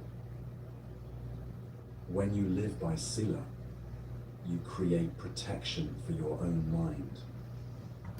Think about what happens when you lie to someone. In that moment, it might seem like the easy way out. Avoid confrontation, avoid consequences, avoid discomfort. But what happens afterwards? You have to remember what you said. You have to keep your story consistent. You have to worry about being found out. Every time you see that person, there's a subtle tension. Will they discover the truth? Will your lie unravel? This creates mental disturbance. It creates anxiety, guilt, fear. Even if you're not consciously aware of it, it's operating in the background, disturbing your peace. Now think about what happens when you speak truthfully, even when it's difficult. Yes, there might be immediate discomfort. The conversation might be harder. But afterwards,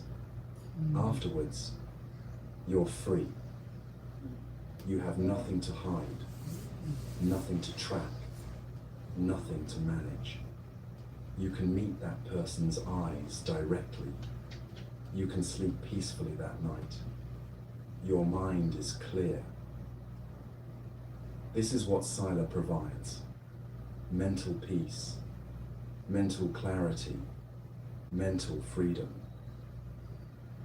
The Buddha taught 5 basic precepts for lay practitioners, and each one creates this kind of protection. First, abstaining from killing or harming living beings. When you live by this precept, you're not carrying the weight of having caused suffering deliberately. Your mind is not disturbed by guilt or by the karmic consequences of taking life. Even small acts of harm create ripples in your mind. Killing an insect in anger, speaking words meant to hurt someone, acting with the intention to cause pain. Each of these creates a disturbance that affects your ability to find peace. Second, abstaining from taking what is not given. When you live by this precept, you can be around others' possessions without craving, without scheming, without the anxiety of having stolen something or the paranoia of caught. This extends beyond obvious theft.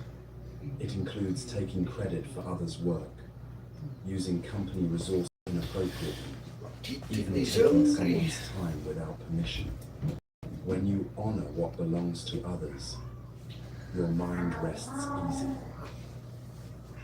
Third, abstaining from sexual misconduct. When you live by this precept, your relationships are honest, your commitments are honored. You're not betraying anyone's trust or creating suffering through your desires. This means respecting boundaries, honoring commitments, not using others for your own gratification without regard for the harm it might cause. Sexual energy is powerful, and when it's expressed ethically, it doesn't create the complex web of guilt, betrayal, and suffering that sexual misconduct creates. Fourth, abstaining from false speech. When you live by this precept, as we already explored, your mind is free from the complex web that lies create. But this also includes harsh speech, divisive speech, idle chatter. All forms of speech create harm or waste the precious resource. When your speech is truthful, kind, beneficial, and timely, you create connection rather than division. Fifth, abstain from intoxicants that cloud the mind. When you live by this precept, you maintain clarity, you remain present, you don't escape into states that create later regret or harm. This isn't about being rigid or joyless. It's about recognizing that intoxication creates heedlessness. And in that heedless state, you're much more likely to break the other precepts. You're more likely to harm, to take what's not given, to engage in sexual misconduct, to speak falsely. These aren't arbitrary rules handed down by authority. They're observable truths about what creates suffering and what creates peace. Try it for yourself. Live by even one of these precepts carefully for a week. Just one. Notice what happens in your mind. Notice the quality of your peace, your sleep, your ease around others. This is why monastics follow the Vinaya, the monastic code with its hundreds of detailed rules. Not because they're trying to be perfect or holier than others, but because they understand that external structure supports internal development. When you don't have to make 1,000 small decisions every day about what's okay and what's not, you free up tremendous mental energy. You don't have to negotiate with yourself constantly. The structure is already there, and within that structure, you can go deep. Think about it this way. If you're trying to meditate, but you're constantly debating whether you should check your phone, whether you should eat now or later, whether you should speak or stay silent, whether this action or that action is appropriate, all that mental negotiation is exhausting. But when the structure is clear, when the boundaries are established, you can relax into them. The phone stays off during meditation hours. Meals happen at set times. Speech follows certain guidelines. Action has clear parameters. This isn't restriction. This is simplification. This is creating conditions where the mind can settle, can go deep, can develop concentration and wisdom. Now, not everyone needs to ordain as a monk or nun. The Buddha was very clear about this. In fact, most people shouldn't ordain. Monastic life helping my is algorithm meant out. for those with a very specific calling.